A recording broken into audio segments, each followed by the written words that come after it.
Hi, welcome back guys. This is your friend, Parallel Deku, back with another fanfiction. This is the second part of What If Eraserhead Raised Deku. Now before starting, please give this video a like. And subscribe to the channel if you want more videos like this. Now let's get into the fanfic. Voting. Movies. Game day. Food. Hold on, what if we combine them all and take away the separation of the classes? All the first years could use the first year floor and cafeteria to play games and eat together. We could clear out 2 classrooms to hold movies, and just do that all day, Izuku suggests. See, I knew with enough brainstorming we could come up with the perfect idea. All those who think we should do Izuku's plan for a first year end of semester party say, "Aye," Nezu announces. "Aye." Mei, Hitoshi, and Izuku agree.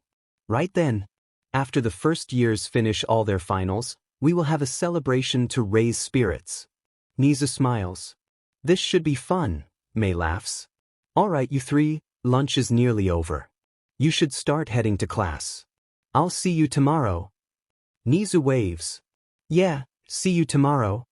Hitoshi waves back. Bye. Izuku smiles. With that, the day is marked for the celebration. Nezu sits at his desk, proud of his students. He has really allowed himself to get close to them.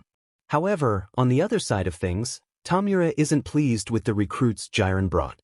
You brought some amateur criminals, a burnt teenager, and an old man? I don't want these scraps.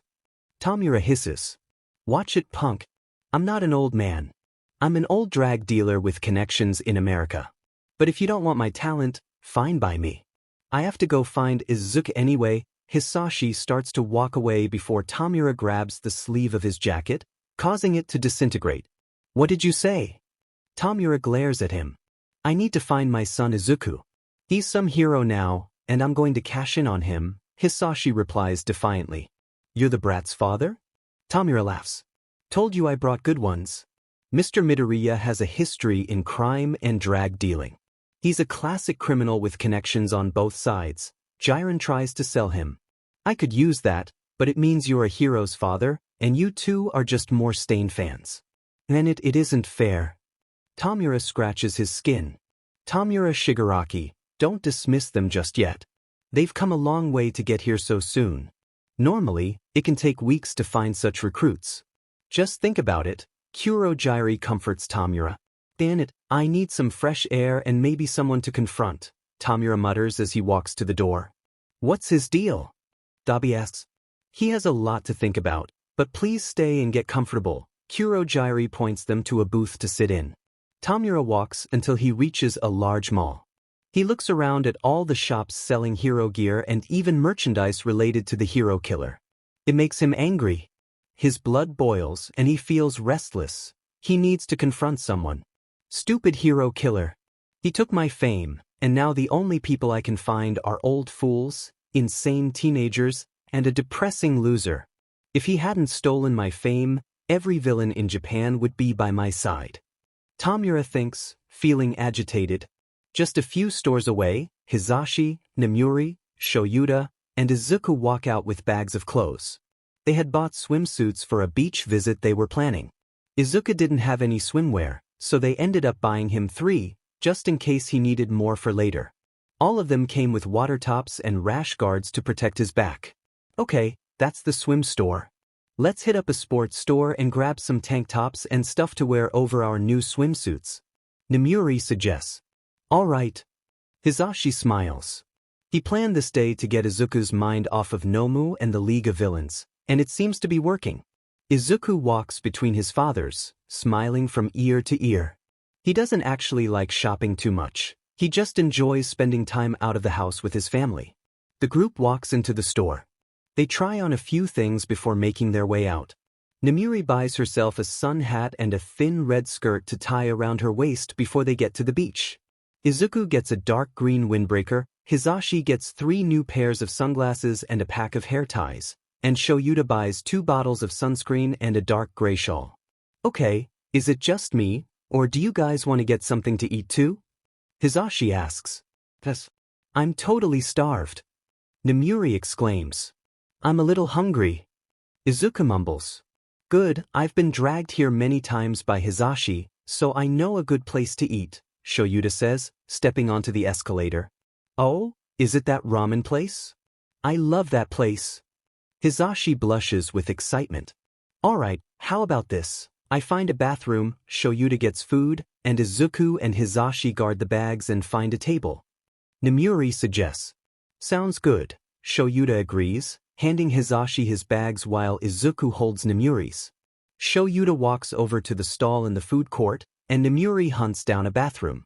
Hisashi and Izuku find a nice table and sit down until a small group approaches them. Oh my god, you're present, Mike, the girls exclaim. Yep. Hisashi tries to play it cool. Can we get a quick photo? Hold on, our dad's just over here, a girl says, dragging him away. Alright, listener, I'll be back, Hisashi smiles. Okay, Izuku replies with a smile. Tamura shuffles through the mall and the food court, mumbling about Stain and heroes, but he's completely invisible to everyone else. No one notices he's a highly wanted criminal, they have no reason to worry. However, Tamura spots a certain green-haired boy all alone. Must be my lucky day. I can grab the brat for my master right here, Tamura thinks with a sinister grin. He walks around the back and approaches Izuku. Hey, old friend. Tamura says, his grin widening. Sorry, do I know you? Izuku gasps as he looks at Tamura's face. Let's chat, Tamura says, wrapping a hand around Izuku's shoulder and starting to walk away with him. One wrong move, and I'll make sure you regret it before heroes or cops show up, he warns with a smile. Izuku struggles to speak. No need, I just want to chat, Izuku. So tell me, what's the difference between me and the hero killer, he asks. What? Izuku stutters as they walk. You heard me. He tries to think. The hero killer had reasons. Even if they were bad reasons, he didn't just attack for no purpose. Izuku tries to calm his breathing. I have reasons too, so don't count me out so soon, Izuku. It's hurtful, Tamura replies. You know what? Tamura laughs.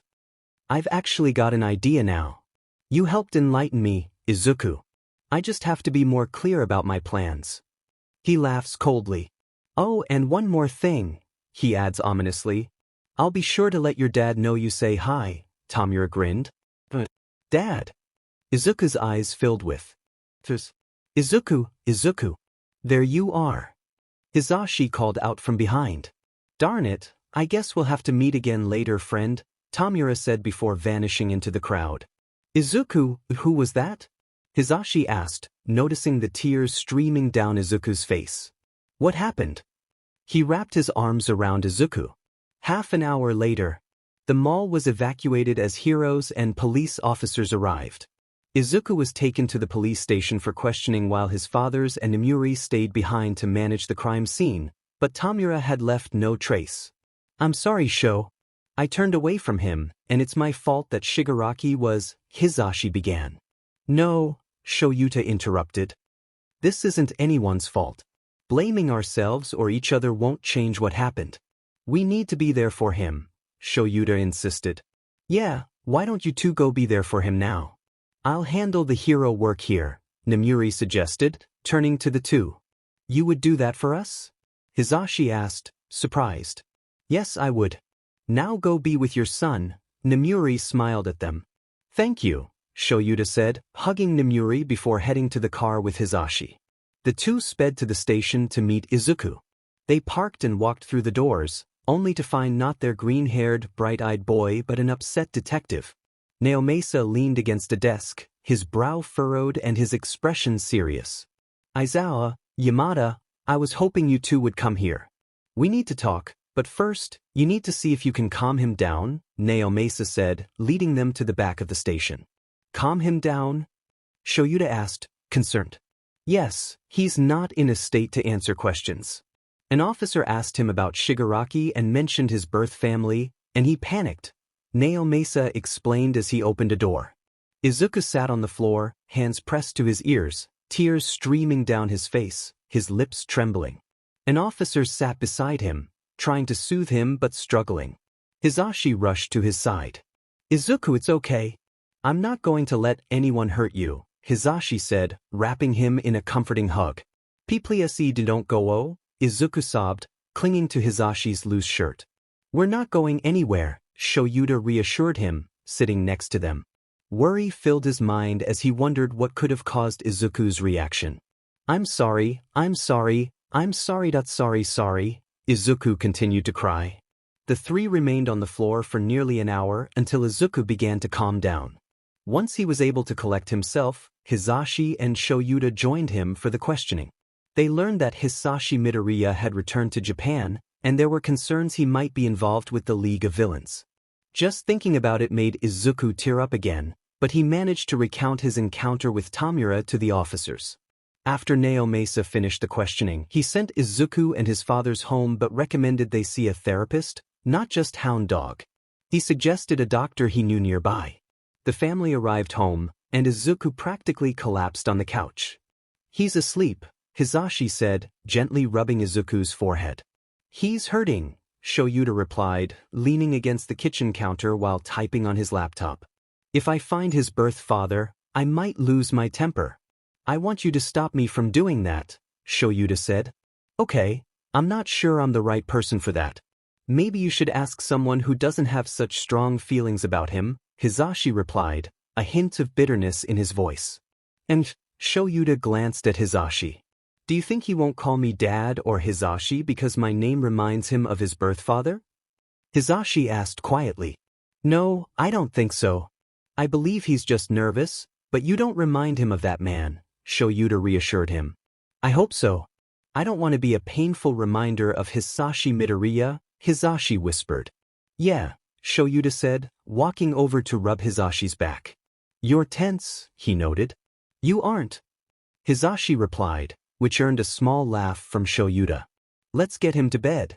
I'll go out on patrol, and you know what to do after that, Shoyuta said, moving around the couch to pick Izuku up. Yeah, I'll stay in his room so if he has any night terrors, I'll be there for him, Hisashi said, helping to lift Izuku. Okay, have a good night you too, Shoyuta said, laying Izuku in his bed and kissing Hisashi's forehead. I hope we do, Hisashi replied, tucking Izuku in. I love you, Shoyuta said as he walked out of the room. We love you too, Shoyuta, Hisashi whispered, settling down beside Izuku. Shoyuta returned home at 5:30 a.m., with no sign of the League of Villains or Hitoshi Midoriya. Further research revealed that Hisashi had numerous underground connections, including ties to some Yakuza groups. The threat was still out there, and if he had connections like that, the League of Villains could become more organized, something they definitely didn't need. Hisashi and Izuku emerged from the laundry room, both looking happier than ever. Izuku was practically bouncing with excitement. Hey, when did you get home? Hisashi asked, walking over to Shoyuta. Just now. When did you wake up? Shoyuta replied, receiving a kiss on the cheek. Here you go. Izuku said, handing Shoyuta his coffee cup. Oh, thank you, Shoyuta smiled, taking a sip. We woke up around 4 and watched a movie, then did some laundry, and now we're getting ready for a big day. Hisashi beamed. As much as Shoyuta loved him, he could be a bit much in the morning. Yeah, the exams start today, Izuku added, grinning. I don't think I've ever seen a kid so excited for final exams, Shoyuta chuckled, ruffling Izuku's soft curly hair, which made him beam up at him. Okay, Shoyuta, go shower? You smell like a shady alleyway, Hisashi pointed toward the stairs. How does a shady alleyway smell? Shoyuta asked, amused. Like a shady alleyway, Izuku shrugged. Exactly, Hisashi agreed with a proud smile. Right? Shoyuta laughed as he headed up the stairs. After showering to rid himself of the shady alleyway smell, Shoyuta put on one of his costumes and headed to the car. Izuku was already in his uniform, and Hisashi was dressed in his hero costume. We drove to UA to prepare for the exams. I advised Izuku against helping, as he would be taking these exams later. Once I finished setting up, it was time for class to begin. I walked into the classroom, and everyone took their seats. Good morning. Today you'll start the first part of your exams. The written portion of the hero course exam is timed, but if you don't finish the first half during class, you'll complete it during lunch. Without any penalties, I announced, writing some basic test rules on the board. If you cheat, we will know, and you'll face serious consequences. It's as simple as that. I turned to face them, knowing the official rules state that cheating results in a 0, but in my classroom, expulsion was my prerogative. One more thing. A student will be joining us to take the exams. If he passes, he will join this class. I opened the door to let Shinso in. Take a seat in the back, I instructed, pointing to an extra seat behind Izuku. I knew the two were close, and I hoped that sitting next to each other would help keep them calm. Right? Shinso nodded, smiling back at Izuku, who was grinning widely. The first half of the written exam starts when I say so. I distributed the papers, and once everyone had one and a pencil, I returned to my podium and settled into my sleeping bag. Okay, start, I announced from my comfortable spot on the floor. I wish teaching could always be this peaceful. 45 minutes later, the first half of the written exam was complete. Everyone surprisingly finished on time, and they were dismissed for lunch before transitioning to the physical portion. I noticed Izuku and Shinso walking away from the lunchroom, which concerned me. Even if Izuku didn't eat much, I couldn't allow him to skip meals. I followed the pair until they met Hatsume, a girl from the support classes. I initially thought they just wanted to eat with her, but then they headed to the principal's office. My worry intensified. I peeked inside. There you three are. How are the exams going? Nezu smiled. Great. We got to build giant babies to prove our smarts. Hatsume waved her hands excitedly. Babies? Thought to myself. The written hero course material isn't too difficult, but I'm a bit worried about the physical part, Shinso admitted, rubbing the back of his neck. You've been training hard. I believe in you, Izuku encouraged, his cheeks slightly flushed. So cute, I thought, admiring his positive smile. I believe it too. Nezu chimed in. Now, I have everything ready for our plan, so you, Nezu continued, but I couldn't hear the rest. Their plan. He had gotten close to Izuku after saying he wouldn't. On the bright side, he didn't seem sadistic, but he also had Shinso involved. My apprentice. I suspected he did it on purpose. There was nothing I could do about it now, which was frustrating, but I had to prepare for the physical exam. Shinso's POV. After lunch with Nezu, we were instructed to change into our hero costumes. I didn't have one, so I wore a gym uniform, my binding scarf, and a mask that Hatsume had made for me. She had given it to me last week after Eraserhead told her I couldn't take shortcuts, so I couldn't use an easy capture weapon. The mask allowed me to pick up sound vibrations and mimic them with my voice. It worked fantastically, doubled as a partial gas mask, and made me look pretty cool. I couldn't thank Hatsume enough. Class 1A and I gathered at the side yard of the school. Eraserhead awaited us with a clipboard in hand. I had heard we were going to fight robots, so I wasn't sure how much I could use my quirk, but I had gotten stronger. I was determined to pass this exam and join the hero course. Alright, it's come to my attention that you might think we're fighting robots. We've changed things up, Eraserhead said with a sly grin as the other teachers walked out to the yard. In groups of 3, you'll face a teacher.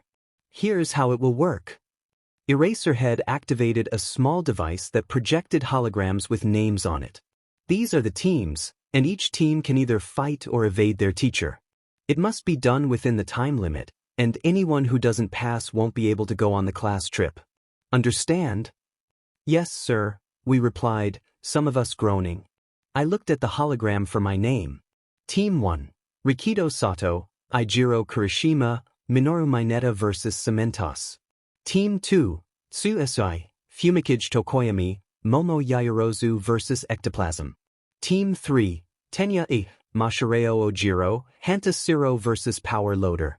Team 4. Katsuki Bakugo, Shoto Todoroki, Achiko Uraraka vs. Eraserhead. Team 5. Toru Hagakure, Mizo Shoji, Yuga Oyama vs. Snipe. Team 6. Mina Ishido, Denki Kaminari, Kyoka Jiro vs. Present Mike. Team 7. Izuku Yamada, Hitoshi Shinso, Koji Koda vs. Midnight. I wasn't sure if I should be relieved or worried about facing incredibly strong pro heroes. At least I was with Izuku. I was also paired with Koda, who I hadn't talked to much yet, but he seemed quiet and nice, so at least it wasn't Bakugo or anything.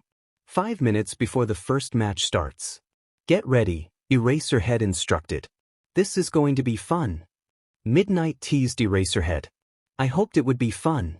Shinso. This is Koda, and we should come up with a plan. It's 3 against 1, but they will use their full powers against us, so we need to be strategic. Izuku approached me with Koda beside him. Alright, what's your quirk, Koda? I asked. It's an E-voice. I can talk to and command animals, but it's not really useful against people. Koda whispered.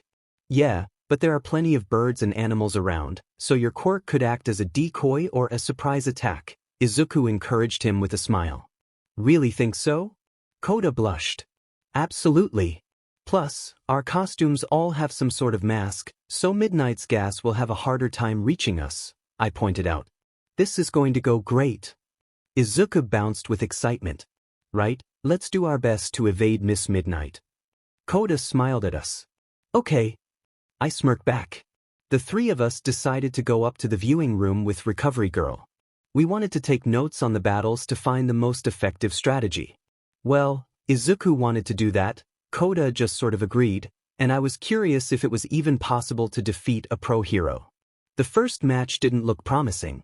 Cementos stood at the gate, sending out walls of cement that Sato and Kirishima couldn't break through quickly enough. Mineta attempted to sneak around the side, but Cementos's wave of cement caught him off guard, resulting in a painful collision. The second match went more smoothly.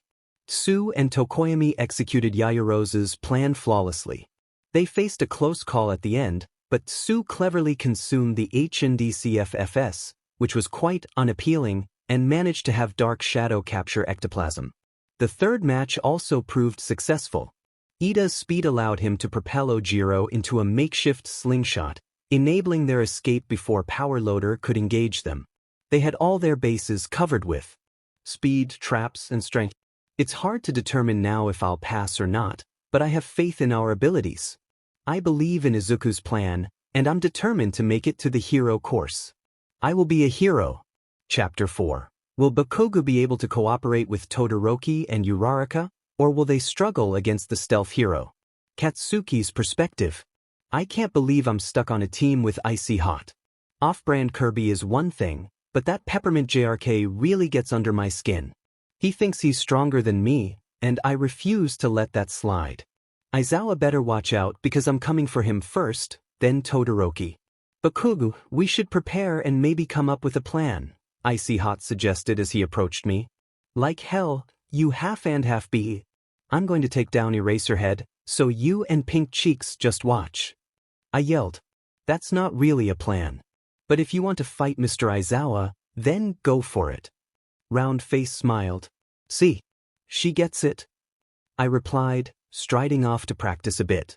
What Uraraka? That's not, Icy Hot started, but she interrupted him, whispering something in his ear.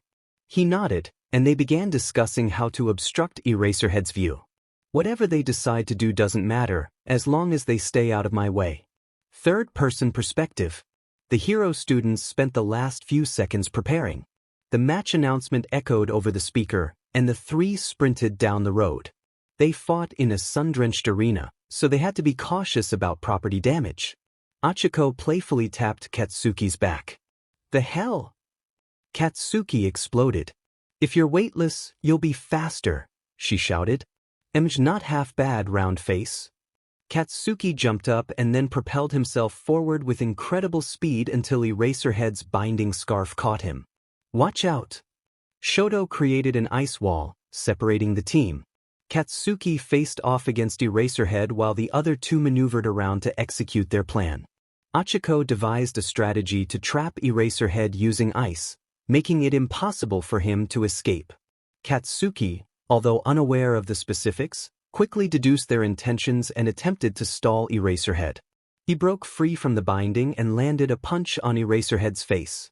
However, Eraserhead retaliated, kicking him off the roof and ensuring he couldn't use his quirk by pinning down his costume with a knife.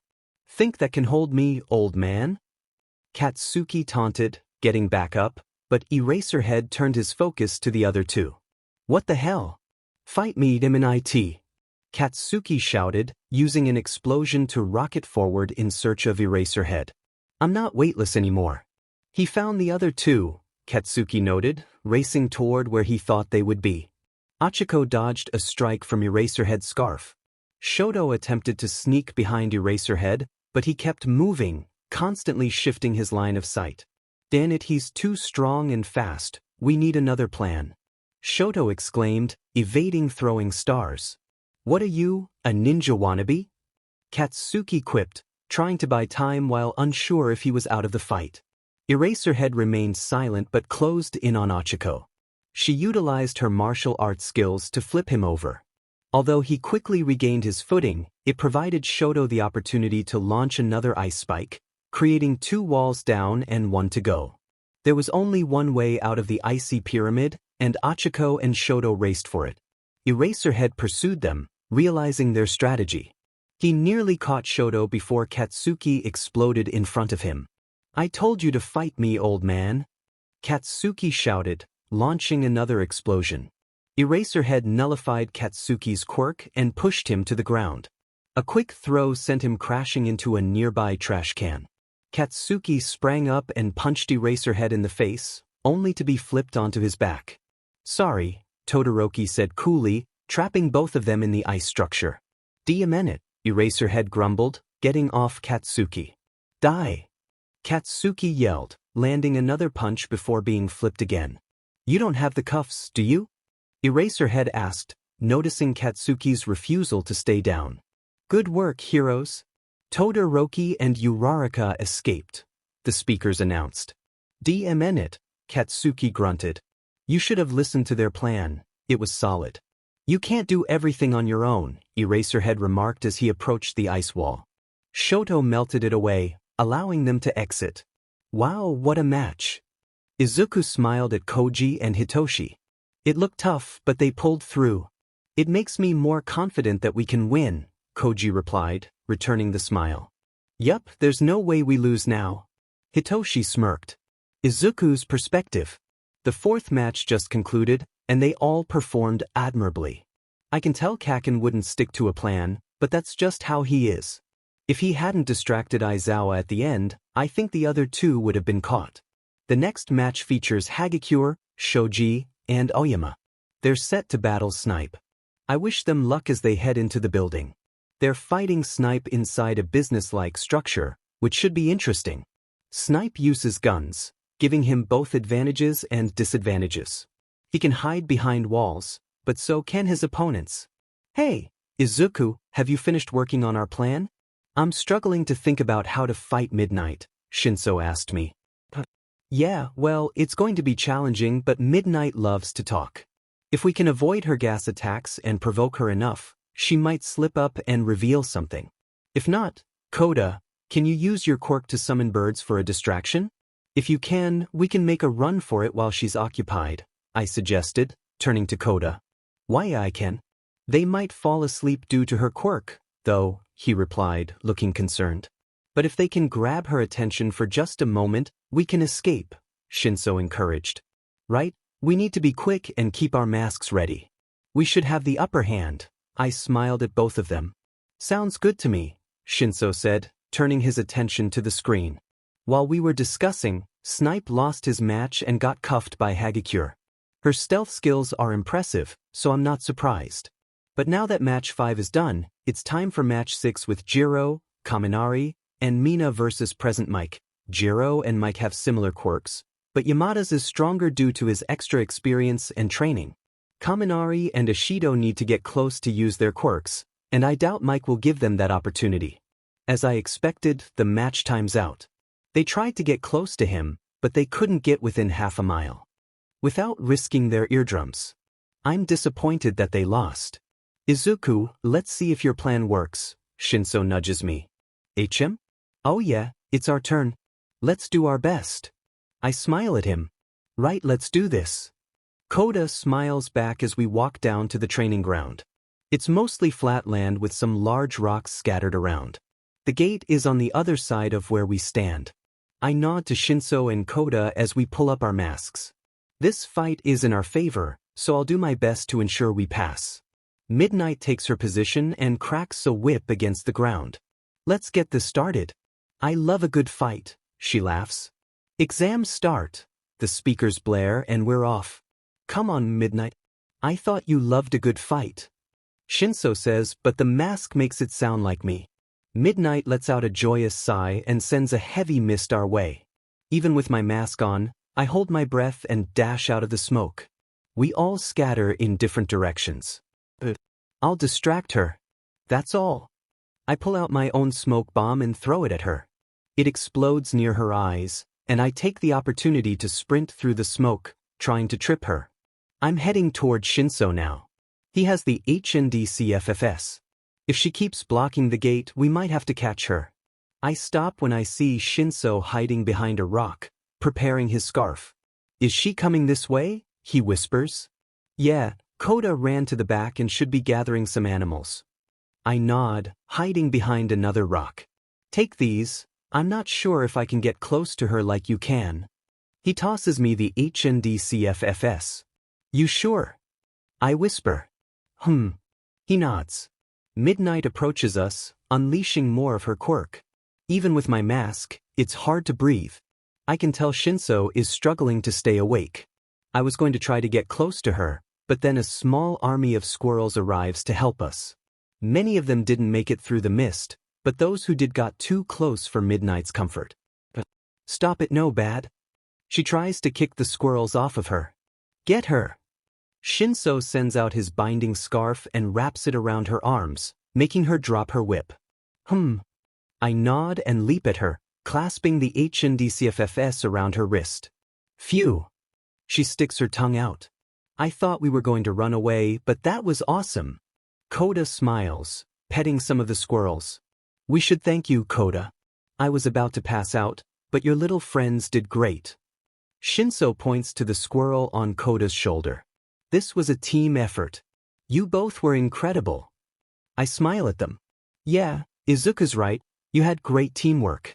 Now get the squirrels off, they tickle too much. Midnight laughs. All right. Good work, little friends, we're all done. Koda whispers to the squirrels. The four of us walk out of the battlefield, leaving the squirrels behind. Uraraka congratulates us, and then Aizawa steps onto a podium, telling us to change into our normal uniforms to finish our written exam. Our class and Shinso change and head back to our classroom. We spend the next 45 minutes finishing our written exam for the hero class. Tomorrow will be the last day of testing for our other classes, and then we can have our surprise party. After that, there's a week off school, and then we go to our training camp. I'm so excited. It's nice to think about. Hey, Izuku, do you want to hang out? I mean, if you aren't busy, Shinso asks as I walk out of school. Yeah, that'll be fun. Where do you want to go? I turn to him, trying not to blush. I don't know, it was sort of last second, but if you want, there's some stuff to do downtown from here. He rubs the back of his neck. Sure, that sounds great. Let me ask my dad's first. I smile. Right. He blushes. No need to worry, have fun. Yamada calls from behind us. Okay. Thank you. I wave to him as Shinso and I walk out of school. Where to first? I ask, holding his hand. The next day, we celebrate the end of the exams. Class 1A finishes their finals, and it's time for Hatsume, Shinso, Izuku, and Nezu to surprise all of the first years with a party. Nothing can go wrong at all. Surely they get a break. Izuku's POV. I'll be sure to tell you Dad hi. Quirkless brat. Look what you've done to this family. Useless. Please, I sob into my hands. Let me sleep. The last few days have been filled with nightmares. Every time I close my eyes, I either see Shigaraki or my father, and I don't think I can face them anymore. Yamada's been helping me when he finds out I have nightmares, but I don't want to burden him. He works so hard to make me happy, it would be ungrateful to wake him up in the middle of the night. Even if I want his comfort so badly. He and Aizawa have done so much for me, even signing me up for much-needed therapy. I don't want to mess this up. I have to make them proud. How the heck do I do that? I ponder. Aizu, you okay? Yamada opens my bedroom door. HM? Oh no, I woke you up. I whisper. Nah, I was already up, working on grading some papers. I came upstairs when I heard some whimpering. Did you have a nightmare? He sits down on my bed with me. Yeah. But I'm okay. I give him a smile that he clearly doesn't believe. He frowns a bit before pulling me in for a hug. You know, I want to talk to you about your nightmares if you feel comfortable, so don't think I view this as a burden. Because nothing you do will ever be a burden to me, Izu. He kisses my forehead. Thanks, Dad. I hugged his waist, tears welling in my eyes. Emchum. He smiles, making small circles on my back. I'm so tired, but I'm afraid to fall asleep. I mumble into his side. What can I do to help? Do you like it when I cuddle with you, or would you prefer a nightlight or maybe a white noise machine? I want to help, he whispers. I don't know. I like it when you're here, but I'm afraid something might happen to you. Tears brimmed again. Izu, nothing is going to happen to me, Shoyuta, or you, I promise. As long as I'm with you, I won't let anyone or anything get close enough to hurt us. He whispers and I nod. Let's get some rest, okay? You have a big day tomorrow. He tucks me in and lays next to me, holding me tight.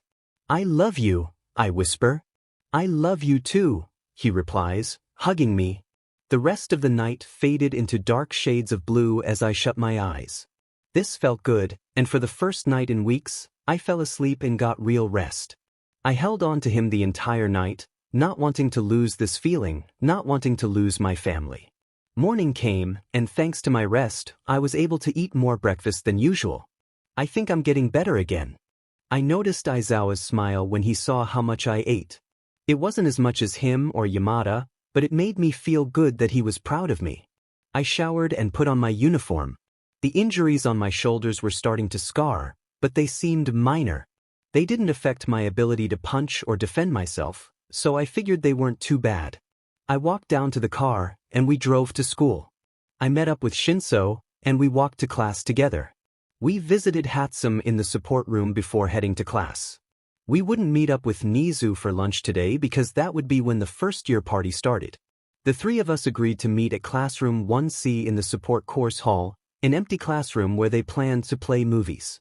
Shinso and I entered the class and did some last-minute studying for our English, math, and art finals.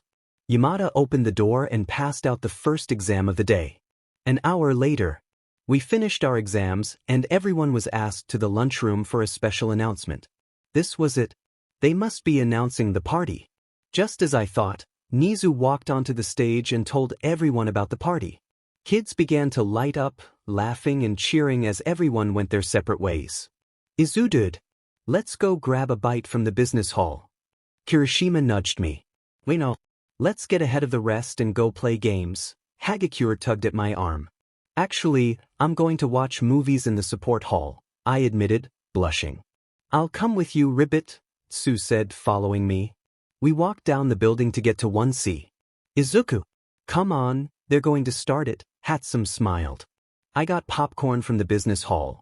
Shinso held up some bags of popcorn. Nice. Oh, and Hatsume, Shinso, you remember Tsu. She wanted to come too, I smiled at my friends. Don't think I could forget one of the few not annoying kids from class 1A, Shinso rolled his eyes.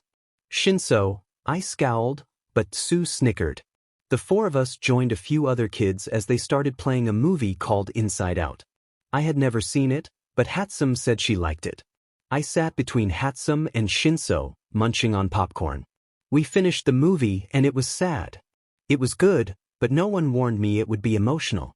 Afterward, we left the room and headed to the hero course hall, where we played games like jump rope, and some kids even started playing hide and seek. It felt like I was in preschool again. You're really good at these games, Tsu. Hatsume applauded her. Thanks, Ribbit. I have younger siblings, so I play these sorts of things all the time, Ribbit. Tsu smiled. Hey Tsu, come play with us. Uraraka waved to her. Ribbit okay? Tsu walked over to her and Mina, who ran down the hall. Are you guys hungry? Shinso asked us. A little, yeah, I replied. Okay, let's go to the business hall and get some treats. I heard some kids talking about fine teas and candies. Hatsume smiled. Sounds like Nezu's doing, I giggled. Yeah. Hatsume laughed. We spent the rest of the day eating and playing. This was probably the most fun I've ever had. When the day ended, students cleaned the halls and rooms. I waved to Hatsume and Shinso as I walked to my dad's car. I ended up exchanging numbers with them so we could call and text each other over our week off. We drove home, talking about what we did all day.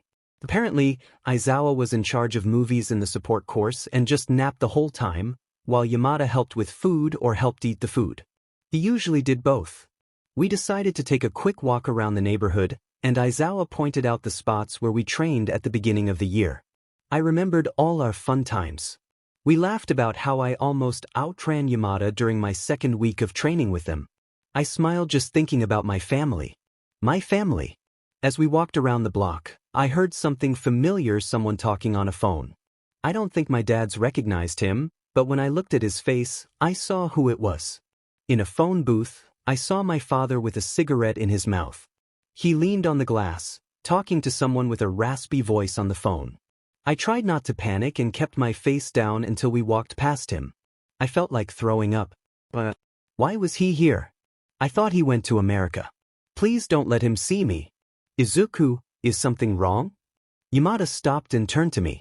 The phone booth, I managed to say, trying to keep my voice low. What? Aizawa asked calmly. Dad was in. In the phone booth, I kept my eyes on the floor, afraid to look up. You mean? Yamada tilted my head up. Aizawa ran back to the phone booth. Wait. I tried to follow him, but I felt glued to the floor. It's okay, I won't let him hurt you, Yamada said, sitting me down on a bench. But he's going to be okay too. Hisashi won't hurt anyone. Yamada ruffles my hair gently. Breathe Aizu in and out, it's okay. He breathes with me, trying to calm my racing heart. He got into a car, Aizawa says as he walks back toward us. Is he back? I look up at him, confusion and fear swirling in my chest. I don't know, but I won't let him hurt anyone. He sits down next to me on the bench, his presence steadying. My eyes start to flood with tears, and I lean into Aizawa's side, letting out a sob.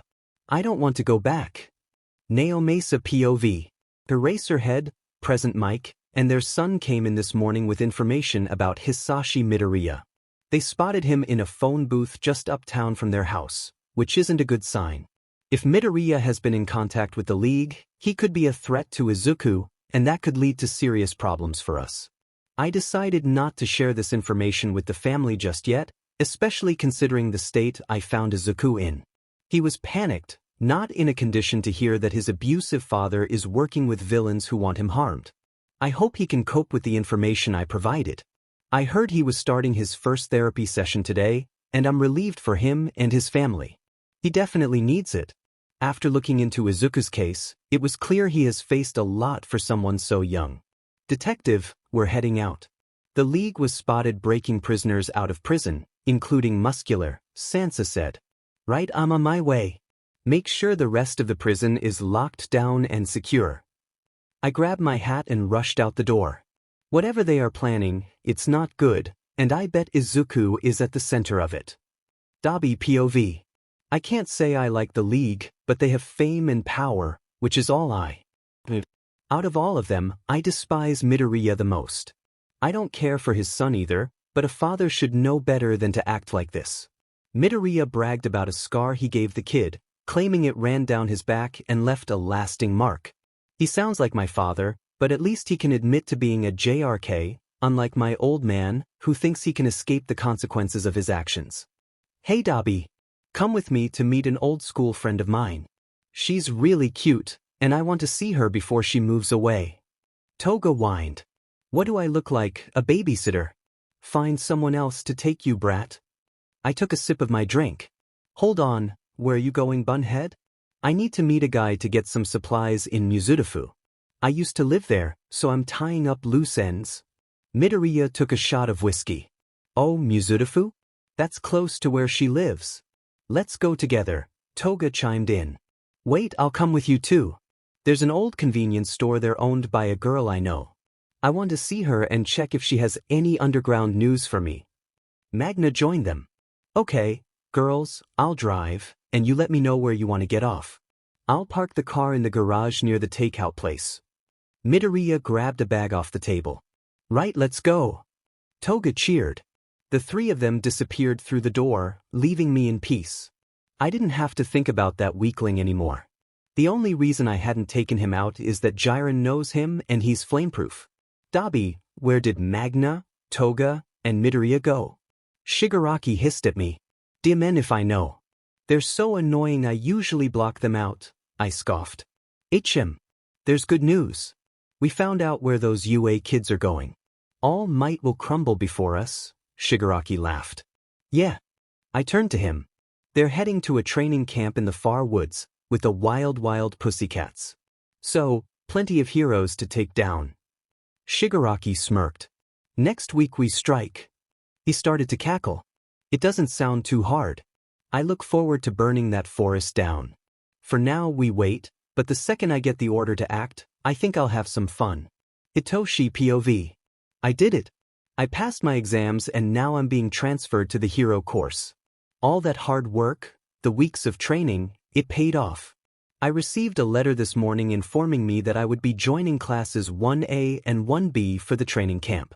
The letter instructed me to pack lightly, just a backpack and a duffel bag. What makes me happiest, though, is that I'll be transferring to class 1A and no one is getting kicked out. I don't want to be the reason someone else loses their spot. Besides, 21 isn't such a big change from when my parents get home, they'll be so excited.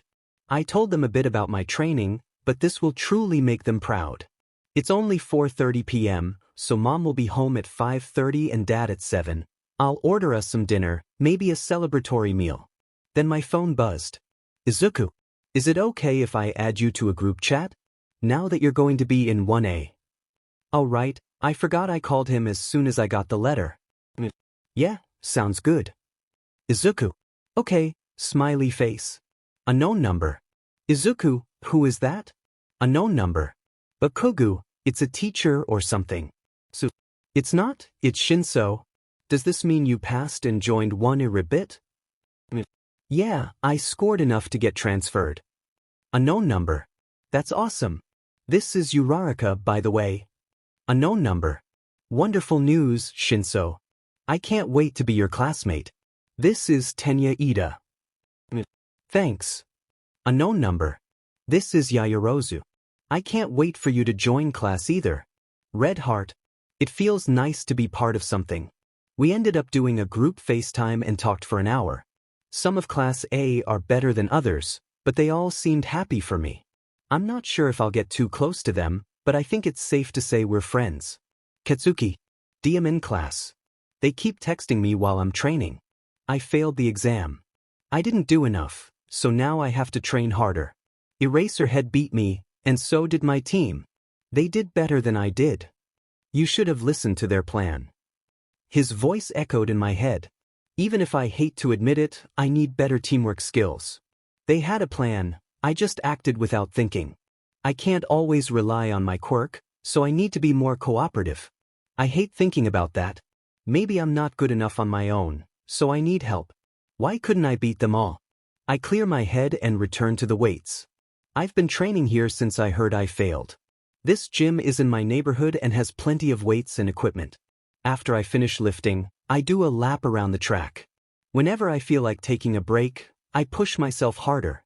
I can't let my class beat me. I won't let them be better than me. Even if that means working with them. Show you to POV. Good night, Papa. Izuku hugs me tightly. Good night, Izu. I hug him back and watch him head up towards his room. Lately, Izuku's been referring to me as Papa and Hisashi as Dad. As sentimental as it is, and I'm glad he's really warmed up to us, I can sense he's afraid. I'm not sure of what. The moment I met him, I saw fear in his eyes. Finished grading the last of the English exams. Hisashi sings. Nice. Come here. I lower my voice. He sits next to me. Tsukachi called me. He said that Midoriya might be involved with the League of Villains. I whisper. What does it? Are they after Izuku? He asks. We don't know yet. I mumble. We sit in silence for a bit. Eventually, Hisashi gets up to check on Izuku. I can tell he's just as worried as I am. The league was incredibly strong the first time we fought them. If they're after Izuku, then they must have grown even stronger. And thanks to the sports festival, they know he's quirkless. I'm not sure what I can do, but I know I have to protect my family. Izuku can't possibly take on another worry, so for now, it will remain a secret. For some extra protection, since the League of Villains is after one of my kids, I'll request to bring present Mike and Snipe. They had the best quirks to fight during the USJ incident, so it makes sense to involve them. I hope the League can mind their own business, though, so the first years don't have to go through all of that again. Izuku POV. With my dad and my new therapist's help, I managed to get through the night mostly free of nightmares. It felt good to finally get some real rest. In fact, the whole week off from school had been filled with mostly good nights. I was feeling optimistic about today. We were heading out for our trip to the training camp this afternoon. That told me that even those who didn't pass still got to come, which made me excited. I showered, had breakfast, and put on a pair of plain shorts and a gym t-shirt. We didn't have to wear our uniforms today. I grabbed my yellow backpack, filled with notebooks and essentials like first aid supplies and pocket knives. I also took a spare backpack that Dad bought for me. It was bigger than my yellow one and had loops and buckles for gear. It was packed with clothes for the trip. We were allowed 2 bags on the bus, which made sense since we should only take what we could carry ourselves. Izu, are you all ready? Dad ruffled my hair. Yup. I smiled up at him. He was in his hero costume, and his binding scarf lay on the kitchen counter. His own backpack was nearly as big as I was. Alright, everyone. Let's get to UA and then hit the road for the training camp, Dad sang. Right. I held my bags and walked to the car. We drove to UA, and Dad parked in the teacher's parking lot. We waved to Nezu as he wished us luck on our trip. Dad headed to the bus with our bags while Papa and I made our way to Class 1A's classroom. Alright class, let's get going. It's going to be a long training day, so rest on the bus while you can, Papa explained as we walked to the bus.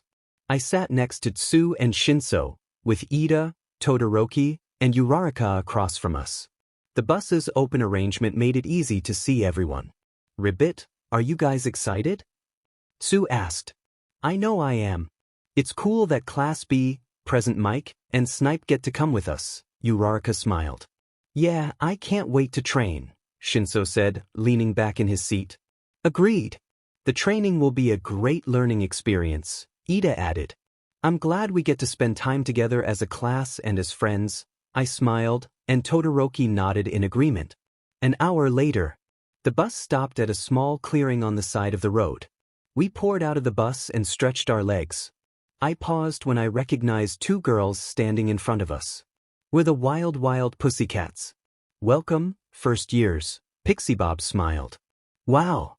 Mineta grinned, a cheeky expression on his face. It's time for our training to start. Anyone not at camp by 12:30 won't get lunch. Mandalay informed us. But we aren't anywhere near the... Kirishima began, but then he realized the situation we were in. Wait, are you serious? Kaminari exclaimed. Yep. Pixie Bob said just before we were caught in a landslide. We tumbled into the forest below. Good luck. Dad waved to us as he got back on the bus. Guys? I don't think my quirk works on them. Koda pointed to the massive dirt beasts. I tried to think of a plan. My quirk sure will. Kaken shouted, charging forward and taking down the beast. Way to go, Baku bro. Kirishima cheered. Not to ruin this celebration of power, but we have company, I pointed to more beasts forming. Let's take care of them. Todoroki said, freezing 2 of them. Right. Jiro blasted one away. Dark shadow. Tokoyami commanded, sending his shadow through the heart of a beast. All right, Ojiro said, slapping down another beast. This is great and all, but they keep coming back. We should only fight them if they get in our way. Let's head forward to the camp, I shouted to get their attention. Yeah, that's a much safer way to get to camp. Plus we gotta hurry. Time limit, Shinso agreed. Agreed. I can make a path to follow, Tell me if I have to slow down, Ida revved up. Let's get on with it. Kaken blasted behind Ida. We ran through the woods as a group, only fighting the beasts that appeared in front of us. At one point, Mina's quirk started to burn her. I had a first aid kit, so we made a quick stop to help her. We kept walking, running, and fighting for what felt like hours. Show you to POV. They still haven't made it back yet. It's just now 12:20, but 10 minutes isn't promising. I hope they can handle themselves. Teamwork is a challenge for them, not just for Bakugo. Mostly Bakugo, but I can tell they would rather come up with individual plans than think as a team. Eraserhead. Your kids are nearly here. Plus, they're crazy strong. What have you been teaching them? Pixie Bob burst into the room I was in. Huh, they finally made it through? If I'm honest, they need to learn more if it took them this long, I scoffed. You're as tough as ever. Pixie Bob said cheerfully. Let's greet them. I walked out of the room to the front of the main building. Mandalay, Pixie Bob, and I stood outside waiting for the kids. Eventually, a little boy approached Mandalay and whispered something. He stood to the side, playing with the dirt. He must be Koda. I hope he's doing all right. What happened to his parents was a tragedy. After a few moments of silence, we saw my kids walk up to the building. We made it. Woo, Mina yelled, sweaty with bandages on her arm. Finally, I'm so hungry, Kaminari limped, looking exhausted. Starting to regret joining the hero course, Shinso flopped onto the floor. Good work, heroes.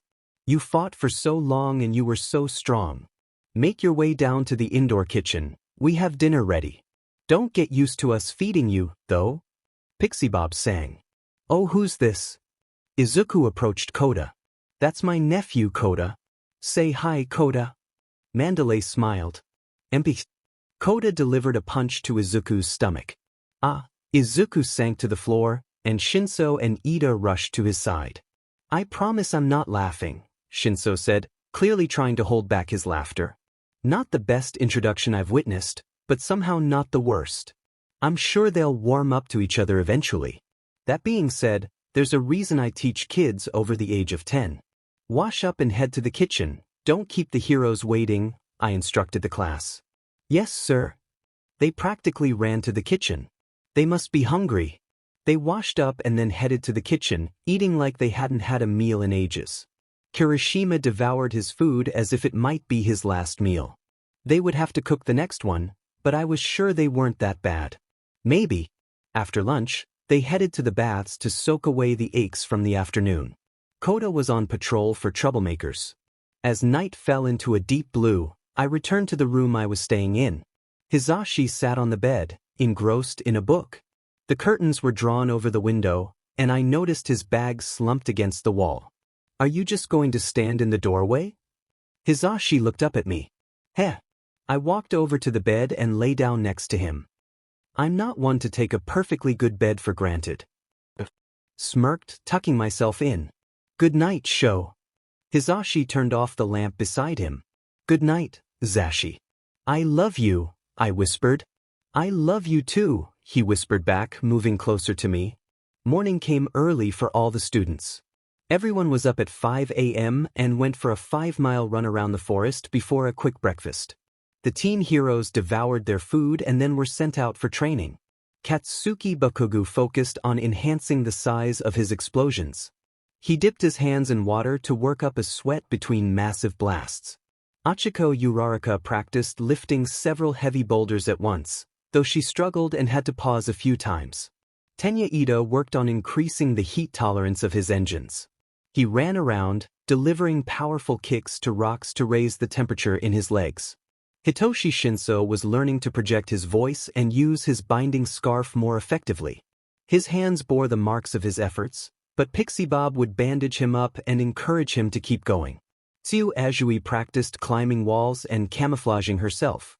She would scale to the top, and if Tiger spotted her, she would have to jump down and try again. Masahiro Ojiro was learning to use his tail as a shield, blocking heavy hits from Ijiro Kirishima, who was working on improving his mobility in hardened form. Shoto Todoroki was striving to master his flames as much as he had his ice. He sent out powerful flames into the air, attempting to control them. Izuku Yamada was learning how to handle guns from Snipe. They sat in the forest, barely making a sound, firing at metal scraps that dropped from the trees. Izuku picked it up quickly, though finding a comfortable way to hold the gun felt strange to him. Class 1B watched in surprise as 1A pushed their limits. They weren't prepared for such intense training. Ragdoll insisted they had to rise to the challenge. Go beyond your boundaries. And those of you who didn't pass better try twice as hard. Shoyuta Aizawa called out. Yes, sir. The class responded in unison. Focus, Izuku. A small gun like this can still be dangerous. You need to be careful. Aim for non-lethal shots, like arms and legs. Immobilize your opponent. Snipe instructed Izuku. Right. Izuku adjusted his aim lower on the scrap metal. Now faster, don't hesitate, Snipe urged. Izuku nodded and fired 3 more shots into the scrap. 1 low, 1 to the left, and 1 in the upper middle. Shoulder, nice thinking. Now go again and really grip the gun. Don't let them shoot you first, Snipe encouraged. Okay. Izuku continued training. The session lasted until the sun began to set. Everyone was tired, sweaty, and hungry. Some of the teens felt unwell from overusing their quirks. Yuga Aoyama complained of a stomach ache. Ragdoll brought over some cooking supplies and wished them luck with their meal. The class groaned. They all got to work though. Izuku grabbed an axe to gather wood for the grills and stoves. Shoto lit the firewood under the grills and stoves. Katsuki chopped away at the ingredients, while Achiko, Momo, and Rikido did most of the stirring and monitoring of the dishes. The others took turns with small tasks, like fetching plates and tidying the table. This food tastes borderline awful, but after today, I'm too hungry to care. Ijiro exclaimed as he dug in. Yeah, if I was served this at a restaurant, I would send it back, Denki added, practically swallowing his food whole. Don't say that. We did okay, Kyoka shouted at them as she finished her own plate. The teens ate and cleaned themselves up, those who had passed their training. Katsuki, Mina, Denki, Kirishima, Rikido, Mineta, and Kyoka had to take extra classes to make up for their grades in the exams. From Class B, Nieto, Pony, and Tagra also had to attend additional classes. The teens headed to their rooms for some much-needed rest, sleeping peacefully through the night, too exhausted to dream. They rested, unaware of what tomorrow would bring. The students were woken up again at 5 a.m. The teen heroes who had to take extra classes were practically already awake. Classes went until 3. The wild pussycats had the kids run 8 miles that morning. Tired and sweaty, the students ate breakfast faster than the day before. Izuku noticed Koda's absence and found him up on a cliff by himself. It was cold and early morning. The little boy kicked rocks and grumbled to himself. Izuku frowned at the sight, knowing what it felt like to be alone at such a young age. Hey, did you want breakfast, Koda? Izuku asked, holding a plate in his hands. How did you find me? Koda looked nervous. I had a feeling, plus I saw you wander off in this direction last night. Are you okay? Izuku walked closer to Koda, who backed up a bit.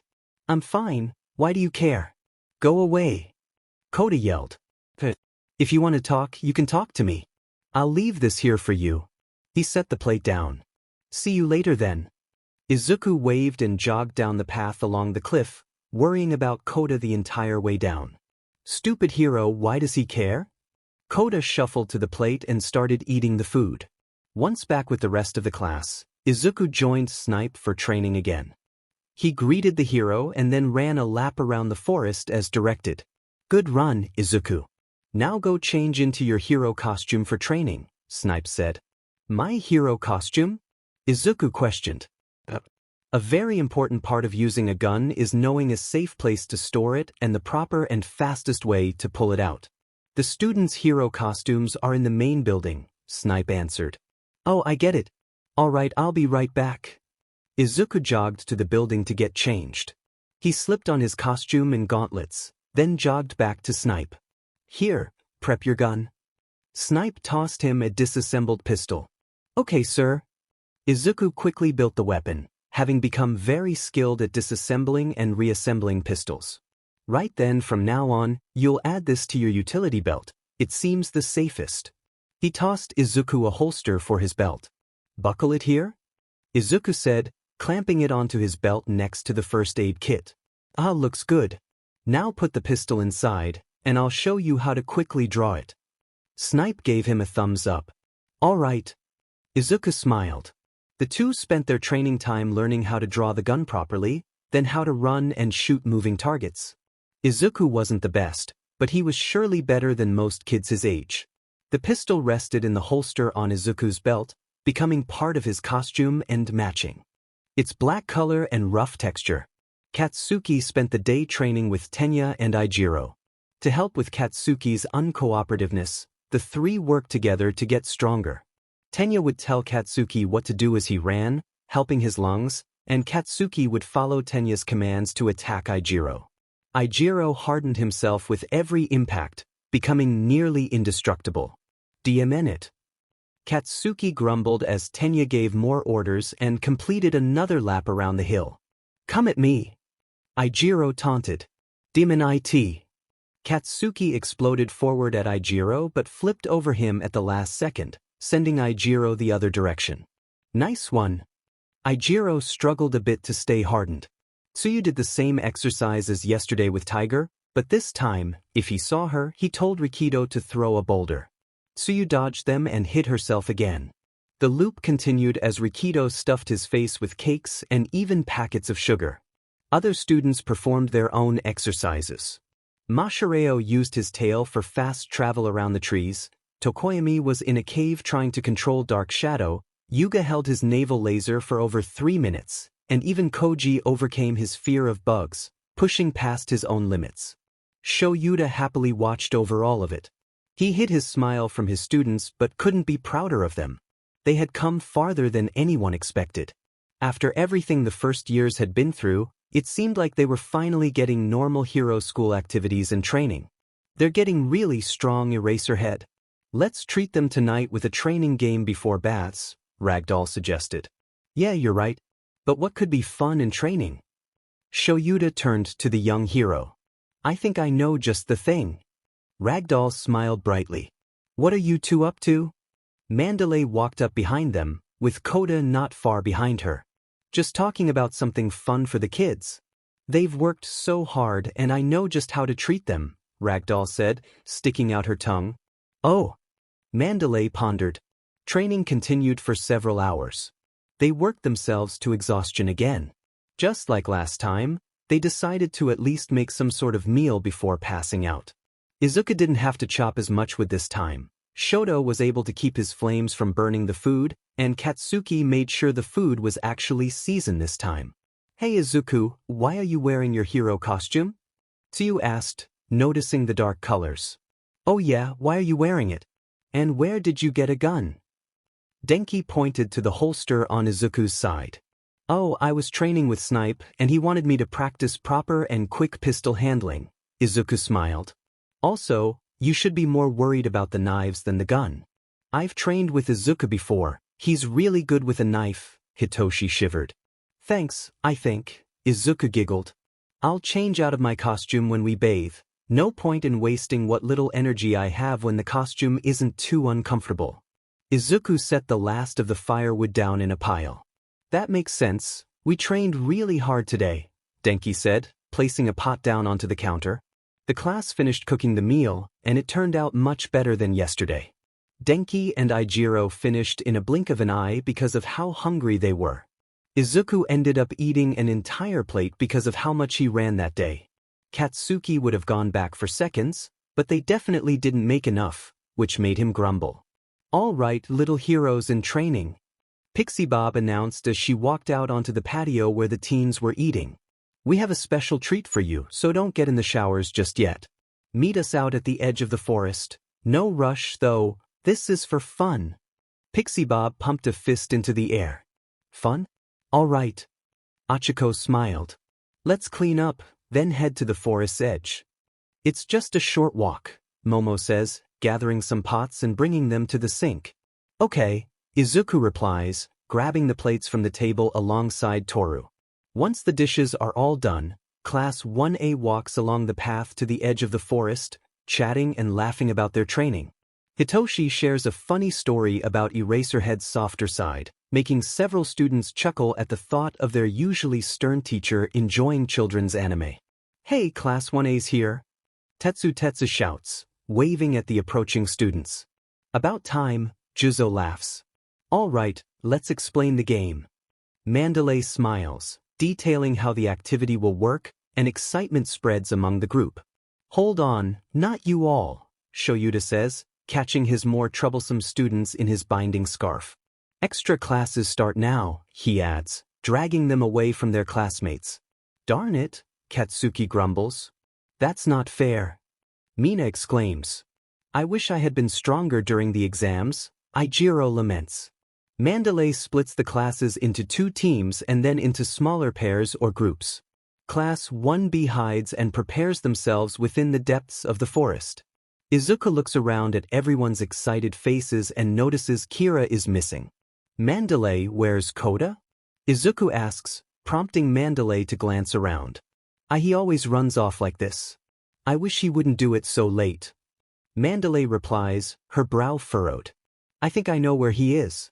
I'll go get him and let him know we're playing a game while you guys start, Izuku suggests. You'd really do that? Thank you, Yamada. Mandalay smiles. Yeah, I'll be right back with him. Izuku waves and jogs off toward a familiar cliffside. The rest of the groups proceed without him to test their courage. Achiko and Tsuyu are the first to notice the smoke. They glance away from the normal path and see a troubling sight: blue flames rising and forming walls around the forest, producing a foul smoke. This can't be good. We have to warn the others. Achiko turns to Tsuyu. Right, Ribbit. Tsuyu agrees, grabbing Achiko's hand as they start to head back to the clearing, only to be stopped by a wall of strange gas. Back at the main building, extra lessons continue as normal.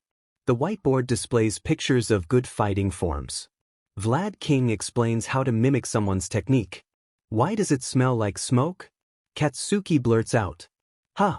Ijiro sniffs the air. Stay here, Eraserhead commands before heading out the door. No. Eraserhead mutters as he sees the blue flames that have trapped them inside the camp. There are villains attacking the camp.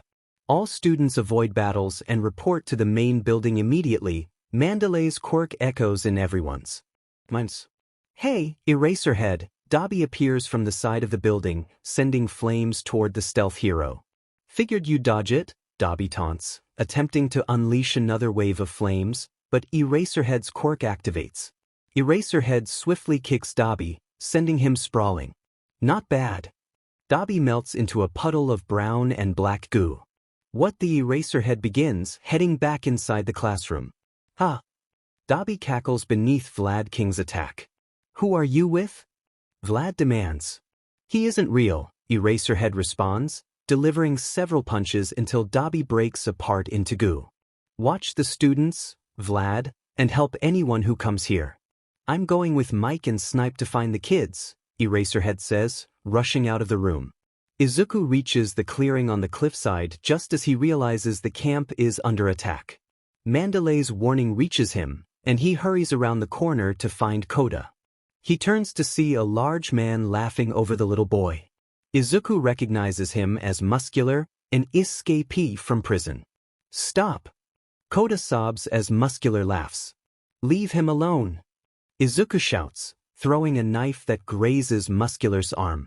This must be my lucky day. You're the brat we're after. Muscular grins. What? Izuku barely dodges a quick punch from the man. Don't! Koda cries. Izuku assesses Koda's position relative to his own and Muscular's. He looks up at the towering man, whose arms are bulging with muscles.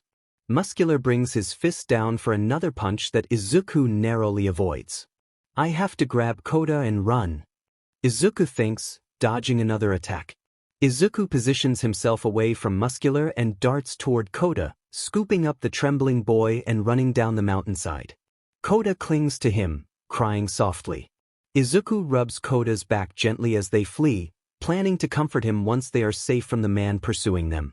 Stop running, you brat! Muscular bellows, punching the ground and causing the mountain to shake. Hold on tight, Koda, Izuku urges, turning left and jumping off the side of the mountain. He uses one hand to grab a tree trunk, and the two boys slide down, with Izuku continuing to run, weaving between trees to lose Muscular. He almost collides with Dark Shadow, which he barely avoids. What the? Izuku looks up at the roaring creature and then at Mizo, who is holding onto a tree. Dark Shadow lets out a terrifying roar as it tears through more trees. Mizo and Izuku stand in silence, watching their friend consumed by darkness. Koda tries to stay quiet but can't stop crying, clutching Izuku's jacket as he sobs, trembling with fear. We have to do something. When the attack happened, he lost control of Dark Shadow, Mizo whispers. He needs to be brought somewhere bright so Tokoyami can regain control. Izuku mumbles, dodging another attack from the dark beast. Mizo starts but is interrupted by the sight of a wall of ice. I have a plan. We can use Dark Shadow to help fight some of the villains while we run to trap him in light, Izuku whispers. All right, let's give it a shot. Mizo agrees, standing up from his kneeling position. Come this way, Dark Shadow. Tokoyami, don't hold back. We have a plan, friend. Mizo shouts as he runs away from a swing of Dark Shadow's arm. Dark Shadow screeches and chases after the two teens, creating quite a commotion. They lead Dark Shadow right to the spot where Shoto and Moonfish are battling. Dark Shadow spots the villain and swiftly knocks him down. Flesh. Moonfish screeches, launching his teeth at Dark Shadow, who easily overpowers him. Tokoyami, Shoto calls out, looking at the beast that is his friend. Todoroki, we have to, Izuku begins, cradling Koda, whose tears have only intensified. I understand, Shoto replies, sending his flames into the air to illuminate the surroundings while avoiding the trees. Ugh. Fumikage groans as he regains control of himself. Thank you, and I apologize for losing control, Fumikage says, looking at his friends. It's all right. Let's start heading back to camp. The main building should be safe, Mizo suggests, helping Fumikage back on his feet. We need to hurry. That villain I was fighting said he was after you, Shoto points at Izuku. After? That's what Muscular was hinting at earlier, Izuku replies, holding Koda tightly. Muscular? You mean that insane villain from a few years ago? You saw him? Mizo looks worried. Yeah, that's why I ran from him. I knew I couldn't fight him, so I needed to find either Snipe or Eraserhead, or any adult with a quirk who could handle him, Izuku explains, wiping some tears from Koda's face. Then we don't have time to stand around and talk. We have to go, Shoto says, starting to jog down the path. Right. They all agree, jogging after him, hopeful to find rest or someone who could help. The group of boys jogs until they find Tetsu and Itsuka carrying people. They wear gas masks and look exhausted. Izuku pulls out his first aid kit, and they pause briefly to tend to the wounds of those they rescued. I'm so glad we found more people. Yaoyorozu made these masks for us, but she passed out trying to carry everyone out, Itsuka says, gently setting another person down. We took down the villain spreading the gas, but he hit me in the head. I was metal when he did, but it still hurt, Tetsu adds, rubbing his forehead. I'm glad you all are safe. We're heading back to camp. I think we can each carry someone as we go, Izuku says, cutting a bandage and wrapping it around Momo's arm, which is raw and red from her efforts. Sounds like a plan, Itsuka replies, picking up Sen, who is still limp and unconscious from the gas. The group of teens now carries their classmates on their backs as they walk. They can hardly run with the weight but push through, making their way to the main building. They nearly reach the halfway point when Mizo hears a cry for help from Tsuyu somewhere in the woods. Tsu, she's in trouble. Izuku and Kendo, stay here and watch Koda and the injured. The rest of you, it sounds like Tsu and Uraraka need our help. Nezu shouts, rushing into the woods, followed by Shoto, Tetsu, and Fumikage. What's going to happen? Koda sniffles, the first words he has spoken to Izuku since running from Muscular. Everything is going to be just fine. I promise I'll do my best to keep you and everyone safe, Izuku reassures him with a smile. But what about you? Koda looks up at Izuku. I'll be fine, Izuku says, rubbing Koda's back to keep him calm. Just over here. Tetsu announces with Achiko and Tsuyu joining them. Izuku, you're okay, I got worried. Achiko rushes to his side. Yeah, Ribbit, the girl we fought kept talking creepily about you. She got away, but I don't think she likes crowds, Ribbit, Tsuyu adds, walking next to Izuku. We're heading to the camp. With this many people, I think we now have safety in numbers, Mizo says, picking up Momo. Right, let's go. Shoto leads the way. Now many teenagers walk down the path, keeping close to each other. They mostly stay silent and only stop when Mizo says he hears something. They make it past the halfway mark and can start to see other kids in groups. They spot Mashareo walking with Shirhai, Ibra and Hanta, and another group with Tenya, Koji and Tor. All the groups merge and continue toward the main building. They stop at one point to tend to a leg wound Tenya received. It bled quite a bit, causing some panic, but it was patched up quickly. Everyone gets back up after Tenya is treated, with Tenya's group in front of Mashareo's group and then Mizo's group. Izuku takes the rear, now holding hands with Koda, who insists on walking. No more running. Muscular suddenly appears behind the kids, shaking the ground beneath them. No! Izuku blocks Koda from the villain, who is already covered in massive muscles. This must be Muscular. Tetsu exclaims, turning himself to metal. I don't need the rest of you brats. If you get in my way, I'll take you down. Muscular lunges at Izuku, who barely dodges the attack. Hanta shoots tape around the villain, but Muscular breaks free immediately. No more playing. Muscular throws a heavy punch at Izuku's legs, immobilizing him. Gah! Izuku cries out as he stumbles. Koda rushes to Itsuka. Izuku! Shoto yells, sending a pillar of ice toward Muscular. Weak! Muscular punches the ice away and slams Izuku into the ground. 2 shots ring out, hitting Muscular in the back. He turns to see Snipe aiming a gun at him. I suggest you let go of the kid, or I'll take you down, Muscular, Snipe says, his voice steady as some students let out sighs of relief. You think a weak little gun can hurt me? I've taken down countless people who thought a mere weapon could harm me. Muscular stands tall, muscles rippling. Step aside. Snipe shoots at the muscles forming around Muscular, revealing his raw skin. I can see your every weak point. Snipe steps closer to the furious villain. All right then, I'll take you down. Muscular lunges at Snipe. Meanwhile, at the main building, only a few students have regrouped there.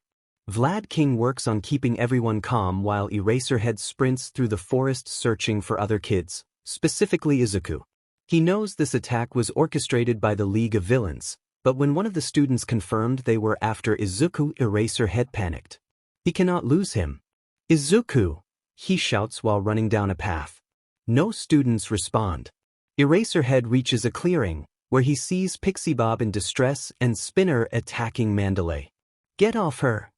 Eraserhead shouts, sending out his binding scarf to wrap Spinner up. Gaw! You unworthy heroes, the stains will be carried out. Spinner shouted at the stealth hero. Spinner, yelling doesn't help, it just annoys me, Magna replied, pulling Spinner closer with her quirk. I got word from Muscular that he's tracking the kid and will be ready to go in about 10 minutes. She stepped back from Pixie Bob. Right, let's go. Spinner hissed, and the two ran off before the heroes could catch them. It, Pixie Bob, are you okay? Can you hear me? Tiger knelt next to Pixie Bob, who simply ummed in response. I'm going after them, they're after Izuku. Eraserhead yelled, sprinting in the direction of the villains. Let us know if you find Ragdoll. She disappeared before those two showed up, Tiger called after him. Eraserhead dashed through the forest, desperately searching for the villains and his son. If what they said was true, then Izuku might be in real trouble. Muscular was not a villain to be underestimated. Eraserhead hoped Izuku was fast enough to avoid being caught. Suddenly, gunshots echoed through the trees. Snipe, that better be you.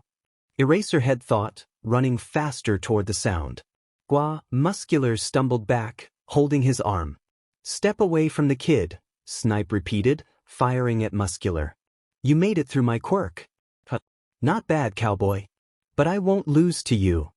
Muscular readjusted his muscles, wrapping them around his body. "Get back, students. I don't want anyone getting hurt," Snipe warned, ping his gun. The students stepped back, protecting the injured. Tenya led a small group of those in critical condition toward the main building with Hanta, Itsuka, and Tetsu to help carry people. Snipe took a shot at Muscular, who sprinted past the bullets. He tried to punch the hero, but Snipe dodged and shot at Muscular's exposed arm. After a bullet lodged itself in Muscular's skin, Snipe kicked his face and fired twice at his legs. Muscular adjusted himself and grabbed Snipe's gun. Snipe pulled out another but had to step back to avoid Muscular's fierce attacks. Suddenly, Muscular's muscles retracted and returned to their normal positions. "What the?" Muscular shouted.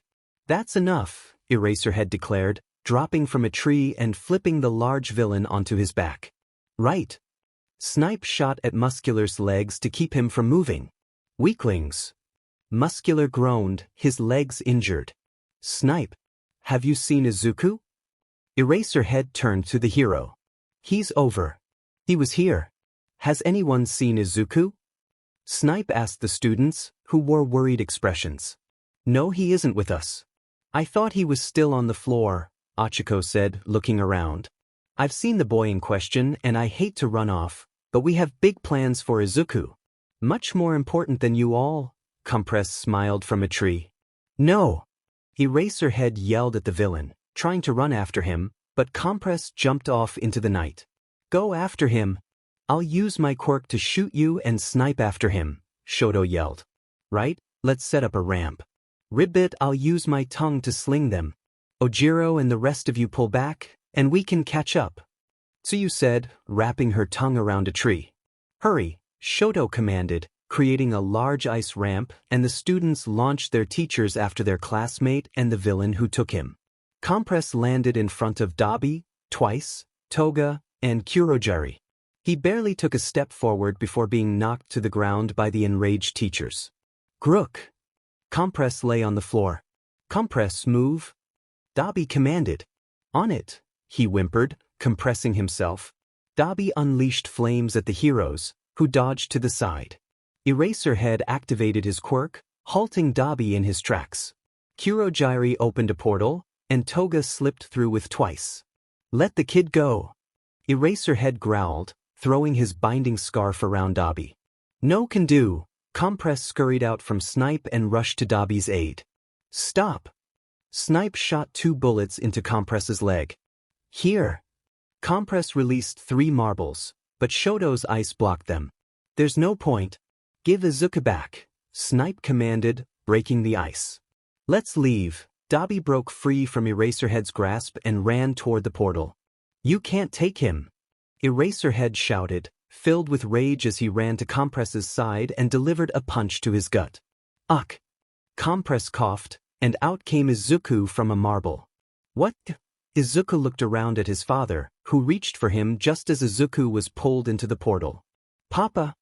Izuku felt Dabi's hand wrap around his neck, jerking him back into the misty gate, leaving Eraserhead behind. "No!" Eraserhead cried, barely missing the portal. Izuku hit the floor of the bar hard, his head smacking against a chair that had been prepared for him. His legs hurt, and tears filled his eyes as he looked at the group around him. "Hey there, Izuku," Tamura smiled at the boy, then grabbed his shirt and threw him across the room. "Ha! Oh master, I've caught him for you." Tamura cackled. "What a wonderful job you've done, Tamura. Sorry to have to pick you up so rudely, young Izuku, but we have to talk. I want to give you a purpose, a quirk." All for one spoke over the television. "A quirk?" Izuku looked around the room before everything faded to black. "Pick him up, Tamura. I'll need a day to prepare to make him a weapon, so hold on to him while I get ready." All for one concluded the call. "Twice, pick the brat up and tie him to the chair." Tamura commanded. "I'll get right to it." "You do it, lazy." Twice picked up the limp teen and sat him in the chair, then grabbed some ropes. The next morning, the injured students were taken to the hospital, and anyone who could walk was taken to the police station to be questioned. The media seized the story, shaking all of Japan. Heroes searched for clues, But as far as the public knew, Izuku and the League of Villains were gone without a trace. Hisashi stopped running his normal radio shows and spent his time with every team that thought they might have a lead on Izuku's location. Shoyuta worked with Detective Nao Mesa to look for any sign of his son. Sir Night Eye and Lemillion searched all over town for the green teen but came up empty-handed. The students who weren't admitted to the hospital visited those who were. Katsuki overheard a conversation between Nao Mesa, Shoyuta, and Momo. He was struck with a plan on how to save Izuku. "Deku, I think I know how to save you. Just hold on," Katsuki thought. "Hey, Yamamo. Hope we aren't interrupting anything," Mina waves to Momo. "No, we just finished," Nao Mesa replies as he stands up from his seat. "Hello, everyone," Momo greets with a nervous smile. "I'm so glad you're safe, Momo," Kyoka exclaims as she hugs her. "I'm glad you're okay too," Momo responds, returning the embrace. "We'll leave you kids alone," Shoyuta says as he walks out of the room with Nao Mesa. "Here, we bought a melon for you." Minoru places the fruit on her side table. "Can I run something by you, Yaoyorozu?" Ijiro begins. "Sure, I guess." Momo looks up at him. "I think I have a plan to save Izuku, but we need your help," Ijiro says quietly. "What? We?" Tenya glances at the redhead. "We have to save Izuku. I failed to keep him safe, so now I have to make up for it," Shoto speaks up. "Deku needs our help. He needed us, but I just stood by as they took him. I'm not going to sit on the sidelines this time. He needs us." Katsuki steps forward. "We've got to do something for him. I don't think I can live with myself if the League does anything to him." Hitoshi leans against the wall. Momo looks around at her classmates who are willing to risk everything for Izuku. "I heard what you said to Aizawa. If you make another tracking device, we can find him," Katsuki urges Momo. "That's reckless," Tenya counters, turning to Katsuki. "You're asking Yaoyorozu to do something that could get us in trouble, and having you risk your lives for a half-baked plan is too reckless. Don't you think we all want to help? But we can't do anything but wait," Tenya insists.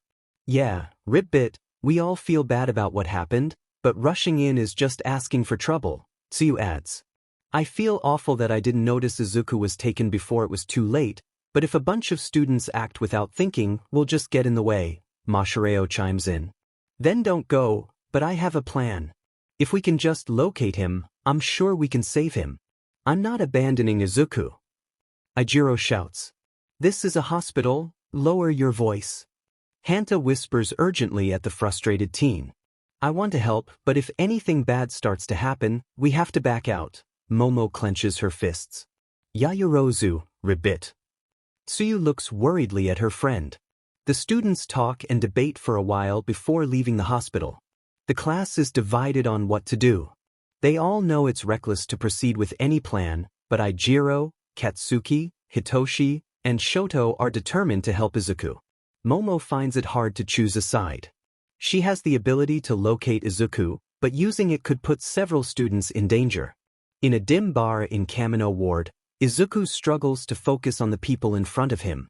Hitoshi Midoriya and Tamura Shigaraki, the ones haunting his thoughts, sit across from him. They discuss All for One, a villain Izuku thought had been defeated long ago. "Soon enough, the kid will have 3 quirks to help me take down All Might." Tamura laughs. "Sounds like a nice plan. Maybe he'll finally have a real purpose. Right, Aizu? You must be excited," Hisashi hisses. Izuku fights back tears. "I'm back, we brought lunch," Dabi announces as he enters with Compress beside him. "But I'm starving. After lunch, can I get more from my special little Izu?" Toga turns to Tamura. "You'll wear him out before the master even gets a chance to meet our boy. Besides, you have enough to keep you busy for months." Tamura swats at her, but she whines in protest. "But I just love him."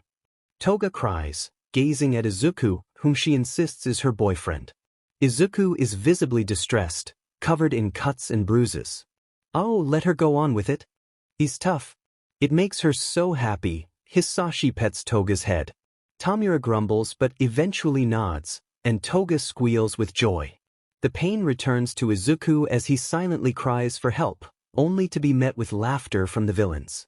He struggles against the GG in his mouth, desperate to stop Toga, but it's too late. In Muzudafu, Nezu receives word of a plan to invade the villains' hideouts that night. He agrees and ensures that Present Mike, Midnight, and Snipe are all on the team. Shoyuta must give a speech to mislead the villains. "Thank you, Tsukachi," Nezu says as he hangs up the phone, looking over the papers on his desk. "I will make sure that my student is returned safely to his family and to UA. Please hold on, Izuku. The heroes are coming," Nezu speaks to himself. There's a knock at the door. "Come in," Nezu calls, turning his chair to face the entrance. "I'm assuming you just received the orders now," All Might remarks.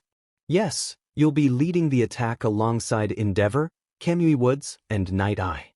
I understand that Lemillion will join you as well," Nezu informs All Might. "Yes, just as backup," All Might replies. "Good," Nezu nods at the #1 hero. All for One is behind this, and he's most likely planning to give young Yamada a quirk to turn him into some sort of weapon or nomu. "That's rather grim. I suppose you're worried about him," Nezu observes. "Who isn't?" All Might sighs. "Please do your best to bring him back safely. I know fighting All for One will be difficult," Nezu says as he rises from his chair and approaches the hero. "I promise I'll protect young Yamada." All Might vows. "Right then, let's go. I have a press conference to attend, and you have a student to save," Nezu states, walking toward the door. "Understood," All Might follows him. The race to rescue Izuku is on. The night falls and all eyes are on UA. It's been nearly a full day since Izuku Yamada's kidnapping, and the public demands answers. A press conference with UA begins as Shoyuta, Sekijiro, and Nezu take their seats. The press clamors for answers, their voices overlapping in a chaotic rush. "Eraserhead, are you aware that they might have harmed your student?" one reporter shouts. "Nezu, why allow the quirkless boy to join the school?" another demands. "Do you know where Izuku Yamada is?" a voice calls out. "Did you attempt to intervene, Vlad King?" someone else asks. "Where is the kid?" they all shout in unison. "Unfortunately, we do not know where Izuku Yamada is, but we are doing everything in our power to find him," Nezu responds. "How can you assure us that students will be safe after this?" a reporter yells. "We are committed to improving our security," Nezu replies calmly. "Is that enough?" the reporter presses. "We will protect our students more than we ever have," Nezu assures him. "How can you be certain that the League of Villains isn't turning the boy into a villain as we speak? Was their goal to turn Yamada against us?" the man demands. "If that was their plan, then they underestimate Izuku. He possesses a heroic heart that surpasses many pros I know. Izuku is more than capable of maintaining his spirit," Shoyuta answers confidently. "Do you have any clues about the student's whereabouts?" another reporter asks. "No," Shoyuta replies, concealing the truth. Meanwhile, just a drive away in Kamino Ward, the heroes prepare for the most significant raid in 5 years. All Might, Sir Night Eye, Lemillion, Gran Torino, Edgeshot, Kamui Woods, Midnight, Snipe, Present Mike, and Endeavor are set to raid a bar with a team of police officers.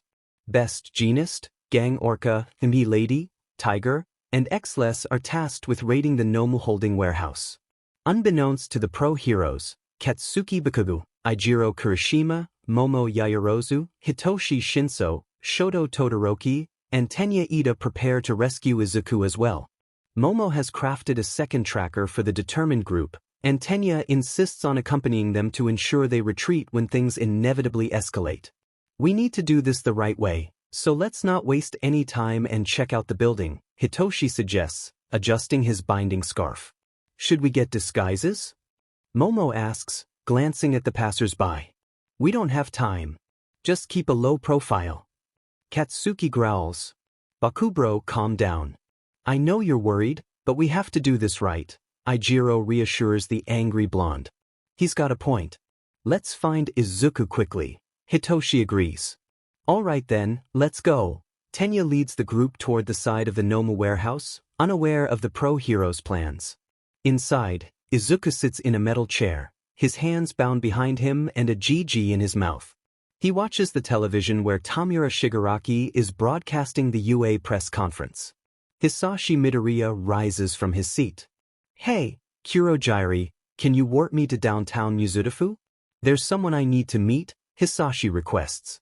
Aren't you going to stay to see your son off? Today he receives his quirks, after all, Dabi remarks.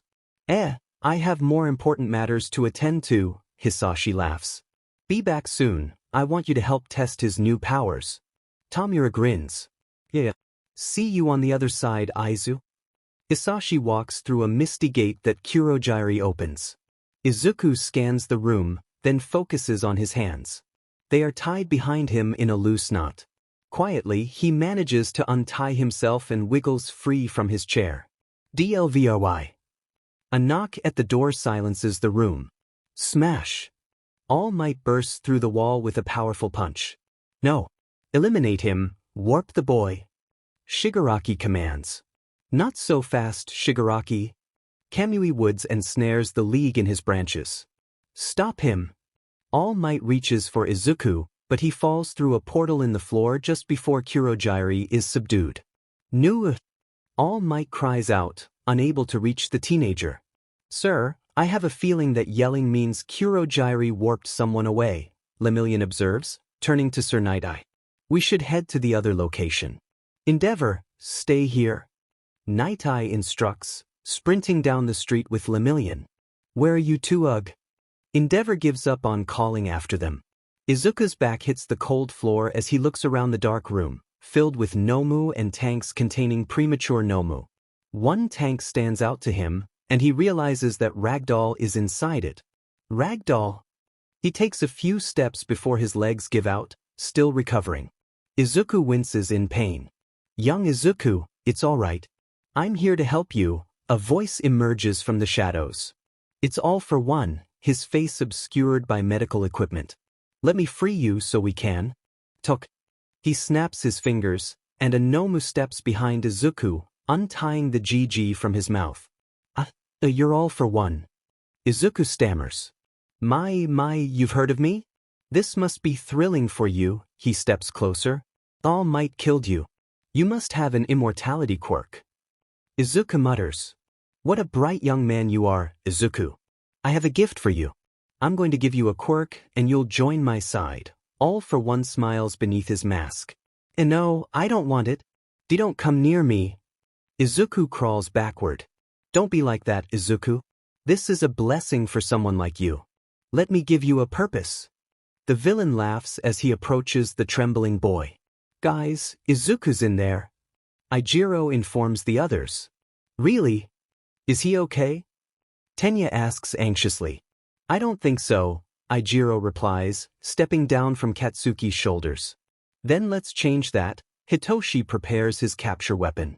No, we need a plan. Momo whispers urgently. Then Shoto begins, but the building suddenly collapses before anyone can react.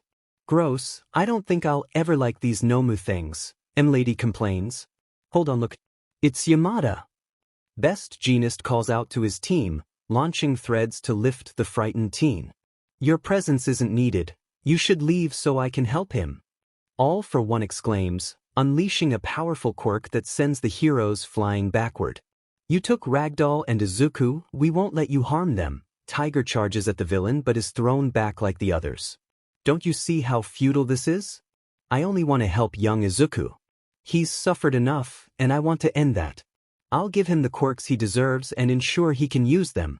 So stay out of my way. All for one shouts, turning his attention back to Izuku. Give us a moment. All for one says, activating a quirk that summons the rest of the league by his side. Tamura, I might only be able to give him the first quirk. Take him to the doctor so he can finish giving him the powers. All for one doesn't even look back at the league. Of course, master. Tamura responds. Now let's start with a warp quirk to help Tamura. All for one approaches Izuku, lowering his hand to his face. Soon you'll help me get rid of All Might and his successor. All for one inches closer, but before he can get too close, All Might delivers a powerful punch, sending him back. I'm sorry, young Yamada, I wasn't fast enough to grab you back there, but I won't fail you now. All Might declares, striding past Izuku and focusing on All for One. We are here to help.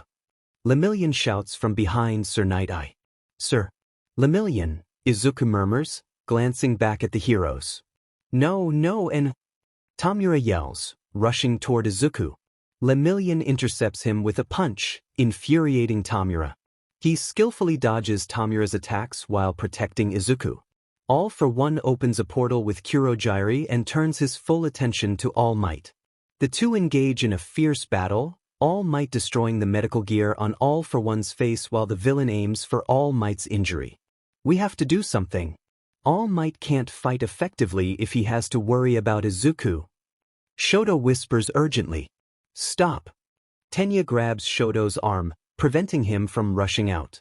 I have a plan, Hitoshi says, turning to the others. If Todoroki makes an ice ramp and Ida and Bakugo hold me as we race through the air, I can grab Izuku with my binding scarf. We have to hurry. Hitoshi looks at the others. Then let's get on with it. Katsuki prepares himself. All right, Tenya agrees. Let's do this, Shoto says, creating the icy ramp they discussed. Katsuki ignites his hands, and Tenya readies his engines. They race up the ramp with Hitoshi in their arms. The villains and Lemillion notice the teens. Hitoshi readies his scarf, and before they ascend too high, he throws it down, wrapping it around Izuku's chest. Izuku, hold on. Hitoshi yells as they soar through the air. Shinso, Izuku cries, but he follows instructions and clings to the scarf tightly. Stop them. Tamura hisses. On it.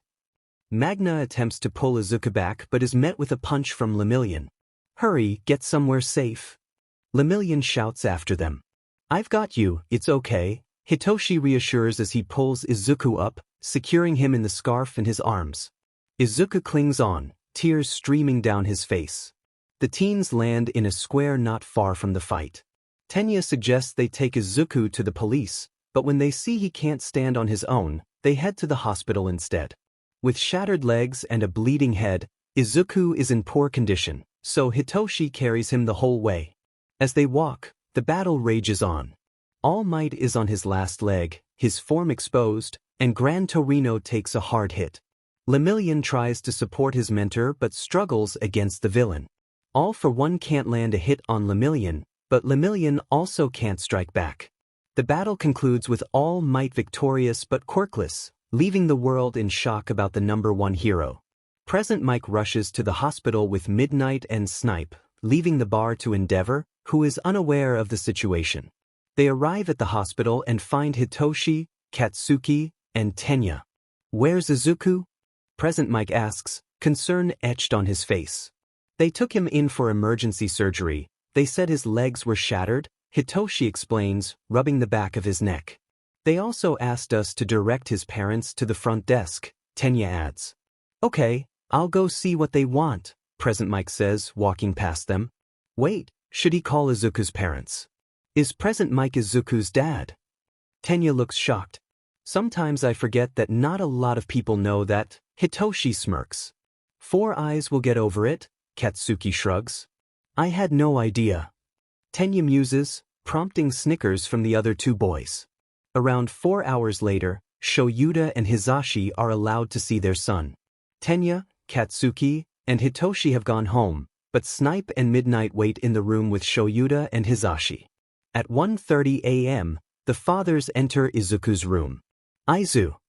Hizashi whispers, tears welling in his eyes. Dad, Papa. Izuku cries, a smile breaking through his pain. The family embraces in a much-needed hug. The doctor explains the damage to Izuku's legs.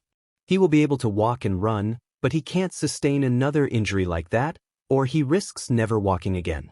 We understand, thank you, doctor, Hizashi says, holding Izuku's hand. Right, I'll leave you three then, the doctor says, exiting the room and leaving a heavy silence behind. Izuku, I'm so glad you're safe.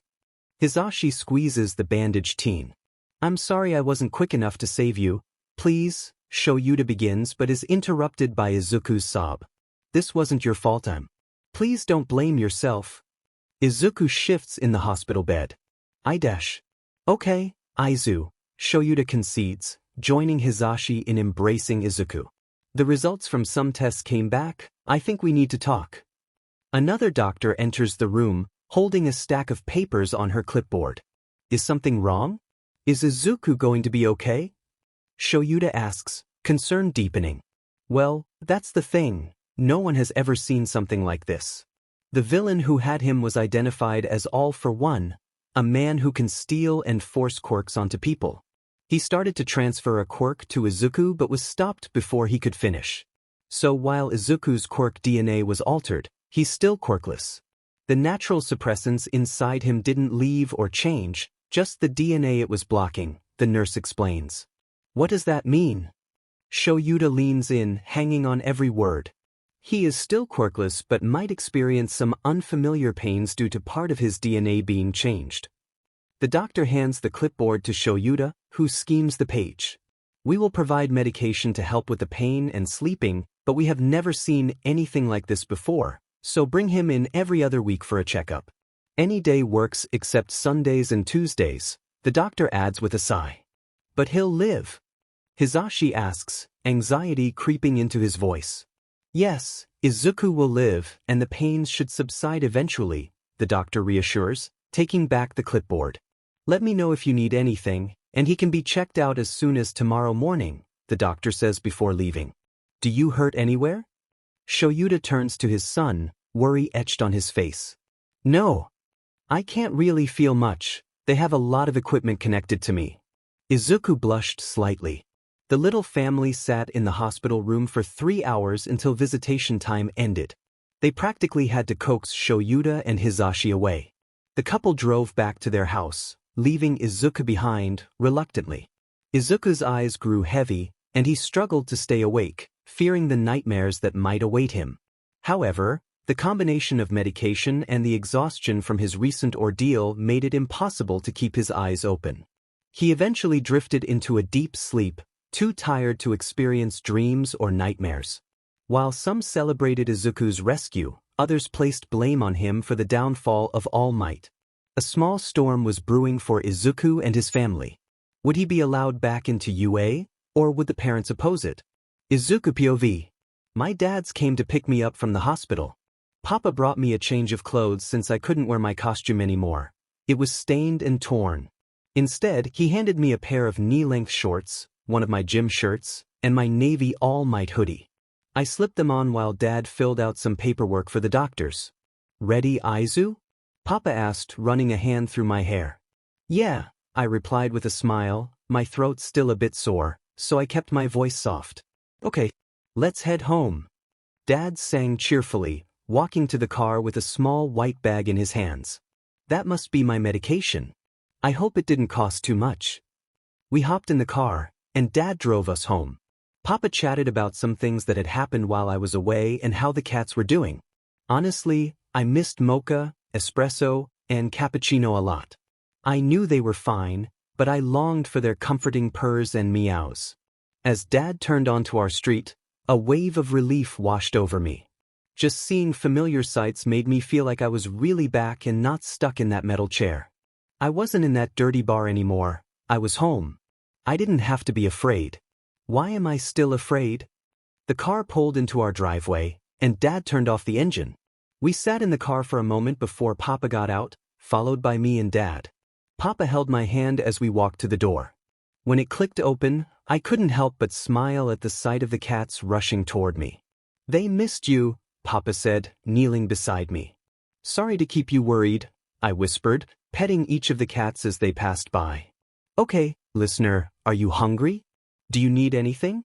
You must be starving. I'll make us some lunch, Dad said with a bright smile. He looked so happy that I couldn't say no. Right? I replied, smiling back at Dad. Dad skipped to the kitchen and started preparing something on the stove. Papa took me to the couch and we sat next to each other. He wrapped me in a warm hug, and I listened to the peaceful sounds around me. Dad sang in the kitchen, espresso purred beside me, and cappuccino and mocha playfully wrestled. Papa held me close. I'm home and I'm safe. I repeated the phrase in my head, feeling like I was convincing myself, but it was true. I was home and everything that had happened was over. School won't start back up until next week. We have this week and the next off. What do you want to do? Papa asked. I'm not sure. 3 whole weeks? That's a lot of time. I don't know if I can even think of enough things to do, I pondered. Is there a movie you want to see? Or maybe a sport or hobby you want to try? Papa ruffled my hair. Oh. There is one thing I've wanted to try, but it sounds silly. Never mind, I muttered. It's not silly, you can tell me. Anything Izu, I mean it, he encouraged with a smile. Well, I want to try knitting, but it seems like something for older people, so it doesn't matter. I blushed. Knitting isn't silly. Singing and cooking might be a little silly, but knitting? That's useful and cool. Papa smirked. You don't think it makes me seem like an old woman? I asked. No, I act more like an old woman than you, he laughed. So it's not silly? I mumbled. It's not silly, Izu. In fact, we might have some supplies around the house to start knitting today. Hisashi has tried to get me into all sorts of hobbies, so we might have some yarn and needles lying around, Papa said, and I nodded. Lunch is ready, Dad announced, popping up behind us. We all sat at the table and it felt like ages since we last did. Dad made some sweet curry, and even though my appetite was still low, I managed to eat a small portion. After lunch, I helped Papa with the dishes while Dad searched for knitting supplies. Look what I found, Dad said, running into the room. It's a pair of needles, 3 skeins of yarn, and a book on basic knitting. Dad showed them to me. One skein was dark green, another was mustard yellow, and the last one was black. See? I knew we had something. Papa smirked. Come on, I want to see you put this to good use, Izuku. This will be fun, Dad encouraged. All right. I laughed as I sat on the couch with them. It took me about 20 minutes to really get the hang of it. I decided to make a scarf to start. It was simple and should only take a week or 2 to finish if I worked at it. I created a checkered pattern with the green and yellow, using the black to frame each box. It was really fun and helped take my mind off all for one. You're so good at this, Izu. I think the first time I tried to use the needles, I nearly poked my eye out. Papa laughed as he read his book. Oh yeah, that's why we stopped trying to knit. Dad joined in the laughter. Thanks, but it's not that impressive, I blushed. I repeat, I nearly poked my eye out, Papa smirked, making me giggle. We spent the next hour enjoying our hobbies. I knitted my scarf, Papa read his book on migraines, and Dad worked on a coloring book featuring cats. The cats slept and playfully wrestled with each other. Hey, do you two want to watch a movie? Dad asked. Sure. What movie? I smiled. Not sure yet. Want to look through our collection with me? Dad set his book aside. Okay, I said as I cleaned up my knitting supplies. While you two pick out what we'll watch, I'm going to get some takeout. A new place opened up, and I want to try it out, Papa said as he stood up. All right, let's get to it, Dad smiled. Papa grabbed his keys and headed out for food while Dad pulled out 2 boxes of movies filled with all kinds of VHS tapes and DVDs. I knelt next to Dad and helped him sift through the collection. Show you to POV. I grabbed the keys and headed to the car to get dinner. The sun had set a few minutes ago, and the starry sky enveloped the streets. I drove down the road to a nearby parking lot, just a short walk to the restaurant. As I made my way there, I overheard a conversation. What's taking Kurojiri so long? Would it kill him to hurry up? A man growled. Come on, Midoriya, after what happened, he's probably tending to the heartbroken Shigaraki, another man mocked. Midoriya. Shigaraki. It's the League. I turn my head down the alleyway but don't see them. Finally. Let's go. Midoriya steps through a purple portal, and I catch a glimpse of him. He's a tall man with a noticeable belly and the same curly green hair as Izuku, but his eyes glow with an almost radioactive green light. The 2 villains vanish before I can say anything. I know I can't confront them alone, not without my gear. I call Tsukachi and tell him what I saw, and he rushes to Mizudafu. He and a few other officers search the area but find nothing, so I continue with my task. I can't bring this up at home. Izuku is just starting to feel like a normal kid again, and I don't want to worry him with what I saw just a few minutes from our house. He doesn't need to be afraid. Thank you. I nod to the man who brings me my food and jog back to the car. Just a short drive to the house. I drive down the road and park in our driveway. I carry the food in one hand and my keys in the other. As I walk up to the door, Hisashi lets me in. I place the food down on the counter and wave to Izuku, who looks up at me with his gentle green eyes. Papa, is everything okay? Izuku asks, getting up from his spot on the floor. How did he know? Does he sense something? Yeah, just had a long wait at the restaurant, so I want to see if this food was worth it. I give him a small grin, and he seems to accept my explanation. Then let's eat. Hisashi sings while washing his hands. Okay. Izuku smiles. Good, Izu is all right. I let out a mental sigh of relief. We sit down at the table and share portions of each type of food. It's decent, nothing to brag about, but better than most local places. Just a city away isn't a bad drive for some good food. Plus, Izuku seems to enjoy it. After dinner, we spend the night cuddled up under blankets watching movies. I requested the night off from my usual patrol since we just got Izuku back, and I'm grateful they granted it. The extra rest and time with my family feels wonderful. After the third movie, everyone else falls asleep, Hisashi snoring and Izuku cuddling against my arm. Izuku mumbles in his sleep. Oh. I whisper, looking at the teen. He starts to shake. He must be having a nightmare. He sweats and clings to my arm tighter. I run a hand through his hair. Hey Izu, it's all right. I'll keep you safe. I whisper to him and begin to rub his back gently to calm him. It's okay, Izuku, I love you. I whisper as he settles back into a peaceful sleep. I love you. I think about my son. Hitoshi POV. It was 7 in the morning when I received a text from Izuku. He invited me over to his house to train. We have 3 weeks off, and Izuku wants to train. That kid has to be a little crazy. But he's also strong. So I told him I'd be there after lunchtime, giving me enough time to take the train and walk the rest of the way. I grabbed my small red backpack and tucked a towel, water bottle, and my binding scarf inside. I grabbed my phone and headed for the door. Short train ride, then a walk to his house. I stepped onto the train and settled on a bench. Not much happens on trains, so the ride was as uneventful as usual. Once the train reached my stop, I jumped off and made my way to Izuku's address. The house was large, big driveway and tall fence. It was the size of my apartment building. I walked up the path to the door, but Izuku opened it before I could knock.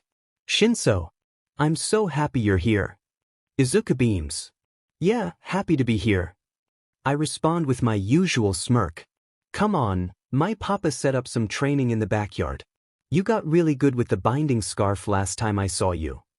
Izuku pulls me inside. Thanks, I heard you were learning how to use guns. I take his hand and walk through the house to the back door. Yeah, I don't have one here. I just borrowed one from Snipe, so I won't do any more trading with them until I see him again.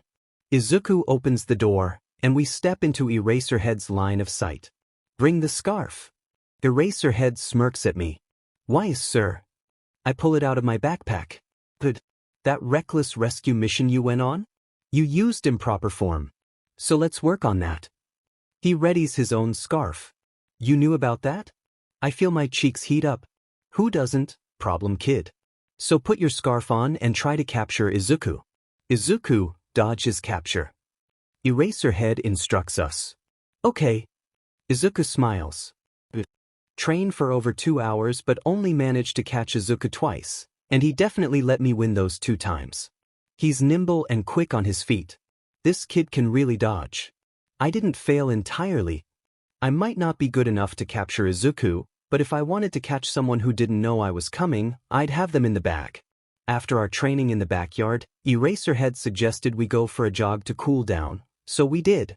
We jogged and walked around Izuku's neighborhood. I knew Izuku was fast, but he was incredibly quick. He outpaced both me and Eraserhead. You kids aren't half bad. Let's head back home to get something to eat. Eraserhead compliments us. Right. I stretch. I'll lead. Izuku grins. Okay then leader, let's go.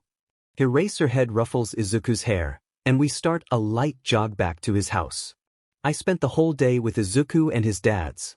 We trained, ate, hung out, and Izuku showed me the scarf he's making. At 5, I went back home with sweet memories of my friend lingering in my mind. My friend. Katsuki POV. My friends are demons and I regret getting close to people. Let me start from the beginning. It's 7 a.m. and shitty hair calls me. First of all, who makes phone calls before 9 o'clock? And second, why is Kirishima calling me? I'm not even out of bed yet, and Pebble Boy wants to talk. But being the good person I clearly am, I ignore the call and go back to sleep. When he calls me the third time, I answer, thinking maybe it's serious. Hey Bakubro. It's been a while, Kirishima said. It's been 2 days, I replied, a bit annoyed. Yeah, while. Anyway, what's good with you, dude? I've been great. I've actually been in touch with the others, Mina, Siro, Kaminari, you know the guys. Well, Mina wanted to know if you'd be down to hang out. Like, at the mall, all of us, Kirishima rambled. Fine, whatever, I groaned. Wait, actually. Oh dude, this is going to be awesome. I'll meet you at your house, Bakubro, around 1. See ya then. Kirishima hung up. What? I pondered. I'm not a morning person. Let that be known. So when I agreed to meet with my squad, I hadn't realized what I had really done. Pre-breakfast, and I might just agree with you. Shitty hair got lucky. After breakfast, around 9:00-ish, it hit me. I was going to the mall with a bunch of idiots in just a few hours. I was angry, but I'm not one to back down, so I got ready. I put on my skull tee and a pair of jeans. By the time I went downstairs, Kirishima was talking to my parents and laughing about me. Hey Bakubro. Ready to go? Mina, Kaminari, and Siro will meet us at the mall. I got us train tickets. Kirishima smiled. Yeah, whatever, I grumbled. You two boys have fun, my mom waved as we left. The two of us walked to the train station and hopped on. Kirishima insisted that we sit, so we did, next to a window where we could look out at the platform. Hey, Bakugo, about what happened with Izuku. You knew him before, so do you think he's okay? Kirishima whispered. Deku's fine. His legs might be a little messed up, but he's fine, I shrugged. No, I mean like, mentally. That guy who took him said he was going to give him a quirk. He said Izuku needed a purpose. And Izuku acted like he didn't already have one. I just want to know if he'll be okay as a person. Being told that you don't matter or that you're useless can be pretty rough. And you knew him as a kid, so maybe you could tell me if he's gonna be okay, I don't know. Kirishima was stressed about Deku. Listen, Deku has honestly been through worse, but those aren't my stories to share. He always bounces back, stronger than before. This time shouldn't be any different. Actually, this time he has people who care about him, so he should be better than ever. I whispered.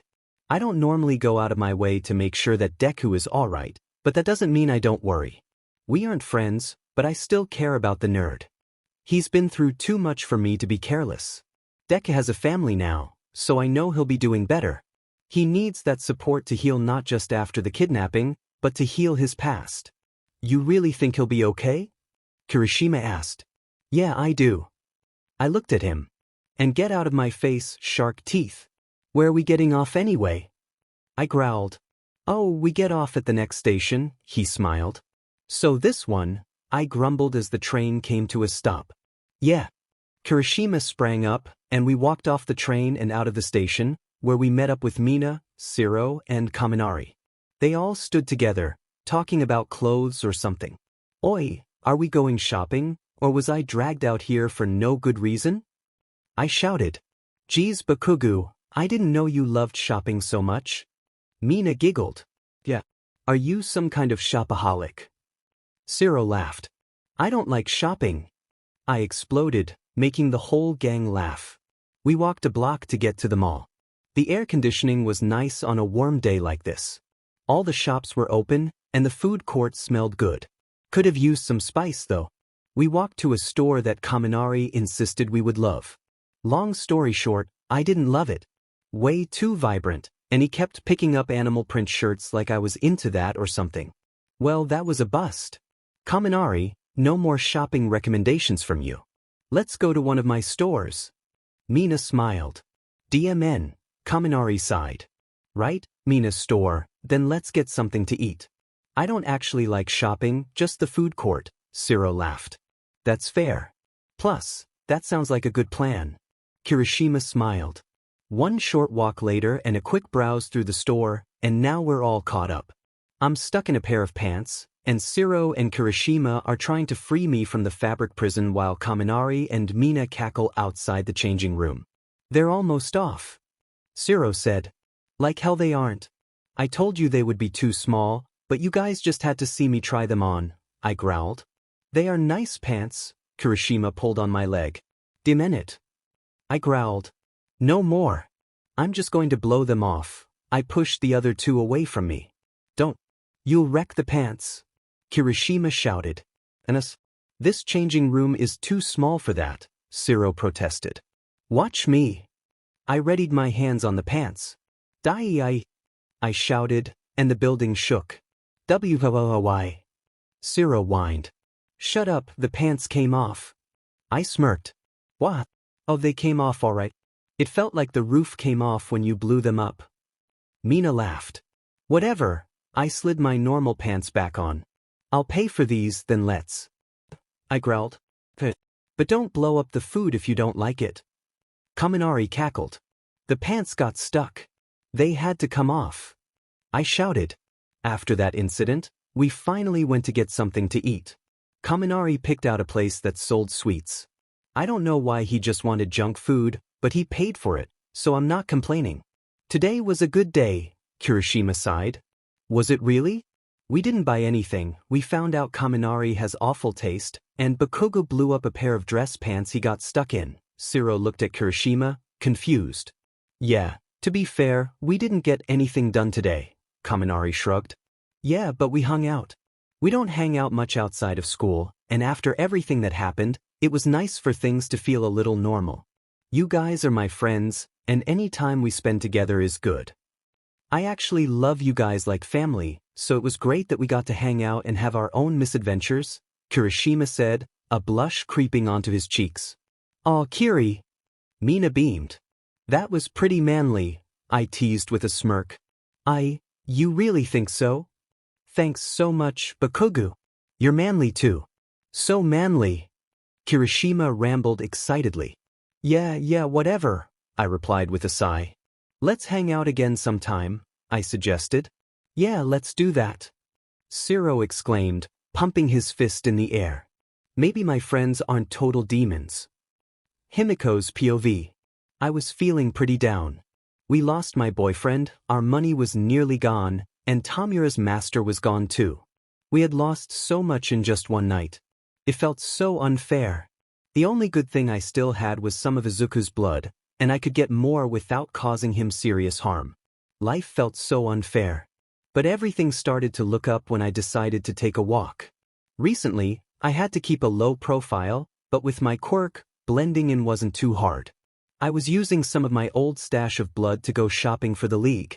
We needed ingredients for food, so Kurojiri sent me out. As I walked by the park, I spotted a certain dreamy green-haired boy. Izu. My heart fluttered at the sight of him.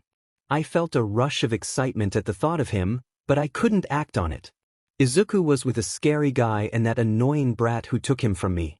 I would love to confront that kid for different reasons. Unfortunately, I had to watch them leave the park without me. But then an idea struck me.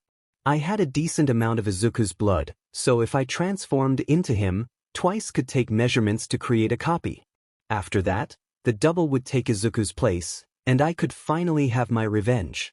We didn't have much reason to keep him alive anymore, so this could be a date for me and payback for Tamura. My hopes were dashed when I returned to the league. No, we still need him alive. Master said the doctor could give him his quirks, and he would become a weapon for us. So we need him to fulfill the master's will, Shigaraki told me. But who even is this doctor? Let me take care of Izuku. I protested. The doctor is an old friend of the master. He won't reveal himself until we have something he wants or when he needs us, Shigaraki grumbled. Plus, what's the rush? There are plenty of other targets out there. Go find someone else to deal with while you wait for Shigaraki to lighten up, Midoriya joked. No. I just want Izuku. I stomped my foot in frustration. Then whine all you want, but do it somewhere else. Dabi snapped at me. Ugh. I stormed off. No matter what it takes, I will have Izuku's blood.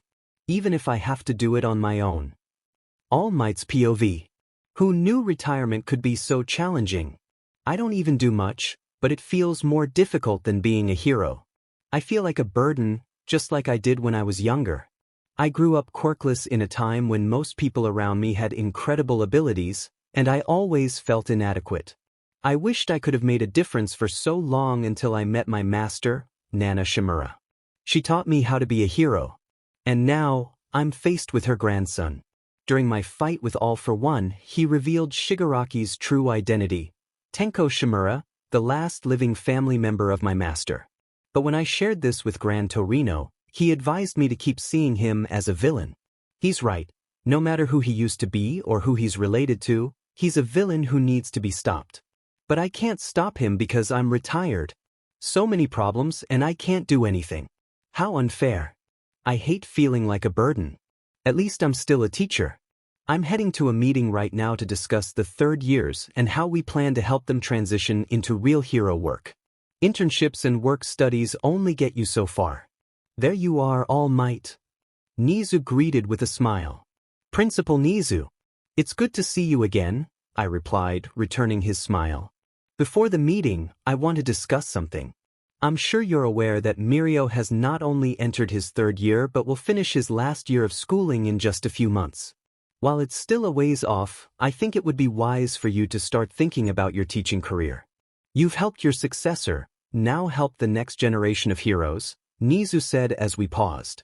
It's a lot to take in, but I think working more with the first years might help in the long run, I agreed. I'm glad you understand, Nezu said, smiling again as we continued down the hall. Hey guys. We aren't late, are we? Present Mike called out as he joined us. Mike, Eraser, it's good to see you both again. The meeting is about to start, Nezu informed them. But where is Izuku? Eraserhead asked, noting the boy's absence. He's in the teacher's lounge. Why? Nezu replied. Tell him to come with us, I would like his opinion on some matters, Nezu continued as he walked ahead. Alright, I'll go grab him. Mike dashed back down the hallway. Izuku. That's the child who All for One took. It's easy to forget that young Yamada is Mix and Eraser's kid. It feels like just yesterday I met the two young heroes who aspired to have their own agency. I wonder what Nezu wants young Yamada for at the meeting. Nezu seems to have developed a soft spot for the teen. I hope for his sake that everything goes well. We entered the large meeting room, and I took my seat next to Snipe. Mike soon returned with Izuku in tow. Mike took his seat, and young Yamada sat nervously in a corner. He looked more anxious than I've ever seen a teenager. All right then, let's get right to it. Nezu announced. We discussed our plans for school security and how to handle potential threats. The safety of parents and students was a recurring topic. At one point, Present Mike suggested there could be a traitor among us. He mentioned that someone might be leaking information, and though I hated to think it, he was probably right. We decided to avoid the subject to prevent any conflicts over the information we didn't have. Then Nezu turned to the topic of the dorms. Izuku, what do you think about the dorms? Nezu asked, directing everyone's attention to him. Huh. Izuku replied, caught off guard. Oh, dorms seem like a good plan. But dorms don't stop attacks like the USJ, they might even encourage them. When the league took me, I discovered the quirks of some of their members. Himiko Toga can transform into others, and Twice can create copies of people. If even one of them managed to infiltrate the school, they would blend right in, which would inevitably cause problems. I think if we do dorms, we have to monitor everyone's comings and goings. Perhaps students should only leave with a teacher, young Yamada suggests. If you want, he second-guesses himself, sensing the silence. I agree with young Yamada, I say. Me too. Nezu smiles. I believe having second and third layers of security is absolutely necessary. Our students' lives could be at risk, so we can't afford any mistakes. With the information we have about the League of Villains, we can implement appropriate security measures. Nezu announces. The meeting continues for a while longer as we discuss security measures. I realize that young Yamada is incredibly intelligent. His experience and knowledge could rival most of the teachers. His lack of a quirk doesn't hold him back, he doesn't let it. I wish I had that kind of determination when I was his age. I'm sure that young Yamada will make a fantastic hero. Izuku POV. I'll give you a purpose. I have more important things to do. Deku. I cover my mouth to stifle a shout. At first, I was so exhausted that I could sleep without nightmares, but now they've become worse than ever. It's been 2 weeks since the rescue mission and my kidnapping, and I'm still terrified. I see a shadow and jump. I need to get better. School starts again soon. Izu, are you okay? Papa bursts into my room. Yeah, I'm okay. I whisper. Was it a nightmare? He sits next to me on my bed. I didn't mean to yell. I tried to stop myself, but I stutter. It's all right, Izu. It's okay. I just want to check on you. Are you feeling better now? He scoots closer. Not sure. My head hurts, but I took my medicine and I can't sleep at all. I keep bothering you and Dad, and I'm sorry. I sob into his shoulder, unable to hold back my tears. Oh, Izuku. Papa pulls me in for a hug, cradling me. I can't help but cry into him. He holds me until we decide to go downstairs. There's no way I can go back to sleep. I need to stay awake. I sit with Papa on the couch and he tells me stories about his own school days. It's nice to take my mind off my problems. After Dad wakes up, we have breakfast and they tell me they have to work today. Papa is discussing the dorms with the parents, while Dad works on paperwork with Uncle Snipe and Auntie Namuri about the rescue mission. So, I'll spend the day at UA with Dad. Dad drives us to UA, and as we approach his office, I hear yelling. As we get closer to the main building, I see groups of people holding signs.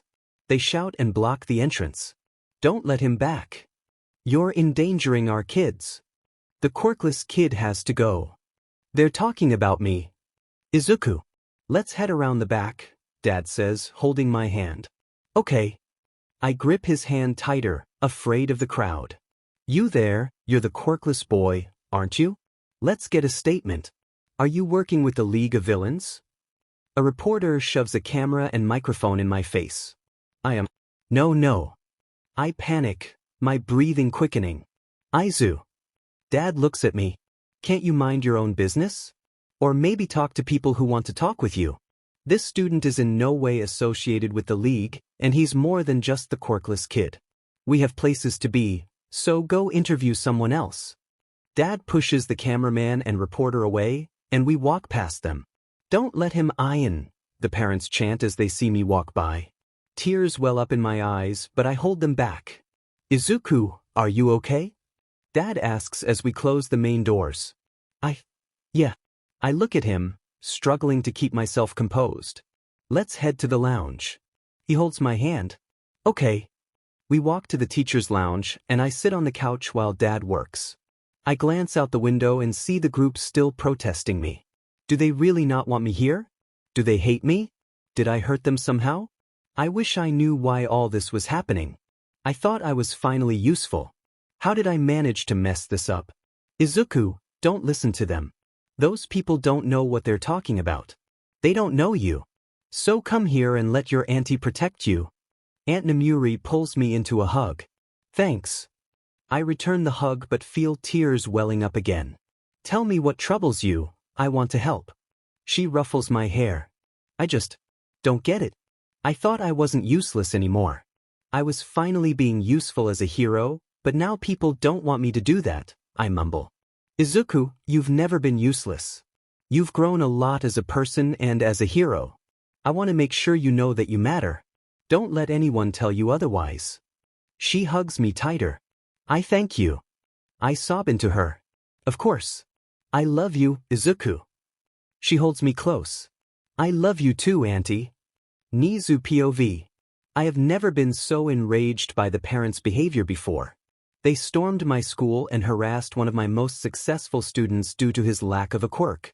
They claim it's for their child's safety, but I know they hide behind that excuse to avoid being called out for their prejudice. They can take this protest and shove it. I won't tolerate this kind of behavior. What shocks me the most is that some of these parents have children in the same class. The Aoyamas showed up, claiming he would be dangerous, while the Yaoyorises shouted that he would harm their daughter.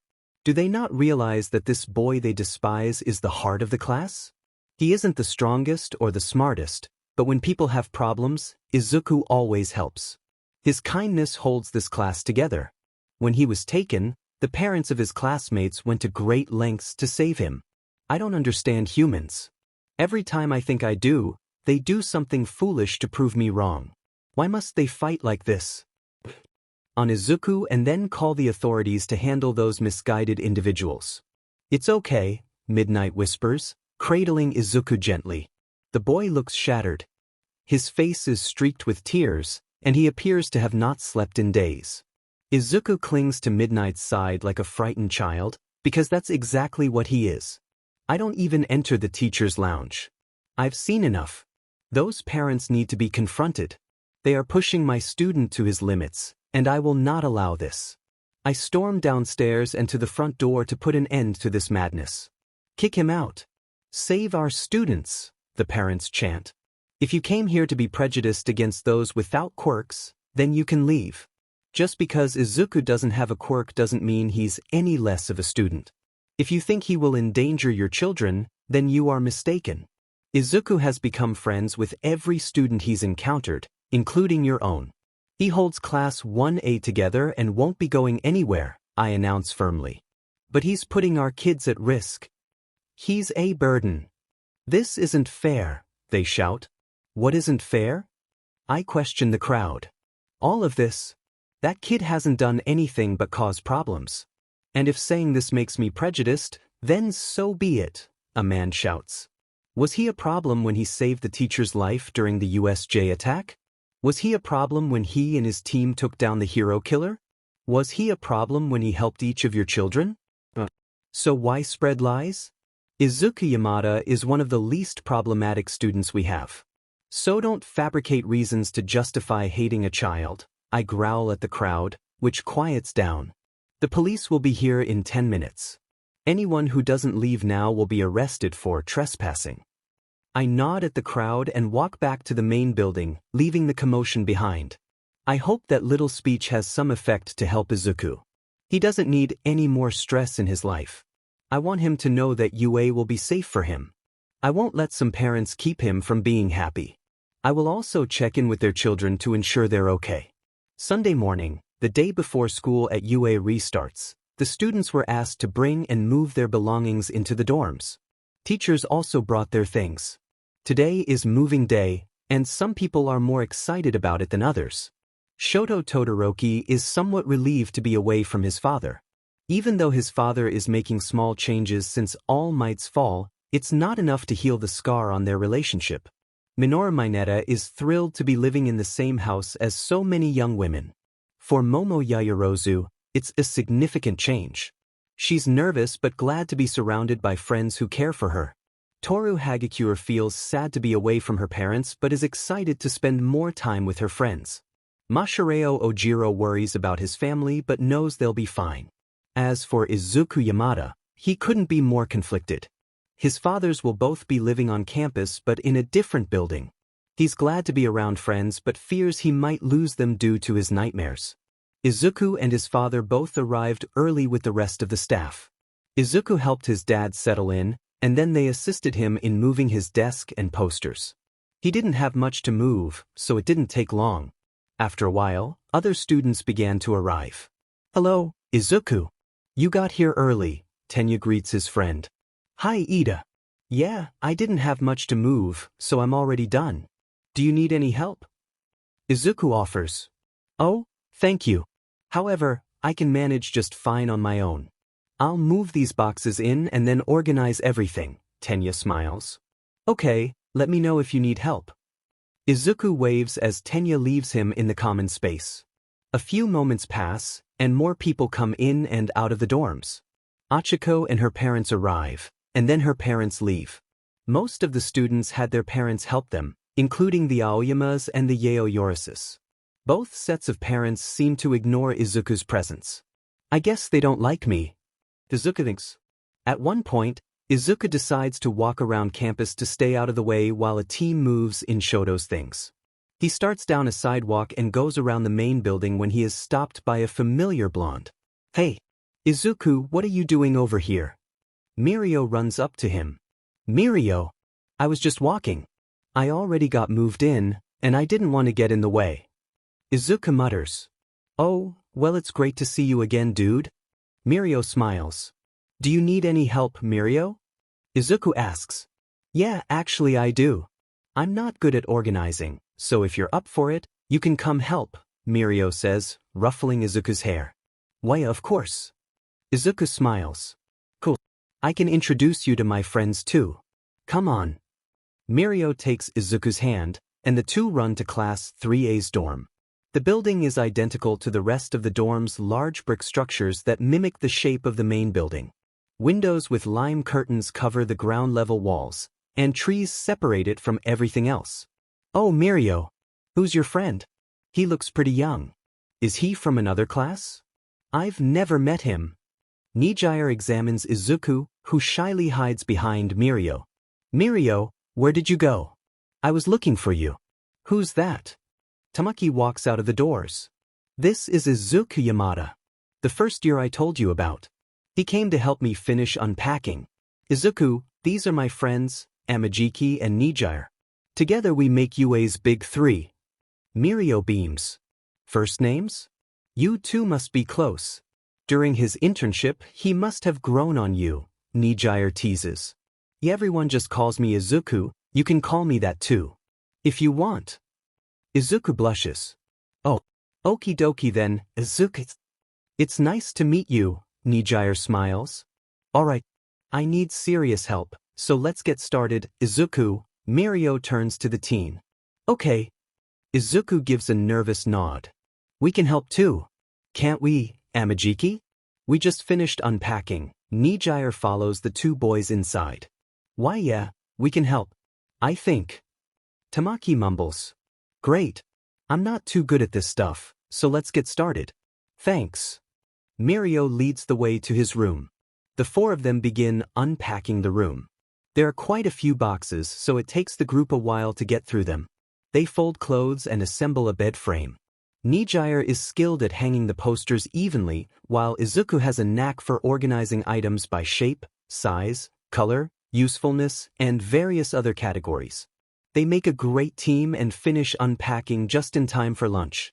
Thanks so much, guys. This looks awesome. But honestly, all this work has me starving. I think Lunch Rush is serving food now, so let's head down there. Mirio smiles. Yeah, I'm pretty hungry too, so let's grab a bite. Nijire agrees with the blonde. The team heads out, leaving 3A's dorms for the main building. Before they reach halfway, they are stopped by an unusual pair, the loud and vibrant blonde and the stealthy, smirking figure. Hisashi Yamada and Shoyuta Aizawa have tracked down the kids. Aizu, there you are, listener. We've been looking for you, Hisashi smiles. Present Mike, Mr. Aizawa. Mirio greets the teachers. We borrowed Izuku to help me unpack. Hope that's no problem, Mirio says. No problem at all. We just wanted to check on him. Nemuri wants to have lunch with us, Izuku. You coming? Hisashi ruffles the green teen's hair. Hey, Dad. I'll see you guys later. Izuku waves as he walks away with his fathers. Dad? Tamaki whispers. You heard that, right? If Present Mike and Eraserhead are married, then that makes Izuku their son. Isn't that crazy, Mirio? I had no idea. Why didn't you tell us? Nijire asks. Because I didn't know, Mirio replies, standing in shock. Is such a sweet kid really raised by the guy who expels students for fun? I hardly believe it, Mirio thinks to himself. By sunset, everyone has moved into their respective dorms. All the students and staff shuffle to their new homes. Curfew is set for Sunday through Thursday at 7 p.m., and on Friday and Saturday, it's 8 p.m. The students prepare dinner, which earns criticism from Katsuki. You call that seasoning? He exclaims. Why yeah? Toru stutters. Like hell. Let me show you. Katsuki grabs the utensils from Toru and passionately instructs her on how to season curry. Gee, it's like one big happy family. Achiko laughs. It's more like one big happy and dysfunctional family. Shiro retorts. Maybe we should work on it then, Momo sighs. Dinner will be ready in 10 minutes. Katsuki yells. Yes, sir. A few of them respond, rushing to the bathrooms to wash their hands. After dinner, the kids clean up and settle down. Denki plays video games, Hitoshi has his earbuds in, and Mashireo reads a book. I'm bored, Mina whines. Yeah, me too, Kyoka sighs. Hey, what do everyone's rooms look like? Mina asks. A room, Hitoshi replies, with one earbud out.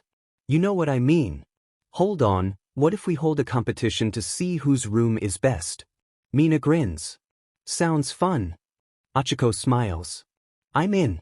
Competition for the manliest room. Ijiro chimes in. Right, let's start with the boys' side. Mina claps. Wait, where's Deku? Achiko asks, worried about her friend.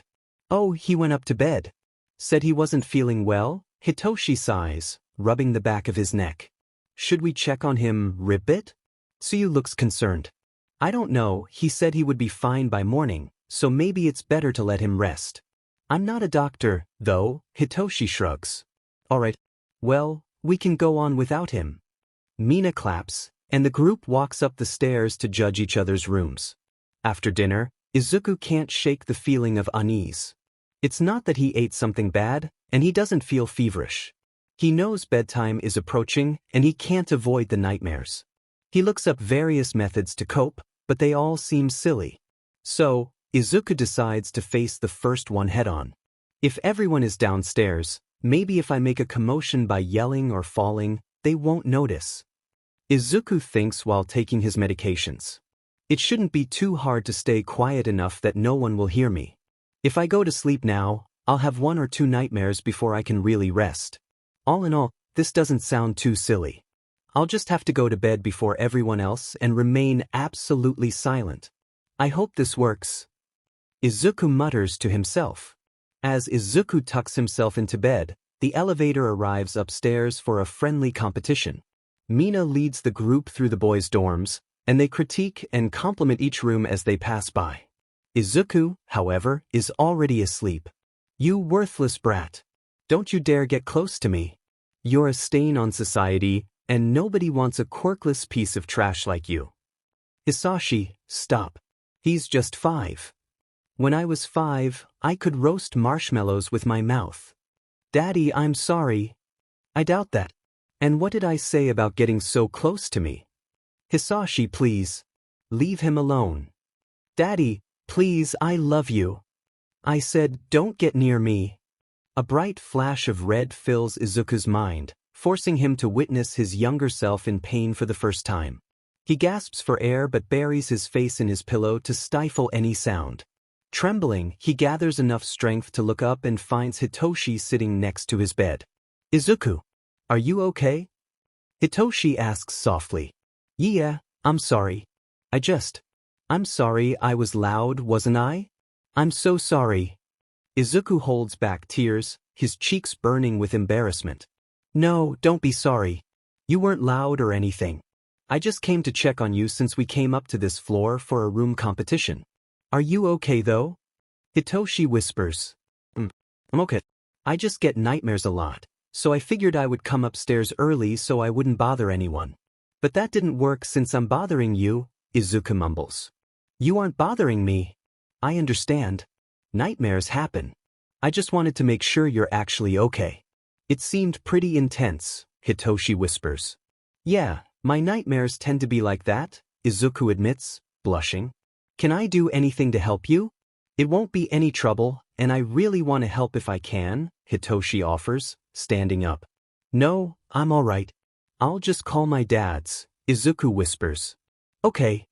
Let me know if you need anything at all, Hitoshi said before stepping out of the room, leaving Izuku behind with a heavy heart. Izuku chose not to call his parents and instead spent the entire night at his desk, poring over his notebooks. He couldn't bring himself to sleep, fearing he might disturb everyone in the building. More than that, he didn't want to upset them. As the long night faded, classes began as usual.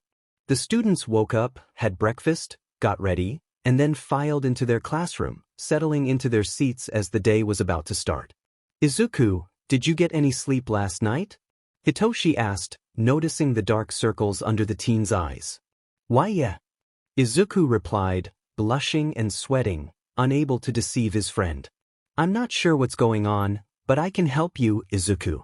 Just trust me, Hitoshi said, concern etched on his face. It was Hitoshi's first day in the hero course, but his thoughts were solely on Izuku and how he could help him. He could tell that Izuku hadn't slept well for nearly a month, likely haunted by nightmares. Last night, he felt he hadn't been a good friend. Izuku had needed him, and he had walked away. He vowed not to make that mistake again. Shinso, I think Nezu wants to see us for lunch, Izuku said, turning to him. Oh, then let's head to his office if that's what you want, Hitoshi replied, ensuring Izuku felt no pressure. Yeah, let's go, Izuku smiled. They walked to Nezu's office, and Hitoshi considered asking for help. Nezu was perceptive and might have noticed Izuku's struggles. Hello. Hatsume, it's been forever. Izuku exclaimed as he opened the office door and rushed into a hug with Hatsume. Izuku, I know. I can't wait to show you some of my new inventions. You too, Shinso. I made lots of things and want to give you both something, Hatsume beamed. Give us something? Hitoshi asked, surprised. He knew she had built gear for Hero Corps students but hadn't expected a gift. Yeah, a gift. I've seen you both in action, and I want to give you things that could help. I'll start with you, Shinso. Since you don't have your hero costume yet, I asked Power Loader if I could work on it. Anyway. She pulled out a suitcase with a glowing number 21 on it. I built you a hero costume, she shouted, her excitement palpable. Am I hero costume? Hitoshi blushed as he took the suitcase into his hands. The costume featured a black shirt with two simple red stripes that ran down the sides and met at the pocket, a turtleneck, and special fabric where his binding scarf would sit. The matching black pants had a crimson stripe along each leg, and it included a utility belt with a first aid kit and a new mask with gold accents. Hatsume. Hitoshi felt a rush of gratitude. Thank you. He pulled her into a tight hug, fighting back tears. I'm so glad you like it. Now, Izuku, Hatsume turned her attention to him. These are lightweight leg supports. I heard about what Muscular did to you and how the lack of immediate attention made it worse, so I wanted to help. These supports will block any attack aimed at your legs and ensure you don't falter in battle. I hope you like them, Hatsume smiled. This is the nicest gift I've ever gotten. Izuku exclaimed, pulling Hatsume into another hug. Successful gift mission, she hugged him back. They spent the rest of lunch talking and laughing together, enjoying the camaraderie of being back at school with friends. After lunch, Izuku and Hitoshi returned to class, where Mr. Aizawa announced an upcoming licensing exam and the need for ultimate moves. Finding his ultimate move would be challenging, but Hitoshi was determined. Izuku demonstrated his ultimate move. He fired 2 shots with his gun, immobilizing the enemy, then flipped onto the villains, bringing them down swiftly. It was impressive, reminiscent of an advanced version of Uraraka's gunhead martial arts. Although Hitoshi didn't accomplish much work, Mr. Aizawa noted his improvement in speed and aim, so the first day as a Hero Corps student wasn't a total loss. Plus, he had the chance to train in his new costume, which felt incredible. He needed to find a way to thank Hatsume. That evening, Hitoshi resolved to ensure Izuku got some sleep. As his friend, it was his responsibility to help him. He recalled his own childhood nightmares after a villain attack and how he had overcome them. He would use the same techniques to assist Izuku. He decided to make some lavender tea, known for its calming properties. After dinner, he planned to visit Yaoyorozu and her extensive tea collection. Hey, Izuku, someone called from behind. Ah, Mirio. Hello. Izuku waved at the approaching student, who was in uniform. I heard you wanted to talk to me. What's up? Mirio asked. Oh yeah. Is it okay if we talk in private? Izuku replied as he walked alongside the older boy. Yeah, of course, Mirio said, and they walked away, leaving Hitoshi behind. Hitoshi continued on to the dorms alone, wishing he knew what they were discussing. But he decided to use this time to brainstorm ways to help Izuku with his sleep troubles. He pulled out an old book from his room, flipping through the pages. His parents, often busy with work, had written down helpful tips for when he might get hurt or need care while they were away. During the year of my night terrors, my dad wrote down ways to help with nightmares, insomnia, and headaches. I found a page that described the best methods to prevent nightmares. I read it thoroughly, noting the ideal temperature, the best blankets, and how a humidifier could help. It even discussed lighting. Following the book's advice, I decided not to confront Izuku directly but instead to invite him for a sleepover. I grabbed a thin, fuzzy blanket, adjusted the temperature in the hallway, took the humidifier from my room, and ensured the lighting was soft. Just like that, I was ready for my sleepover mission and just in time for dinner. Izuku returned to our dorms, and we all sat down for dinner. It was leftover curry from the night before, which Bakugo had made a bit too spicy. After cleaning the kitchen, we went our separate ways. The more studious kids headed off to prepare for a quiz that was 2 weeks away, while the rest of us relaxed around the dorms. Hey Izuku, I was wondering if you wanted to hang out tonight. Like a sleepover or something, I suggested. A sleepover? He started to smile. Yeah, that sounds like fun. We'll have a great time, I reassured him as he hesitated before agreeing to my plan. Cool. I grinned as he led me to his room. That night, we enjoyed tea while Izuku knitted and I read. He showed me his hero notes, and we played a com board game. As the evening wore on, I noticed Izuku starting to get tired, so I turned on the humidifier. Izuku, want to get some sleep? We do have school tomorrow, I whispered. Sure, that's a good idea, he replied with his iconic shaky smile. Right, let's rest up for training tomorrow, I said softly, turning off the lights and settling into my sleeping bag. Okay. Izuku pulled the blankets up on his bed. I kept a watchful eye on him throughout the night. He jolted awake a couple of times but didn't fully wake up, which I took as a good sign. It meant my preparations had worked, and Izuku's nightmares weren't troubling him. Mission accomplished. Morning came, and Izuku woke me up for school. Shinso, can I ask you something? He whispered as we walked down the stairs. Sure. Replied quietly. Well, it's a bit strange, but did you do anything special last night? He asked. If you're talking about your nightmares, then yes. While you were talking to Mirio, I made a plan to help you sleep better, I smirked. Shinso, you didn't have to do that. Thank you. He hugged me tightly. No problem, Izuku. I wanted to help, so I kind of had to. You're my friend, and I wanted to do something nice for you, just like how you've been nice to me all this time. I hugged him back. Thank you, Shinso. He squeezed me again. Yeah, you're welcome, I replied, returning the embrace. The day before. Can we talk in private? I asked. Yeah, of course. Mirio smiled as we walked a little further away. When I was taken by All for One, he mentioned giving me quirks to defeat All Might's successor. It started to make sense. Nana Shimura was All Might's mentor, and they had very similar quirks. I cleared my throat. Correct me if I'm wrong, but All Might has the ability to pass down his quirk, and he passes it down to you. You're All Might's successor, I turned to Mirio. You're pretty smart, Izuku. I don't think I could lie to you since you know every little detail about the story. Yes, I'm All Might's successor, but that has to stay a secret, Mirio spoke slowly. I won't tell anyone. I reassured him. Thanks, Mirio sighed. Current time. Sir Knight I asked to see me during lunch. I wondered if I had missed some paperwork due to the Nomu attack and stain. I informed Shinso and Hatsume that I couldn't join them today and headed to the room I was directed to. Izuku, there you are, Sir Knight I smiled and shook my hand. It's nice to see you again, sir, I smiled back.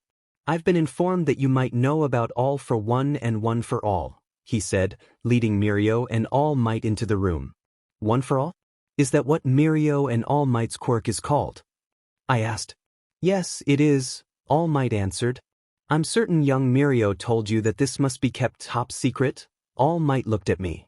Yes, he did say that. I swear I won't tell a soul. I promised the heroes. I'm glad to hear that, but if it's not too much trouble, can you remember anything All for One might have told you? All Might asked. All for One only spoke about how he would give me quirks to help defeat All Might and his successor. He mentioned starting off by giving me a warp quirk and then some doctor would handle the rest. I muttered. The doctor, did he give you a name? Night Eye inquired. No, sir. He told Shigaraki to take me to the doctor, who would finish the rest, I replied. I see.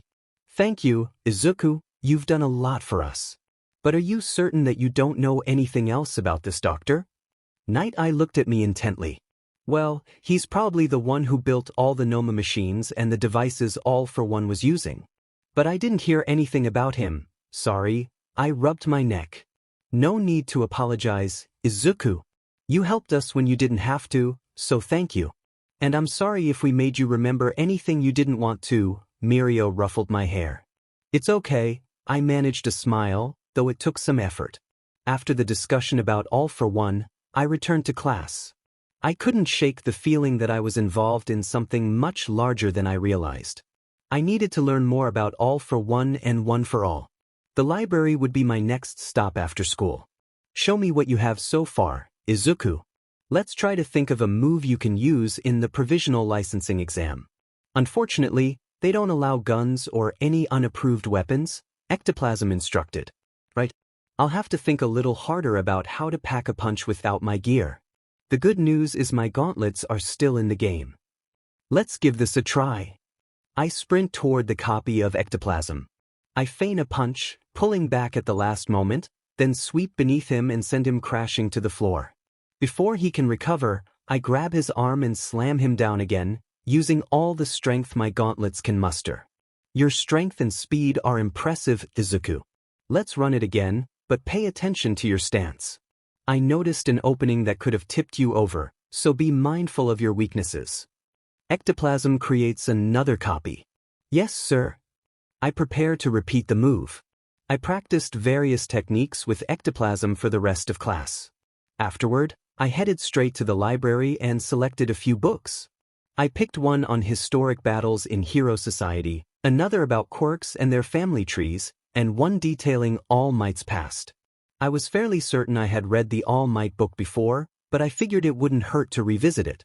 Once back in my room, I grabbed an empty notebook. It could be risky to leave my notes in an easily misplaced or stolen notebook. Fortunately, I had developed a code for my notes over time, a sort of secret language. So, I began jotting down my observations in that code. I started with the book on quirks and family trees. The most notable information discussed the second generation of quirk holders. There were many powerful quirks and bloodlines that had mysteriously vanished, as if they had ceased to exist. It had to be All for One. With his ability to steal quirks, he must have been hoarding them. Most notably, he took strength, healing, and travel quirks. A powerful family had stopped having a quirk called Warp Gate, which sounded exactly like Kurogiri's ability. I made a note of that. Next, I moved on to All Might's history. Just as I suspected, I had read this book before. Still, I noted his mentor, Nana Shimura. There was hardly any information about her or her death, only that a villain had killed her, leaving a legacy for All Might. I was convinced it was All for One. To eliminate One for All, he had to take out Shimura before she could finish training her successor. We were fortunate she had already passed the quirk to All Might, otherwise, nothing would have stopped All for One from dominating Japan. I documented everything I could about Nana Shimura and her two quirks. Finally, I delved into the battles throughout hero history. Here, I discovered some fascinating details. I knew All Might had fought All for One, but I had thought he had killed him and sustained his stomach injury in that battle. It appeared that All Might and All for One had clashed multiple times. More intriguingly, One for All had been held by many individuals. It all began during a full-scale war with All for One's brother, Yoichi Shigaraki. Yoichi had an illness that limited his strength and was believed to be quirkless. During a confrontation with his brother, All for One forced a strength quirk onto him, unaware of Yoichi's true potential. Yoichi wasn't quirkless. He could pass down this power by sharing his DNA with a friend. Although the friend's name remained unknown, I took note of Yoichi and his entire life. I decided to revisit the quirk book and examine various documents on strength quirks and their mechanics. I learned that before All Might, there had been 7 holders of One for All. It began with Yoichi Shigaraki, followed by an unnamed holder, then another unnamed user, then Hikage Shinomori, who passed the quirk to Daigoro Banjo, then N, whose last name was not recorded, and finally Nana Shimura. So many individuals had possessed One for All, but I noticed a troubling pattern. Even those who hadn't fought All for One but still held the quirk tended to die young. After reviewing the information repeatedly, I reached a concerning conclusion. These individuals perished early because they already had quirks of their own. All Might had survived past 30 because he was born quirkless. But Mirio had another quirk already permeation. I have to tell Mirio. Izuku! A knock at the door interrupted my thoughts. If you ever finish studying, dinner is ready. It was Shinso. Alright, I'm coming. I closed the books and tucked my notebooks under the bed before joining the rest of my class downstairs for dinner. I wasn't sure how to tell Mirio, but I knew I had to. His life could be at risk. I would think of a way to approach him tonight, so I planned to talk to him tomorrow if I got the chance. Lunch at UA High School was usually a relaxed time for students to unwind and eat. However, today was different. Alarms blared as students scrambled to escape the chaos. The alarms signaled that a villain had breached the school, and everyone needed to take shelter in their classrooms or dorms. Contrary to what the teachers and principal advised, the students did not walk in orderly lines. Instead, they rushed around the school. Eventually, most students found their designated safe spots. They settled into their seats or huddled in dorms as teachers moved around, counting heads. The alarm was just a test. No need to worry anymore. However, we will have a quiz on how to properly evacuate a building, Nezu announced over the school speakers. Okay, let's do a head count, Shoyuta said, looking at the students who had returned to the classroom. I don't think Izuku made it. Achiko pointed to the empty seat. Right. Shoyuta glanced at where his son usually sat and radioed Nezu to request a search for Izuku. Well, you're all heroes in training. Form search parties to find him. Shoyuta instructed the class. Yes, sir, they replied in unison. I hope Izuku's all right. Hitoshi murmured. Me too, Ijiro echoed, sharing concern for his friend. The young heroes began searching the school for their missing companion. But he wasn't in the cafeteria, the dorms, or in the first-year hall. It was as if he had vanished. Until the former number 1 hero was approached by a small, familiar green-haired boy. Excuse me, sir, but, where are we? Izuku tugged on Toshinori's pants. A young Yamada? Very young Yamada. Toshinori stuttered at the sight of the boy. Izuku looked like any normal 5-year-old. During the alarms, a business student had accidentally lost control of his quirk, and someone was hit by a beam that would turn them into a child for 3 to 7 days. That someone was Izuku Yamada, who currently just wanted to know where he was and where his mommy was. Why are you so little?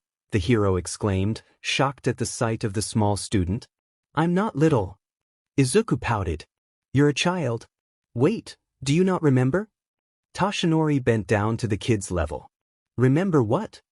Izuku asked, confused by how this man he had never seen before was acting as if they had met. I have to get your father's. Come along, my boy, we'll figure this out. Toshinori extended a hand for Izuku to take. Please don't kidnap me. Daddy wouldn't like that. He might hurt mommy if I go with you, plus you're a stranger. I can't go with a stranger. Izuku tucked his hands behind him and looked away from the hero. Okay, I'll just call them.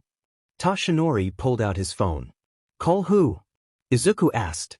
I thought I was a stranger. You shouldn't talk to strangers, Toshinori teased, shrugging at the curious boy. Yeah, but I want to know who you're talking about. Plus, if you tell me your name, we won't be strangers anymore. I'm Izuku Midoriya, now tell me your name. Izuku smiled. I'm Toshinori Yagi. And I'm calling Aizawa and Mike. They're probably looking for you. Toshinori dialed the phone number. Who are they? I don't know any Zawa or Mike, so why are they looking for me? Izuku asked, tugging on Toshinori's pants once more. It will be better if they explain this to you. Toshinori responded nervously. Within moments, Shoyuta, Hisashi, Nemuri, Nezu, Toshinori, and little Izuku sat in the teacher's lounge. Nezu and Toshinori whispered back and forth about how to handle the situation. They had spoken to the kid who caused the incident and learned that there was no way to speed up the transformation process. We should talk to him, see if he remembers even a little bit. Hisashi suggested. Right then, let's make formal introductions in case he doesn't remember. Shoyuta whispered. Can I whisper too? Izuku shouted from his spot on the couch before running up to all the heroes. Huh. Shoyuta looked down at the green mop of hair that tapped his leg. I like to whisper, it's fun. Izuku whispered into the hero's ear. It is fun, isn't it? Shoyuta ruffled the boy's hair, making him laugh. So precious. Nemuri sang, capturing some photos. You guys are funny. Have we met before? Are you my mommy's friends? She has lots of friends like Auntie Mitsuki, she's nice. I'm best friends with her son, Kaken, and we have all sorts of fun. When we grow up and when I get my quirk, we're going to be heroes. Izuku jumped up and down, laughing at his own story. Well, you could think of us as your mom's friends, kind of. You see, Shoyuta and I adopted you, so we take care of you. Hisashi gave a nervous laugh. But if you adopted me, where's my mommy? Izuku stopped smiling. Hisashi. Shoyuta whispered while elbowing the blonde. She couldn't take care of you, so we stepped in? I don't know, I wasn't expecting him to just ask us something like that. Hisashi panicked. I'm going to be quirkless forever, aren't I? Mommy knew I was quirkless and her and Daddy left, didn't they? It's all my fault they're gone. Izuku cried. No, it's okay. Don't cry. Hisashi picked up Izuku, who wailed and sobbed without end. Hisashi, what part of that seemed like a good idea? Shoyuta yelled at him, then took the crying boy and cradled him. I don't know. I thought maybe he would remember? Honestly, I wasn't thinking much at all. Hisashi sighed. Yeah, we could tell. Nemuri poked the blonde. It's okay, Izuku. I've got you. Shoyuta bounced the boy up and down as he started to calm down in his arms. There you are. Mirio and I have been looking for you. We got an update on what the... Sir Night-Eye looked at the scene before him. Whoa! Mirio also stood in shock at the sight. Nemuri teased Hisashi while Nezu took notes in a small black notebook with a mischievous grin on his face. Toshinori tried to make funny faces for Izuku, but he might have been scaring the boy. Shoyuta cradled the young version of Izuku, who dried his tears and sniffles on the man's binding scarf. Izuku mumbled, turning back to see who had entered the room. I look, Zawa. It's Sir Night-Eye. Izuku wiggled away from Shuta's grasp. How did this happen? Night-Eye looked around the room. The whole story or just why Izuku is 5? Nemuri sighed.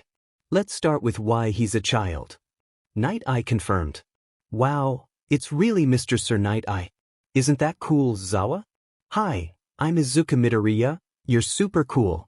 Izuku pumped his fist in the air, and Night-Eye picked him up. Thank you. He nodded and carried Izuku back to the center of the room. Well, during an alarm test, some kid got spooked and lost control of his quirk. His quirk hit Izuku and turned him back into a 5-year-old. Memories and all. It should only last 3 to 7 days. But during that time, he won't remember any of us. And when he turns back, he won't remember what happened. Hisashi sighed. I see. Night-Eye looked at the boy, whose face was covered in freckles and whose eyes were a happy shade of green. Night-Eye rubbed the kid's back and didn't feel any scars. This must have been before Hisashi took a darker turn, Night-Eye thought to himself. Do you know where you are, Izuku? Night-Eye asked him. I'm sorry if I forgot. Izuku frowned. No, it's perfectly fine. Night-Eye sat Izuku down on the floor. Mirio, call Bubble Girl and tell her we'll be late. Izuku needs our help. Night-Eye announced. He does. Hisashi asked. I do. Izuku looked up at the hero. Yes, I used my quirk on you to see what was going to happen, and I need to talk to the adults. So Mirio, when you get done telling Bubble Girl, get Izuku and entertain him. Night Eye adjusted his glasses. Yes, sir. Mirio texted his coworker and then grabbed Izuku. Is something wrong? Shoyuta looked worried. Not yet, but the quirk will wear off after 5 days. Then he'll start to rapidly age on the last day. He will experience great discomfort as every scar and memory reform in a matter of minutes.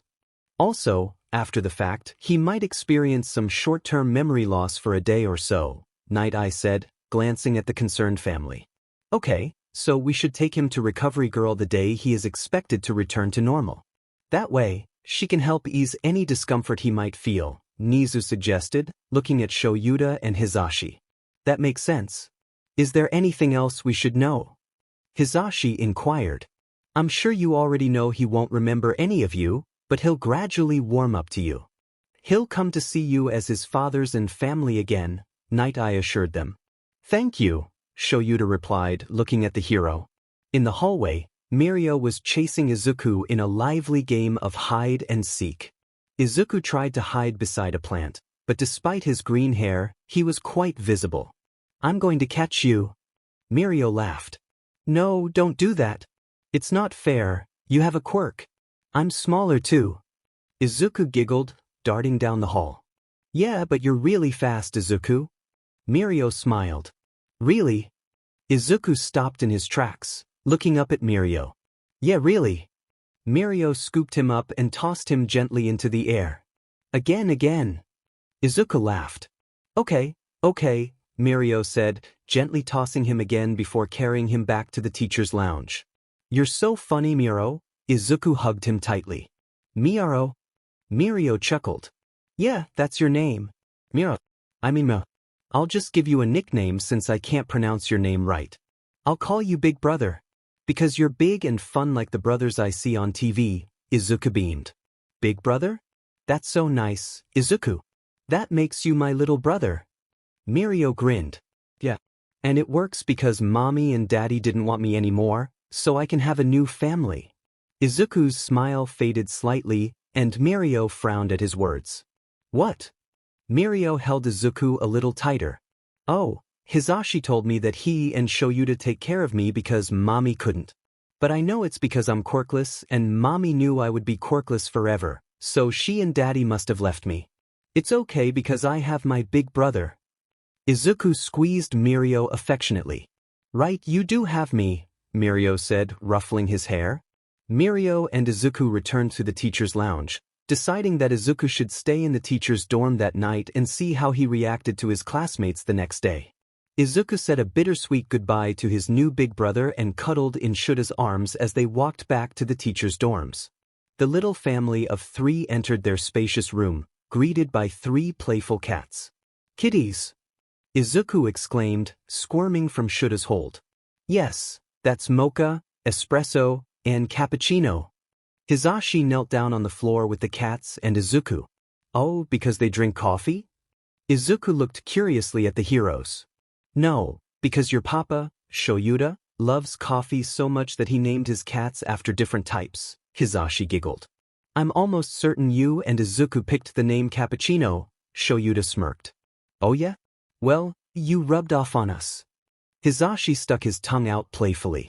Kitties, Izuku paid no attention to his father's banter, instead watching each of the cats' movements intently. Yeah, kitties, Shoyuta laughed, fluffing Izuku's hair, which made him giggle. The small family enjoyed dinner before getting ready for bed. Cementas had given them some baby clothes that Izuku could fit into. For his age, Izuku was quite small, likely due to not eating enough. He wore a dark red onesie. Decided to lay little Izuku between them, so they would know if he needed anything. Shoyuta was on the left side, Hisashi on the right, and Izuku in the middle. Good night, Izu, Shoyuta whispered. Good night. I love you, Izuku yawned, clinging to Hisashi's arm, melting his heart. We love you too, Hisashi whispered. The next morning, Izuku woke up at 7 and was gently pulled out of bed by Shoyuta. Since he wouldn't eat this early, Shoyuta brought a bag of cereal with him. He carried his son in his binding scarf as they walked to class. Quiet down. I'm sure you all received my email last night about Izuku. If not, he's 5 years old and doesn't remember anyone he didn't know at the time. If you frighten him or make him cry, you will get detention for a week, and I might have to expel you. Any questions? Shoyuta activated his quirk. The class fell silent. Good. Now for today Shoyuta began. Too early. And why is Auntie Mitsuki a boy? Izuku pointed at Katsuki. What did you just say to me? Katsuki shouted. I said, why is Mitsuki a boy? Izuku repeated, causing Denki to laugh. Enough, and watch your language, Shoyuta growled. Go eat breakfast. Your desk is behind Bakugo, Shoyuta instructed, pointing to Boy Mitsuki, as Izuku would call him. Okay, but why is Auntie Mitsuki an angry boy? Izuku looked up at his father, making Denki, Mina, Shiro, and Toru burst into laughter. I'll tell you later, Shoyuta said, patting him on the back as he walked to his desk and climbed into his chair. Izuku then began to eat his breakfast. Good one, Izu, Hitoshi whispered to him. Thanks? I don't know who you are, purple dude, Izuku replied, taking a handful of cereal and shoving it into his mouth. I wish I had milk, Izuku mumbled. Deku, don't ever call me Boy Mitsuki again, or when you're back to normal, I'll kick your butt, Katsuki warned, turning to Izuku. Deku. Kaken? Izuku shouted, causing some of the kids to laugh. Kaken, why are you old? Are you just on top of someone else's shoulders? Kaken, do you want to play? Izuku bounced in his seat. Demenit, Katsuki muttered under his breath. Okay, you two can catch up later. You all have a worksheet for today. This is work to do by yourself, so don't crowd Yaoyorozu's door again, Shoyuta announced, passing out the papers. What's the worksheet about? Izuku asked. Yours is about coloring farm animals, Shoyuta said, handing him a coloring book, which prompted some cute comments from the class. Yay! Izuku smiled, holding his crayon with both hands. The rest of the class went smoothly until lunch. Shoyuta took Izuku to Nezu's office as requested. They walked hand in hand down the hall, and Izuku received coups from other students. There you are, Izuku and Aizawa.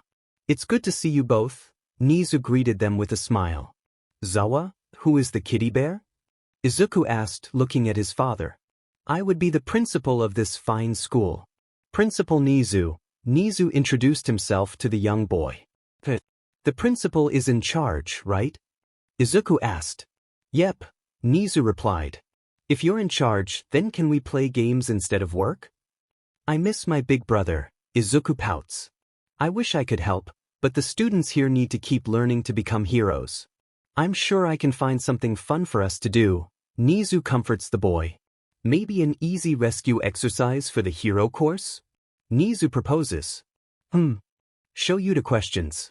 Lunch passes smoothly, and Nezu shares a great idea with Shoyuta on how to entertain the class. Izuku assists by following Shoyuta around and cheering him on. Okay, today, to help prepare for the licensing exam, we're doing speed, combat, and avoiding combat training all in one. Shoyuta smirks. To start, we'll break you into teams of 4, and you'll work together to rescue Izuku first. Each team will try to reach him and help him. The first team to get Izuku safely wins, Shoyuta explains, pointing to a large screen showing young Izuku wandering around a room filled with toys and puzzles. Oh hi! Izuku waves to the camera, melting their hearts. The first teams are Todoroki, Ashido, Mineta, and Hagakure versus Bakugo, Ojiro, Shinso, and Yaoyorozu. Go get yourselves ready, Shoyuta says, watching as the kids head to the starting place. Katsuki's team and Todoroki's team take their positions, ready to rescue Izuku. They will start on opposite sides of the fake city and make their way to the center where Izuku sits on the top floor of a building. However, they must navigate through hordes of robots blocking their path. Bakugo, hold on, I think I have a plan, Momo says. Fine, let's hear it, Katsuki replies. If you take Shinso ahead of us, Ojiro and I can handle any robots that come after you. Once you're ahead, just avoid battles and get to Izuku quickly. I know how fast you are, Bakugo, with your quirk, you can get there in no time. I want you to take Shinso in case you have to confront the enemy team or if anything unexpected happens. Ojiro and I won't be far behind, but we can communicate through walkie-talkies in case of an emergency, Momo explains. That's a good plan. It can definitely work, Hitoshi nods. Yeah, that sounds good to me. I've seen how quick Bakugo can be, so I trust you, Mashireo smiles. Right, let's do this then. Katsuki says, taking the radio handed to him. Across the fake city, another conversation unfolds. Shoto and his team discuss a different strategy. We need to move together to get there the fastest. I can use a massive ice attack to deal with the robots, and once we reach the building where Izuku is, Mineta can use his quirk to climb up the outside while we're inside, Shoto explains. Okay. Sounds like we're going to win, Mina smiles. In your places, teams, Sho Yuta announces over the speakers.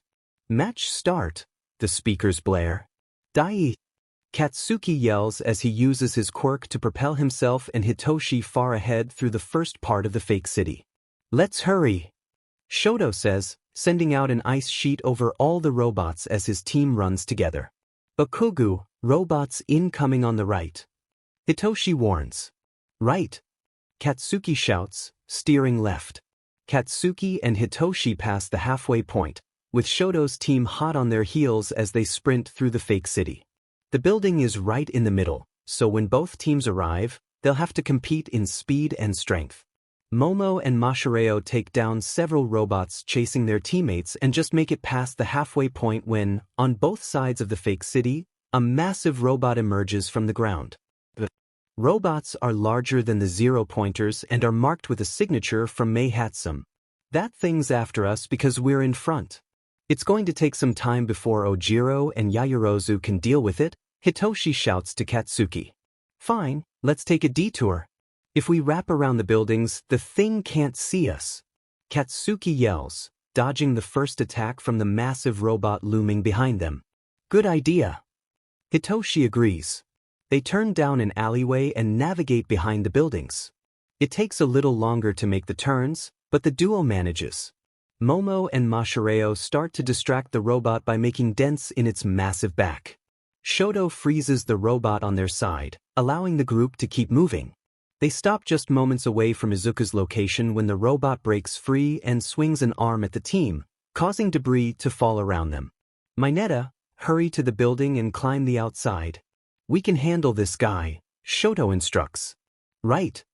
Minoru runs ahead and uses his quirk to scale the front of the building. Let's get Deku. Katsuki yells, using his quirk to propel himself and Hitoshi up the side of the building. Wait, we can't break a wall or a window. Izuku could get hurt. Hitoshi shouts. Demenit. Katsuki growls. I have a plan, just get a little higher and hold on. Hitoshi instructs. Fine. Katsuki grumbles, working on his teamwork skills. Once they reach a higher point, Hitoshi throws his binding scarf out and grabs the ledge of the building's railing. He pulls himself and Katsuki up to the window, where Izuku waves from inside. Katsuki carefully opens the window, and the two swing inside to grab Izuku. Yay, Kaken. You did it. Izuku giggles. Of course I did, I'm the future #1, so there's no way I would fail. Katsuki smirks. You might be working on your teamwork, but you're still too confident for your own good, Hitoshi says, bouncing Izuku. Don't worry, Izuku. I'm here to get what? That's not fair. I climbed up the side of a building to get here quickly. Minoru whines. Should have been quicker. Hitoshi teases. Match over. Bakugo, Shinso, Yaoyorozu, and Ojiro win. Sho Yuta announces. Yay! Izuku cheers. The rest of the matches proceed, but by the end, Izuku is too tired to cheer for the last team. Sho Yuta picks up Izuku and tells the rest of the class to clean up. He walks back to Class 1A's dorm, thinking that Izuku really enjoys his classmates, so after a quick nap, he should be happy to see his friends. Get some rest, kid. Sho Yuta tucks Izuku into his bed in the dorm room. Please don't go, Papa. I don't want to be alone, Izuku pouts. I'm not going anywhere, Sho Yuta assures him, sitting at Izuku's desk.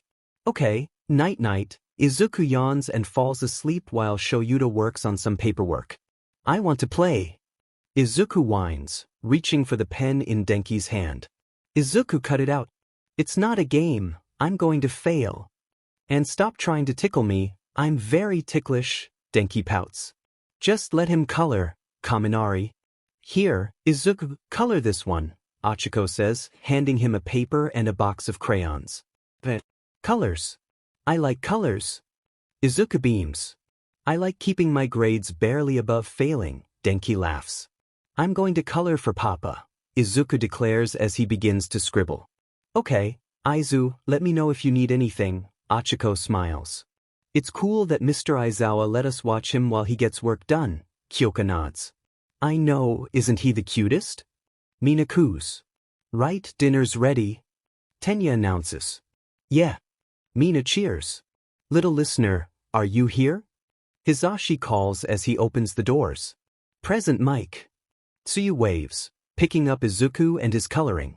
Daddy! Izuku squirms from Tsuyu's grasp and runs to Hisashi. Look what I made. Izuku beams, shoving the paper into Hisashi's hand. So cool, buddy. Hisashi holds up the drawing. Shoyuta walks out of Izuku's room. Hey Sho. We were just going to head back to our room, Hisashi says, kissing Shuta's cheek. Right, let's go. Thanks for watching, Izuku, Shoyuta waves to the students. Up, Papa. Izuku holds his arms up as Shoyuta picks him up. Bye-bye. Izuku waves as the family leaves the classroom. Did he just call them Dad and Papa? The class erupts into chaos at the revelation of who Izuku's parents are. Back in their room, they feed Izuku and then settle into bed just like the night before. This time, Hisashi takes countless pictures of baby Izuku, who smiles endlessly. Say hi to the camera. Hisashi encourages. Hi, camera. Izuku waves. So cute. Hisashi whispers. The following days pass in a similar fashion. Izuku dislikes mornings and often needs to be carried to class, where he colors. Then he is taken to Nezu for lunch and back to class. Sometimes Class 1A would babysit, while other times Mirio or Midnight would step in. Izuku really liked Mirio, and Hisashi made sure to capture a video of Izuku playing with his big brother.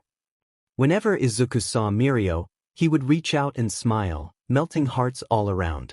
However, on the last day, Izuku woke up crying at 4 a.m. What's wrong, Aizu? Shoyuta asked gently. Don't let him hurt Mommy. I'm sorry. Izuku cried, clutching his back. Zashi, he's changing back. Shoyuta cradled the boy and rushed to Recovery Girl's office. It's okay, Izuku. Hisashi tried to soothe the sobbing boy. Here I come. Recovery Girl hurried toward the family in the office. Where's Mom? Izuku cried, his back no longer bleeding. He had grown to about 6 or 7 years old. Just hang tight, Izuku. This will help, Recovery Girl said, attaching a mask to Izuku's tear-streaked face. I'm sorry, the boy whispered as he drifted off to sleep. Is he going to be okay? Shoyuta asked, concern etched on his face. Yes, once the quirk wears off, he won't feel a thing, Recovery Girl assured him. Okay, Hisashi sighed, holding Shuta's hand.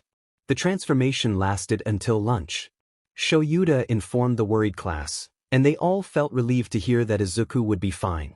Mirio and Sir Night Eye arrived to check on Izuku. What happened? Izuku groaned, rubbing his head. It's a long story. We're glad you're back to normal, Aizu, Shoyuta said, pulling him in for a hug. Thanks, Papa, Izuku replied, hugging back. Shoyuta explained what had happened, and they all laughed and smiled at the photos and videos of young Izuku's misadventures. Izuku blushed when he called Mirio his big brother and laughed when Katsuki chased him. The little family was happy to have Izuku back to normal, and Izuku was relieved he hadn't embarrassed himself too much. It was a late night during Shuta's patrol. He hadn't seen anything unusual and was heading back to UA when he heard a gunshot. He sprinted down an alleyway and spotted 2 men. Hurry up and hand over the cash, one shouted, brandishing a gun. I don't have it, the other man stumbled on the ground. Then hand over the brat, the first man yelled. I don't have him yet either. Just give me time, please. I'll get both and prove my worth. I will catch the UA kid, the one on the ground pleaded. Neither of you will get what you're looking for, Shoyuta declared, activating his quirk and wrapping them in his binding scarf. What the man with the gun exclaimed, trying to shoot but finding nothing happened. My quirk, he yelled. Shoyuta dragged them to the nearby police station, but they seemed more frightened of who had hired them than of prison. Tsukachi couldn't get any information out of them, except that they didn't work for or with the League of Villains. Whoever they were working for needed money and a UA student. Shoyuta would have to bring this up to Nezu. If any of his students were at risk, he would ensure the villain who sent them was caught. Unfortunately, the lackey's Overhaul had sent a spy on his next project had failed. He was confident they wouldn't reveal his plans anytime soon. The quirkless hero boy would be his, and he would help him cure the world. Overhaul, Eri has been put back to bed. Anything else I can do? Chronoet. No, that's all for now. I need some time to think about our next move. We're getting closer to perfecting the bullets, but I still think Izuku would make a good backup. I'll be in my office. Keep an eye on things, Overhaul instructed. Of course, Chrono replied as he walked down the hall. Chronostasis, or as he once knew him, Hari Kurono, had been with Overhaul from the very beginning. He trusted Chrono with the project and with Eri's care. When Overhaul couldn't keep an eye on the girl or was too busy, he sent Chrono to watch her. When Chrono was too busy to deal with Eri, Overhaul usually assigned one of the 8 bullets to keep an eye on her. Normally, it was Nemoto or Setsuno who were good at watching the troublesome girl. Just yesterday, Nemoto had caught her trying to run away. Overhaul didn't understand why she kept trying. She knew that every time she escaped, someone had to suffer. He wished she would behave. Speaking of the 8 bullets, he considered sending them out on a mission to capture Izuku.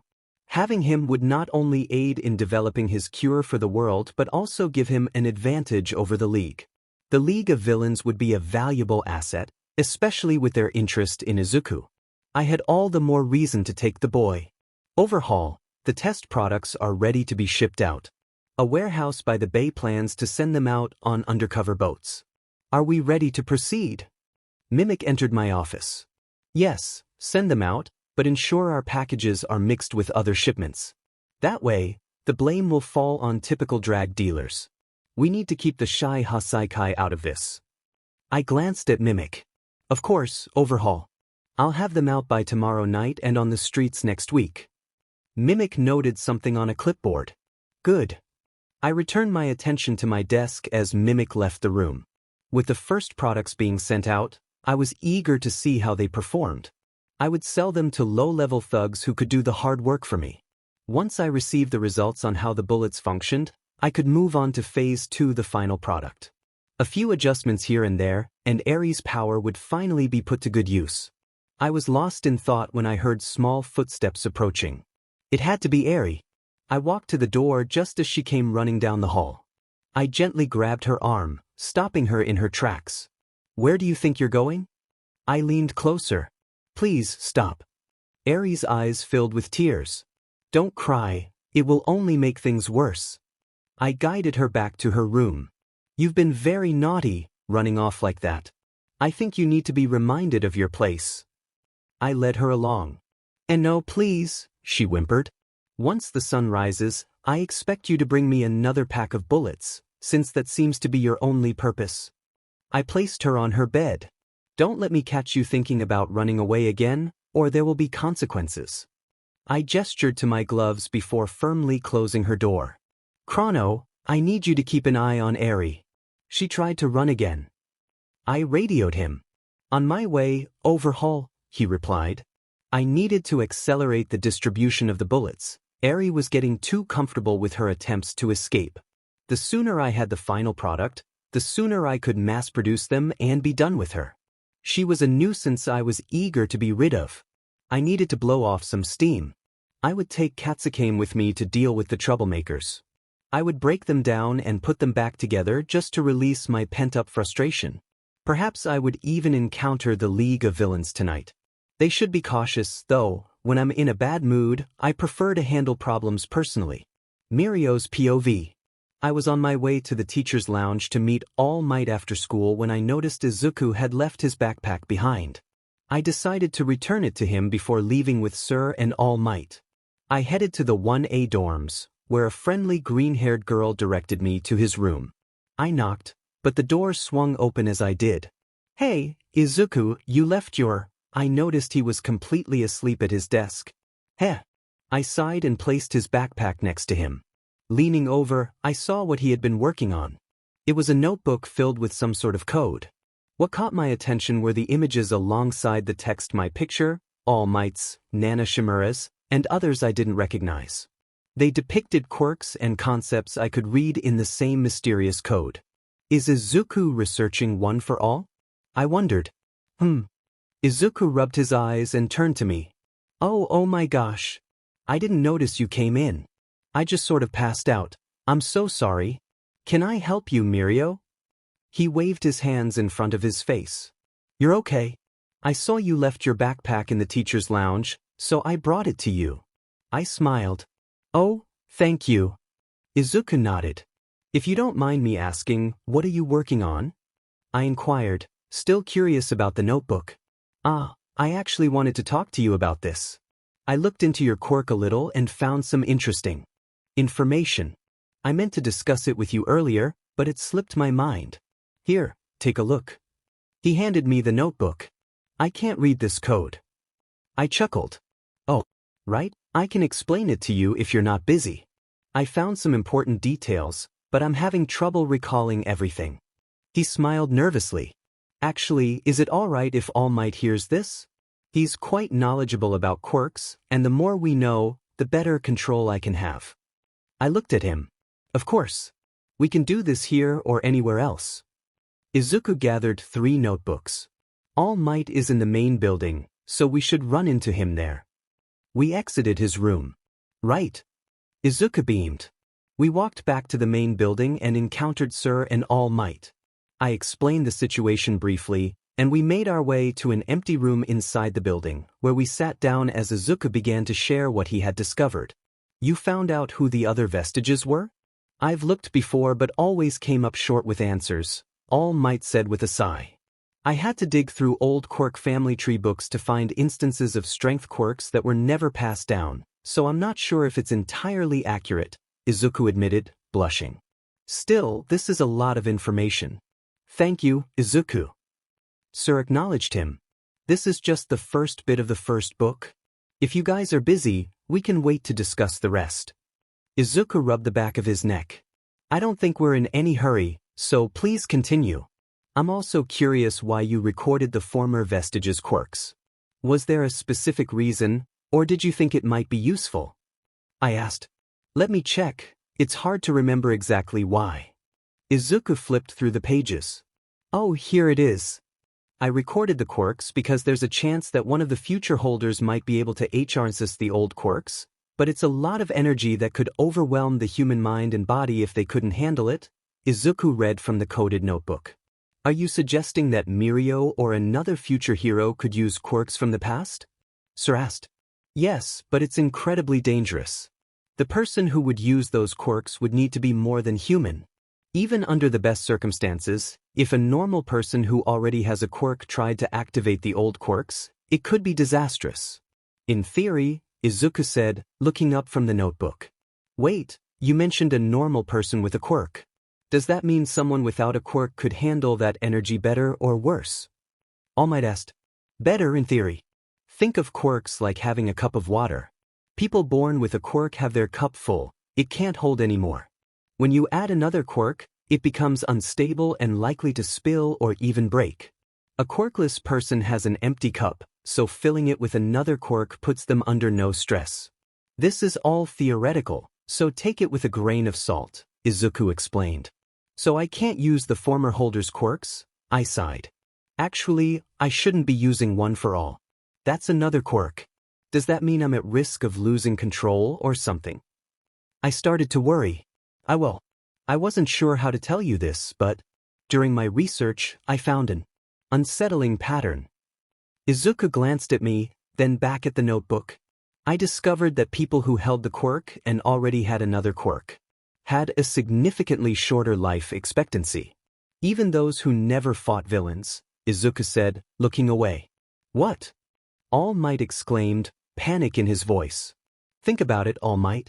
You didn't have a quirk before, and now you're the oldest any of the former users reached was 40, and they couldn't use any of the past quirks.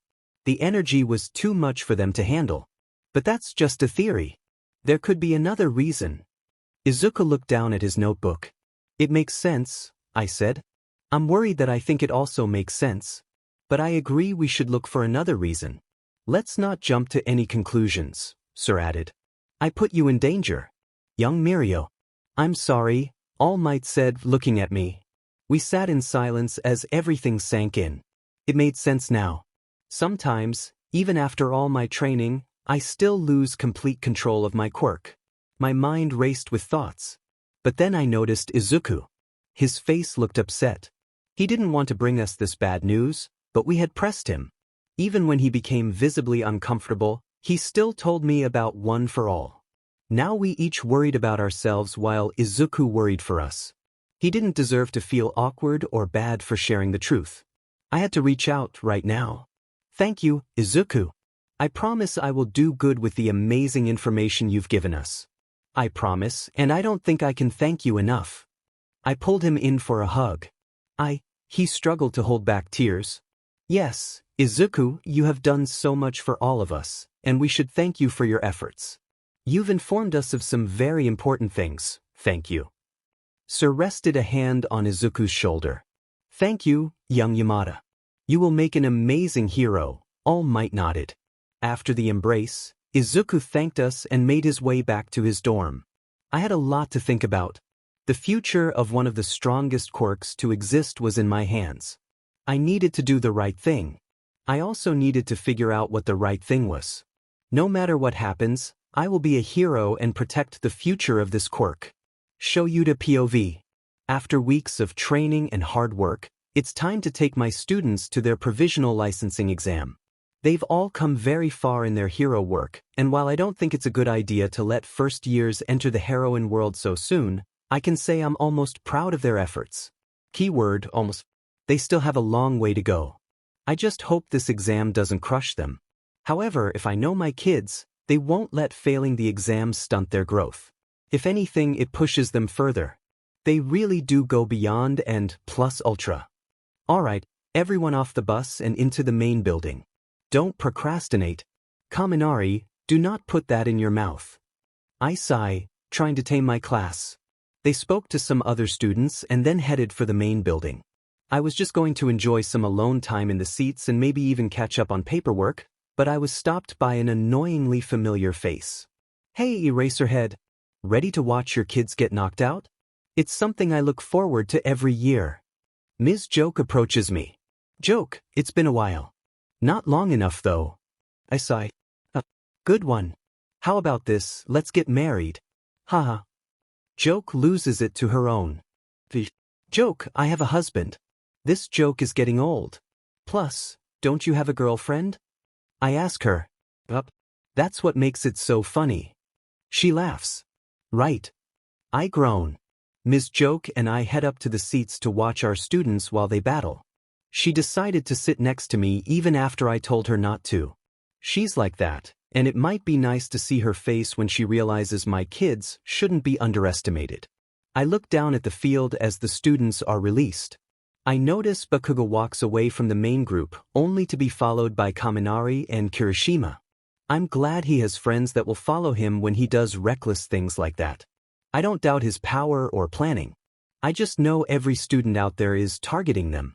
Eraserhead, looks like you've got a close eye on your kids. Are you getting close to them? Joke teases. Just doing my job, Joke. I keep my eyes on the field. Since you care about them so much, I hope you warn them about what happens every year. They might get their spirits crushed being targeted by everyone on the field. Joke looks at me. Whether I told them or not, they still would have been targeted. I know my students won't falter on the battlefield as long as they have hope of victory. Even if they do get eliminated here, they won't lose faith. I know they will just work harder. I turn to her. Sounds like you really do have a soft spot for them. She laughs. The battles are off, and my students are split up.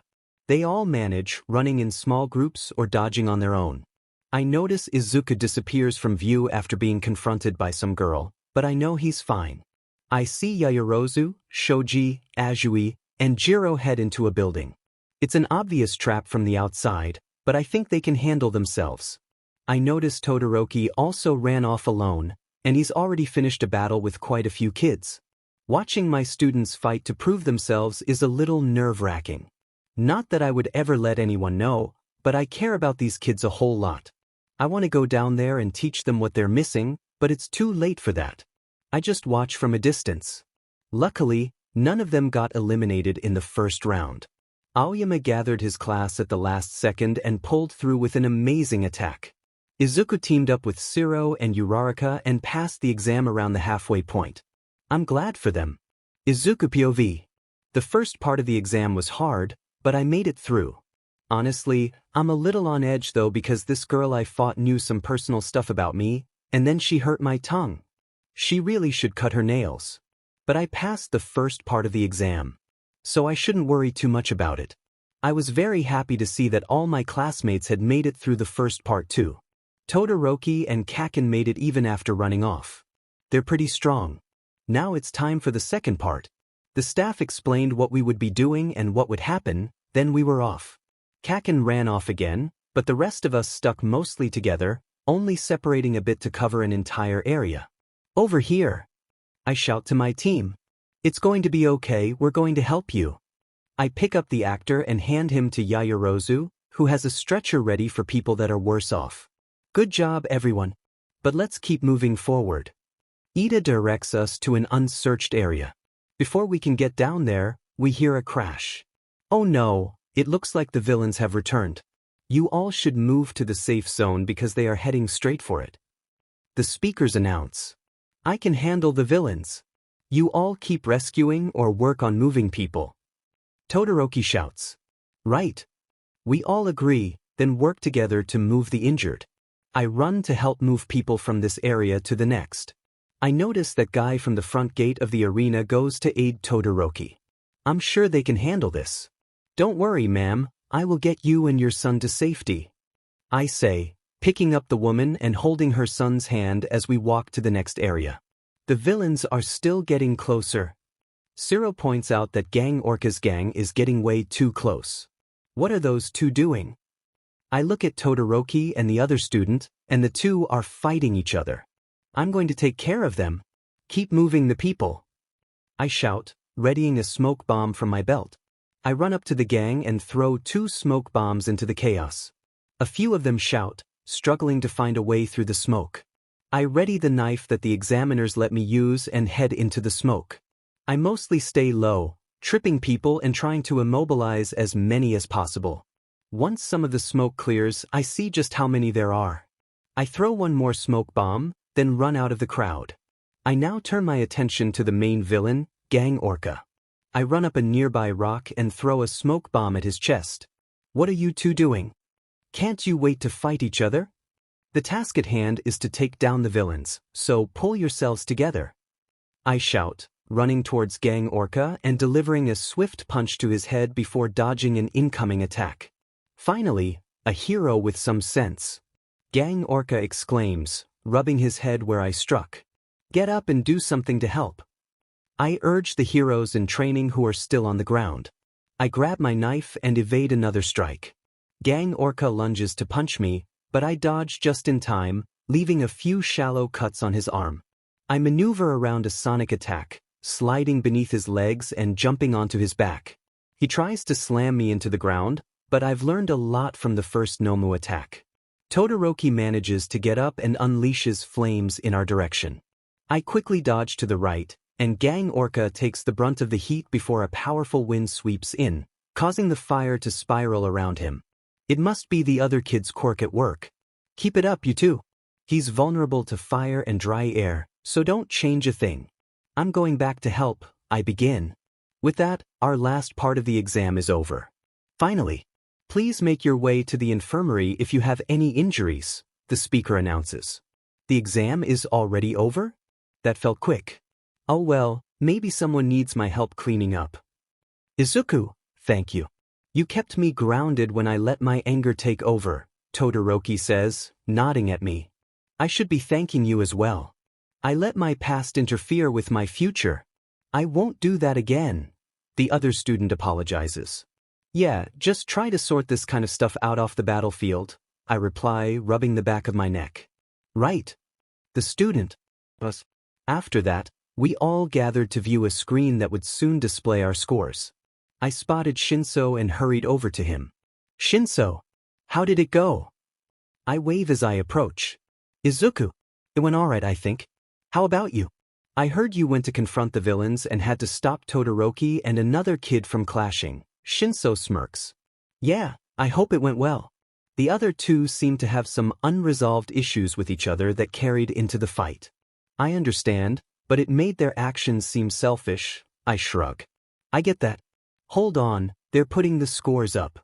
Shinso points to the screen, and we both turn to look. Just as he said, all the names of those who passed appeared on the screen.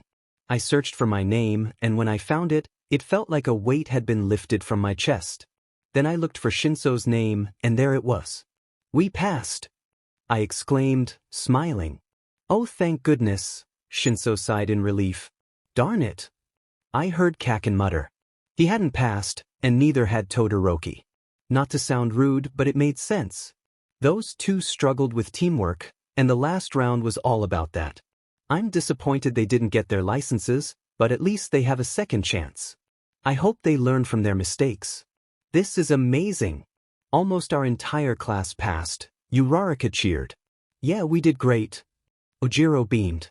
After we received our individual scores, we headed back to the bus. I sat next to Shinso, and we discussed our scores and what we needed to improve. I realized I had said some things that might have sounded negative to the people we rescued. They didn't want to hear that we were in trouble. Shinso needed to work on speaking up more. He was fast and strong, but he hardly said anything.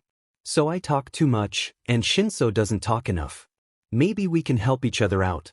Once the bus returned to UA, we celebrated with dinner and games in the common room.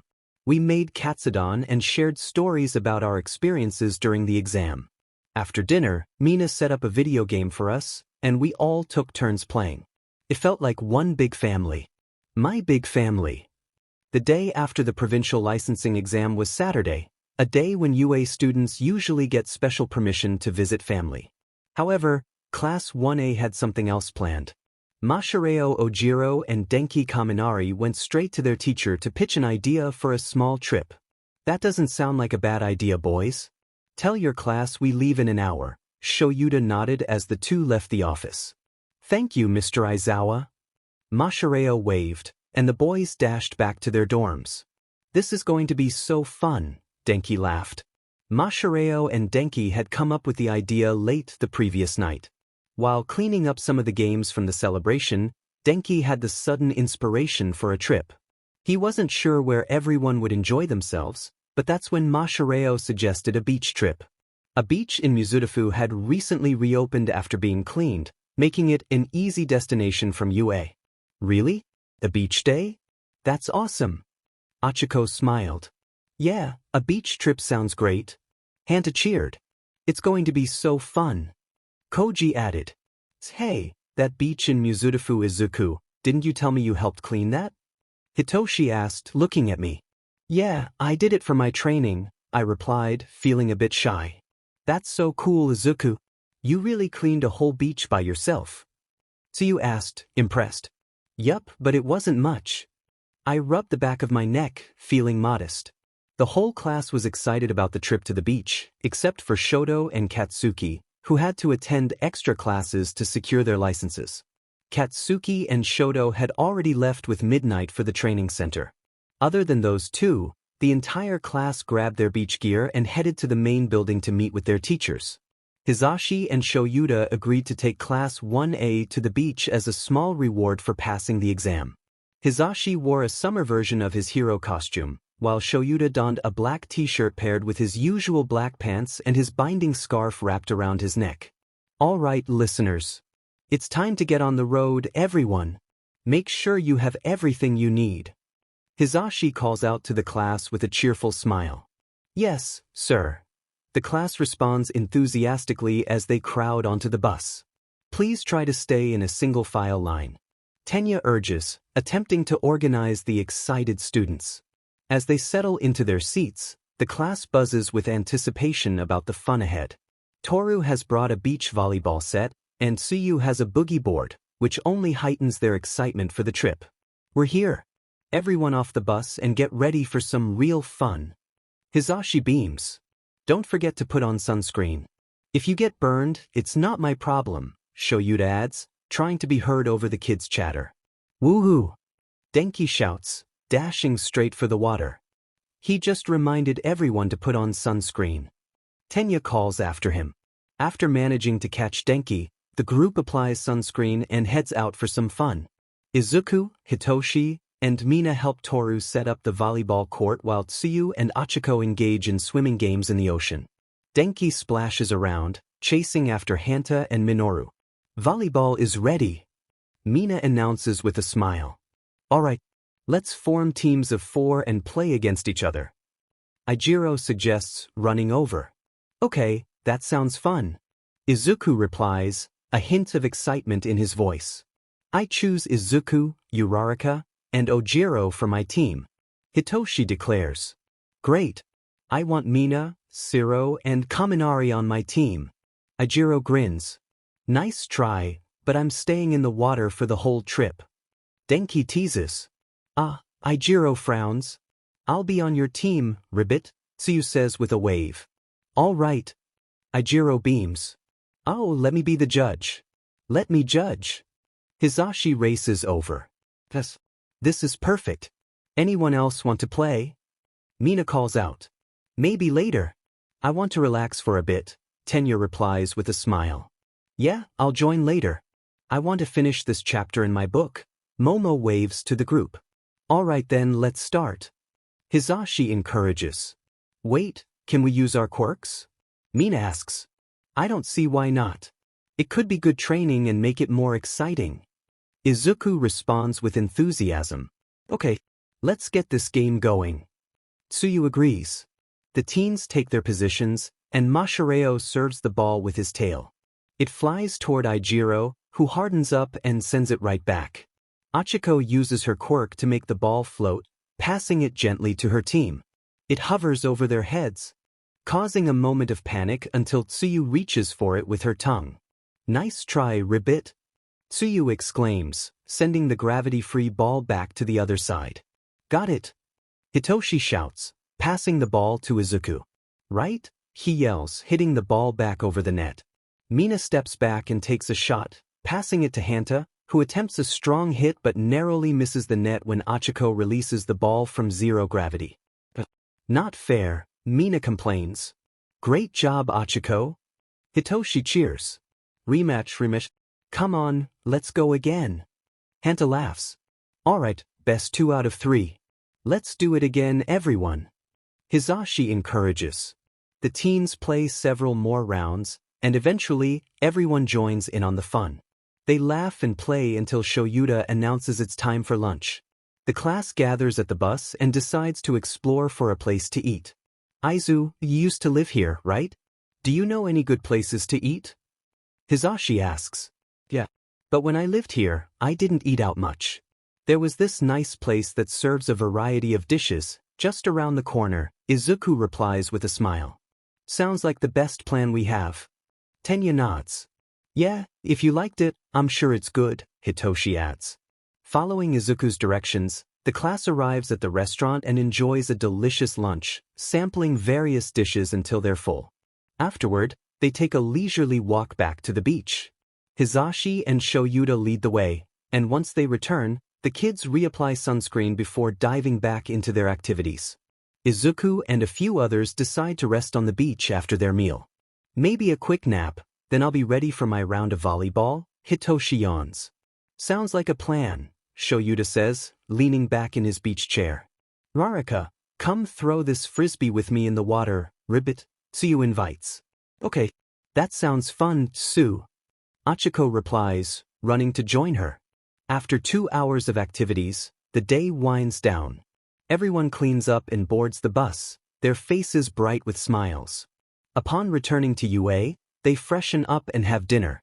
The teens are too tired for a party that night, so they decide to relax in the common space. Where did you all go today? You look happy, Shoto remarks as he walks into the dorm with Katsuki following behind. Oh, we went to the beach, Momo replies with a smile. Whatever, Katsuki grumbles, heading up the stairs. I hope you had fun. We had a long training day. I think we're both going to bed, Shoto sighs. We did. And we'll be up shortly for bed, Rikido waves to Shoto as he walks away. Today was a good day, Fumikage reflects. Yeah, it was, Izuku agrees with a smile.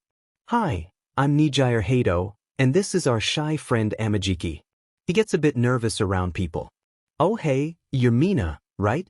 Are those things on your head horns, or would they grow back like antlers if they fell out? The blue-haired third year asks. What? Mina stammers. I'm Mirio Togata, and we're here to tell you all about work studies. I think the best way to do this is by showing you. So let's head down to the gym. Mirio smiles. Mirio, Nijire, and Amajiki just stormed into our classroom moments ago, eager to share about work studies. Now they are leading us down to the gym to demonstrate what a work study entails. I know it's part of why we received our licenses, and it's likely similar to internships, but I thought this opportunity was only available to upperclassmen. I guess the fall of All Might has left society eager for new heroes. Okay, let's get this started. Mirio exclaims before phasing into the floor, surprising some of my classmates. What just happened? I gasp, unsure of where he went until I feel a sudden impact. No. I whisper, realizing he has taken everyone out. He was so quick and strong that we didn't stand a chance. I only gained all this strength because of my work study. You get real experience, far beyond what an internship offers. Now that you all have your licenses, you can actually fight for good. And while these are usually only given to third-year students, I'm sure you all will do great.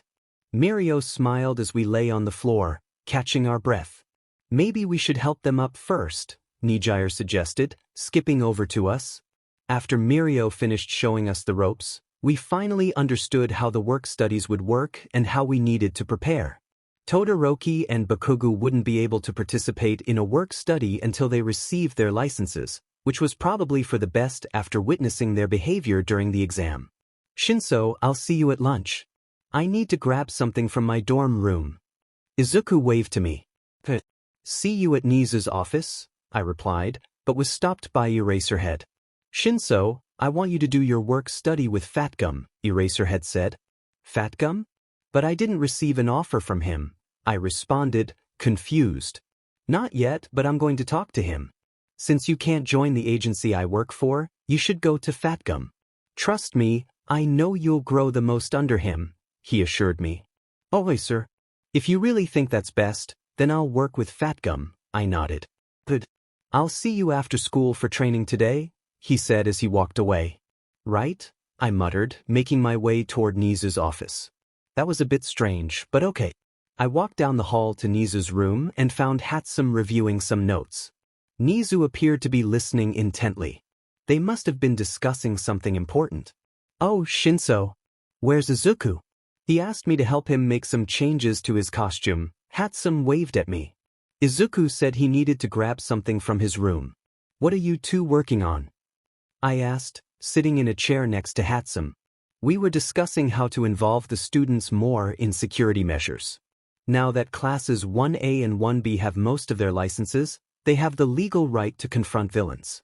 I'm trying to think of a useful way to utilize this without putting students at risk, Nezu explained, handing me a cup of tea, which I recognized as Earl Grey.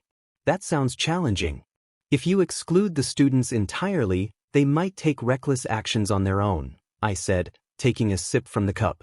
Like what you did to rescue Izuku, Hatsume nodded. Yeah, exactly. I leaned back in my chair, trying to think. What about a code system? Code green means it's safe for licensed students to fight villains. Code yellow means upperclassmen can confront villains while lowerclassmen evacuate others. Code red means everyone with a license must evacuate students to safety and seek help. From heroes. Hatsume suggested enthusiastically. That's a solid plan, Hatsume.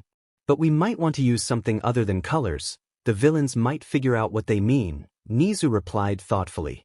Of course, she agreed. Hey guys. Izuku waved as he entered the room. Izuku. It's wonderful to see you, Nezu smiled. It's great to see you all too, he beamed. Here, have some tea while you and Hatsume discuss your costume. I know you want to make some changes, Nezu offered, passing Izuku a cup of tea as well. Thank you, Izuku said, sipping from the cup. Let me know what changes you want, Izuku. I'm all ears, Hatsume encouraged. Izuku requested a special type of steel-toed shoe that could spring back into place for jumps, relieving stress on his legs. He also wanted a holster added to his belt since Snipe had taken him to get a license to carry a firearm. He had pictures of his desired costume modifications, which excited Hatsume immensely. After lunch, we waved goodbye as we walked back to class. We were still working on developing our ultimate moves, even though the exam was over. I figured these would help us during our work studies. I had finally determined what my ultimate move would be. I would charge at my opponent, then use my capture weapon to pull to the side at the last moment. I would leap from behind and sweep their legs out from under them, finishing with a swift kick. I called it the silent fake-out, and I thought it was pretty impressive. We spent the rest of class practicing our ultimate moves, and some students began working on secondary moves. I was just getting the hang of mine, but I felt proud of my progress. After all, I had performed better than Todoroki since I hadn't failed the exam. Good work today. Head back to the gyms and clean yourselves up. Then think about where you want to do your work study. Remember, you don't have to do one, Eraserhead called out. I wasn't sure why he seemed so against the work studies. He had been a student here. He should know how excited we were. Maybe something had happened during his own work study. Whatever the case, it wasn't my place to pry into his past. If he wanted to share, he would. Shinso, let's get some extra work done, Eraserhead said. Yes, sir, I nodded, preparing for his training. We ended up training for another hour after school before he told me I could go rest. He clearly wanted me to succeed, but a nap before becoming a great hero sounded nice. I had to admit, I was getting stronger and faster, so I couldn't complain too much. His unconventional methods were working. After my training with Eraserhead, I headed back to the dorms to rest. I went straight to my room and flopped onto my bed. I hadn't planned on napping, but my body insisted on some rest. So, I closed my eyes and drifted off. 13 minutes later, Kaminari set off an explosion in his room. Probably his brain. Reluctantly, I got out of bed and went to check on him. I opened the door and was greeted by quite the sight. I know what this looks like, Kaminari started. Do you? Because I'm not sure what this looks like. You're wearing a tank top that says 30 and flirty, sweatpants under a miniskirt, and you have 6 cans of energy drinks in your arms. What happened to you? I lean against his doorway. I'm working on a project for class, he replies with a smug grin. How does that involve blowing something up and dressing like a toddler who just raided their mom's closet? I ask, making him laugh. You see, I have a unique way of doing things and it just works. Last time I wore this tank top, I got a 96 out of 100 on a test. That's fantastic for me. So I'm putting on all my good luck charms and drinking enough energy drinks to keep me awake for a week to pass this project. And the explosion wasn't me. I think it was Izuku, Kaminari nods. Right. Good luck with the project. I'm going to check on Izuku since you said the blast came from there, I say as I walk away. Don't tell Mina, please, he shouts. Okay. I call back. Hero Course kids are really something else. Now I'm one of them. I walk down the stairs and up the hall to Izuku's room. I knock on the door before Izuku opens it. Shinso, do you need something? Izuku smiles. No, I just came to check on you. I heard a loud sound from somewhere, and Kaminari said it was from you. You okay? I ask him. Oh, that would be me. Hatsume smiles from behind him. We're working on my costume, and I wanted to show Izuku how some of the stuff works. Come in, please. Izuku waves for me to sit next to him on the floor. Oh, that makes sense, I laugh.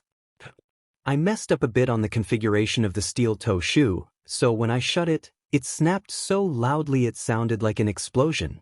My ears are still ringing, Hatsume says with a smile. Nice, I chuckle. But we're getting the hang of it. And it's really cool. If you're not busy, you can stay with us. Only if you want, though. Izuku beams. Yeah, that'd be nice. I nod and settle into my spot on the floor.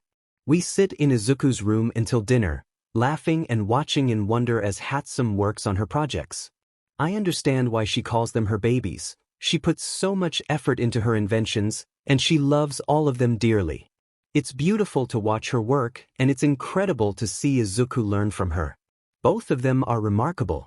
Once Ida comes to tell us it's time for dinner, Hatsume gathers her projects and leaves. We wave her off and offer to walk with her to her dorm, but she insists she's fine on her own. Izuku and I head into the kitchen to eat with our class. So much is on my mind right now: Hatsume and Izuku, my training with Eraserhead, and the work study I'll be doing with Fatgum. A lot is happening and things are definitely changing. I hope they change for the better. POV. Getting to do real hero work with Ryukyu, Nijire, and Uraraka has been amazing. Just a few days ago, I was filling out some papers to come here, and now I'm actually here. Ryukyu has already explained the basics to me and Uraraka, and apparently, Nijire has been doing her work study with Ryukyu for a while now. We're heading out on a patrol right now. So far, Ryukyu has already stopped to sign 4 different autographs, which is a lot for just a walk around the block. Just over this way, girls. My patrol routes change depending on crime rates and suspicious activities, but for today, we'll stick to my normal route. Ryukyu smiles back at us. Yeah, we go this way a lot. Froppy Uravity, are you ready to fight some crime? Nijire giggles. I'm not sure we'll see any villains this afternoon, but I know you girls will do great. Ryukyu nods. Thank you. I blush. But before we can continue our conversation, we hear a loud blast, and 2 individuals come speeding down the road on an icy ramp.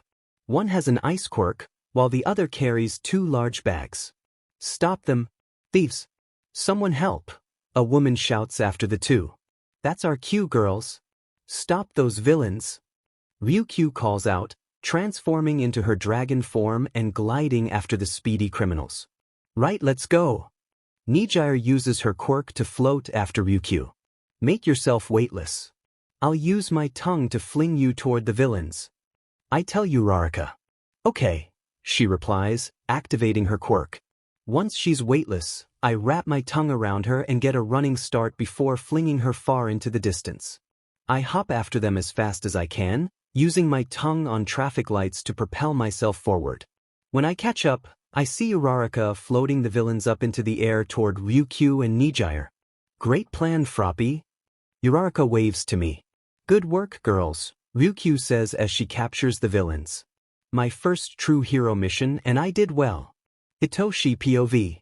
I walk out of the Fatgum agency with Fatgum, Kirishima, and Amajiki. We head out for our patrol as soon as the sun sets, which is good since my costume will blend in much better.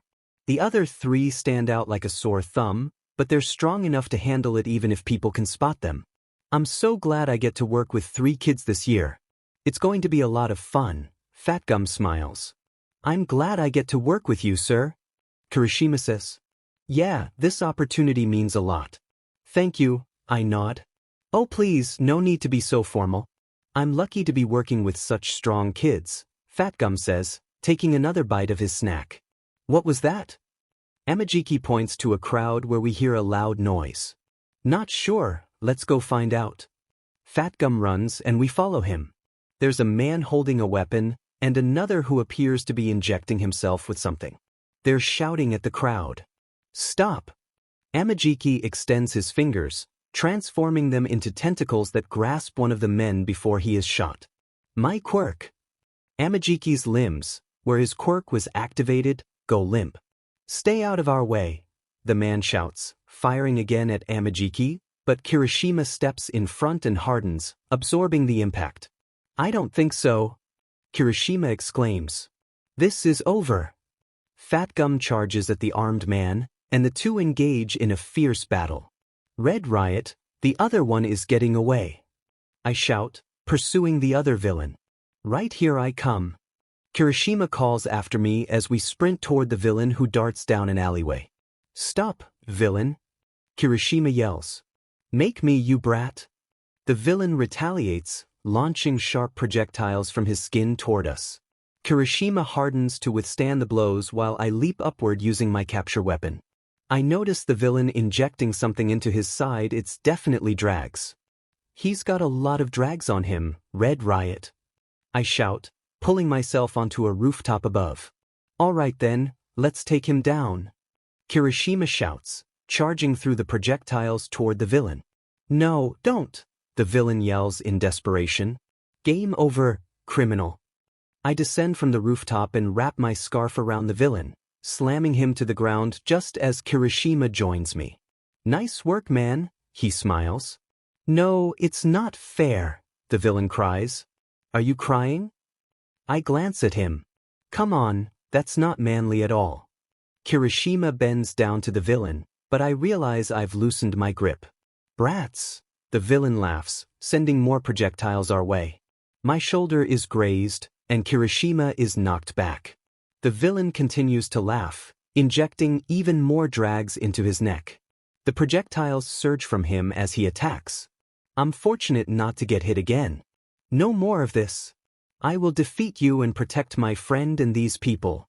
Kirishima charges forward, pushing through the projectiles, and delivers a powerful punch to the villain, knocking him out as the projectiles retract. Shinso, you okay? Kirishima rushes to my side. I'm good, but let's tie this guy up, I reply, holding my shoulder. There you two are. Are you all right? Fat Gum approaches us. They saved us, a couple says from behind a dumpster. Huh, did you now? That's great work, boys. Let's turn these guys in and, maybe do something about your shoulder there, Shinso. Fat Gum grabs the unconscious villain. Right? I nod, and the three of us walk out of the alleyway back to Amajiki. Izuku's POV. Glad we get to work together again, Izuku. Mirio beams. I'm glad too, I reply. This time you'll work with us for a lot longer, and you can do some real crime fighting, Sir Night Eye adds, glancing at me. I'm happy I get to help, I smile. I'm happy that you're so helpful. Mirio laughs, ruffling my hair. We're going to take different routes today to gather information on a man named Kai Chisaki, the head of the Yakuza group, Shai Hasaikai. Keep a close watch on him. We suspect he's up to no good, Night Eye instructs. Right. Bubble Girl, Mirio, and I respond in unison. Bubble Girl and I will head downtown. Lemillion and Deku, you two head uptown, Night Eye tells us. Okay, let's go. Mirio and I step out of the office. We walk up the street and turn the corner, but we don't get far before I hear someone running. I turn to see a small girl rushing toward me. Oh, are you okay? I ask her. Please don't go, she whimpers.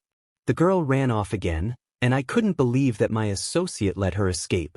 Eri was darting down the back alleyway, almost reaching the main road. I had to catch her. I was about to chase after her when I noticed she was already in the arms of a hero, the very hero I was after. She had led me right to Izuku. Eri, there you are. You shouldn't run off like that, I said as I stepped out from the shadows. Thanks for finding my daughter, heroes. She tends to run off a lot. Please excuse her and the trouble she's caused, I sighed. Oh, she caused no trouble at all, sir. We're just heroes in training, the blonde boy replied with a smile. Wait, why is she covered in bandages? Izuku asked, looking at me. She's a clumsy girl. I have a hard time keeping her under control, I said, inching closer to them. She's wearing a hospital gown. Is something going on? Izuku kept his arms protectively around Eri. This is just a misunderstanding. She just got out of the hospital and we went to get ice cream, but she ran away while I was waiting in line. She doesn't listen to me, and it's a bit embarrassing. I scratched my mask nervously. It's time to go home, Eri, I said firmly. Please don't. I heard her whisper to Izuku. Eri, let's go. Now, I insisted, lowering my glove slightly. She came running to me. Izuku started, but we walked away before I could hear him finish. Hurry up, you've already wasted enough of our time, I tugged on her arm. With Izuku in town, I had to make my move to get him. The quirkless boy would be mine, and Eri might help me achieve that.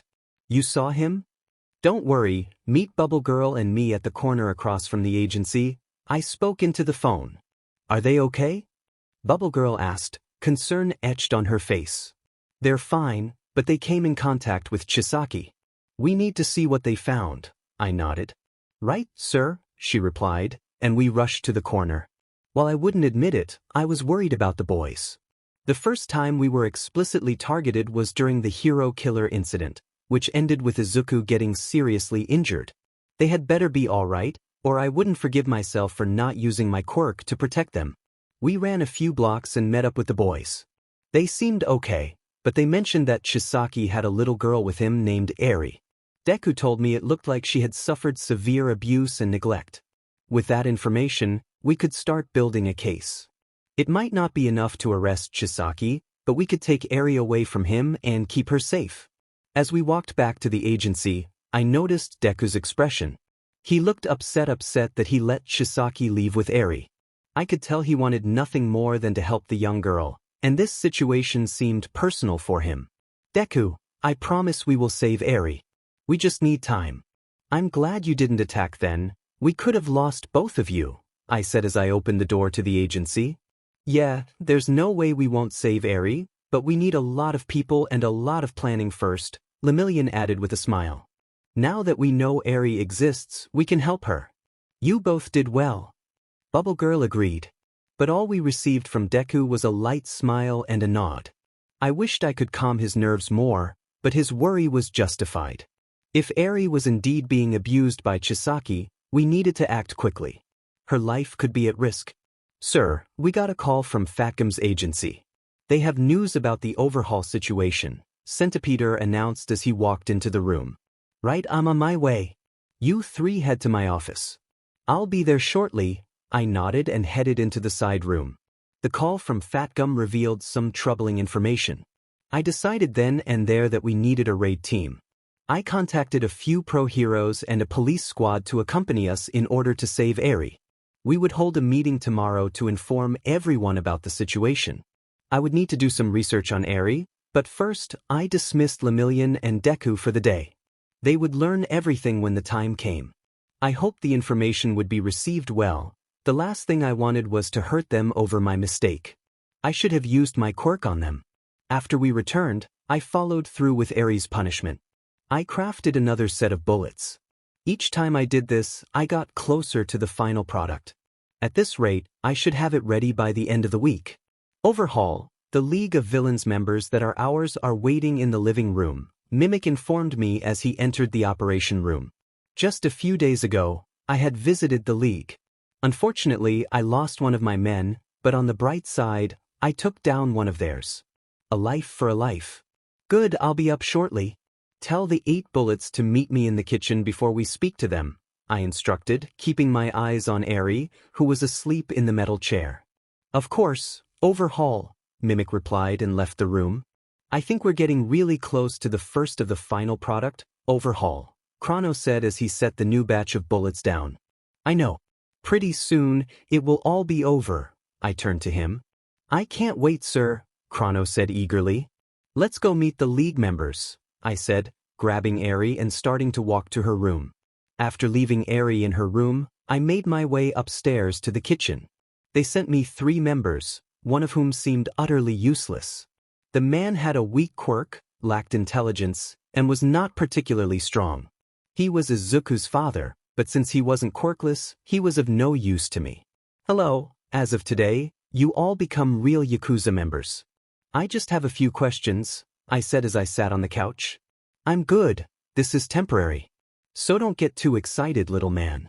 I was with a Yakuza group at one point, so don't try anything. And what happened to the other guy? The one who should be in charge. Hitoshi Midoriya spoke as if he owned the place. I am the one who should be in charge. Don't interrupt me again. I'm here to ask some questions, so please tell us what we need to know. To start off twice, what's your quirk? I look at the masked villain before me. My team and I gather all the information we need from the villains, and they are allowed to join our group. They aren't informed about Eri's whereabouts due to our suspicions. They might be valuable allies, but if they make even a single move against me, I won't hesitate to take action. Hitoshi POV, Kirishima, Amajiki, Fatgum, and I walk into the meeting room. As far as I know, this concerns a Yakuza group and some drags probably the same substances that the villain we fought a few nights ago was using. I notice that Tsu, Uraraka, Nijire, Izuku, and Mirio are also present. Izuku and Mirio are with Sir Night Eye, and they look worried and solemn. This must be something serious, which explains why we were all called in. Before I can dwell on my concerns for my friends, we are ushered into the main meeting room and take our seats, all dressed in our hero costumes as if we might spring into action at any moment.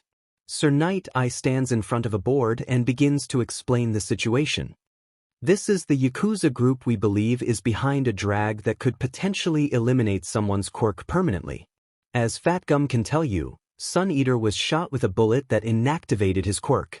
We have strong suspicions that they are working on perfecting these bullets for permanent effects. Sir Night Eye adjusts his glasses. That's not even the worst part. The Chisaki bullets contained human blood and cells. Based on our research with suspect he is using his daughter's quirk to create these bullets. Fatgum adds, and the room gasps in shock. We need to act quickly to stop this abuse, rescue the girl, and prevent the bullets from being perfected. We need you all to monitor different locations around Japan. Sir Night Eye concludes. After Sir Night Eye and his team finish briefing us, we are dismissed. The professionals head off to gather paperwork, leaving the other students and me in a waiting room.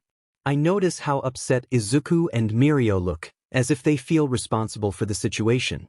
I won't let her go again, Izuku says firmly. We will save her, Mirio reassures him. This must be personal for them. They were the ones who discovered Eri's existence. They likely feel guilty for allowing her to fall back into Chisaki's hands. I want to comfort them, but I'm unsure how to approach their feelings. Just then, Eraserhead walks over to us. You're all still students. Don't be too hard on yourselves. I want you to know that you don't have to do this. If you don't want to fight these guys, then don't. No one will be upset with you. We understand. Eraserhead says. Mr. Aizawa.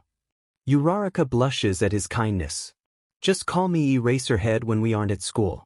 Take care of yourselves, okay? I have to head back to my agency. He nods at us. Right? Izuku replies. I can already tell that no one is backing out of this mission. With so much at stake, we all want to rescue Eri. Once we discover where they are keeping her, chaos will ensue for Chisaki. None of us feel any sympathy for him. I hope he is prepared for the consequences. Tamura POV, what a fool. I hope Toga has her fun with him.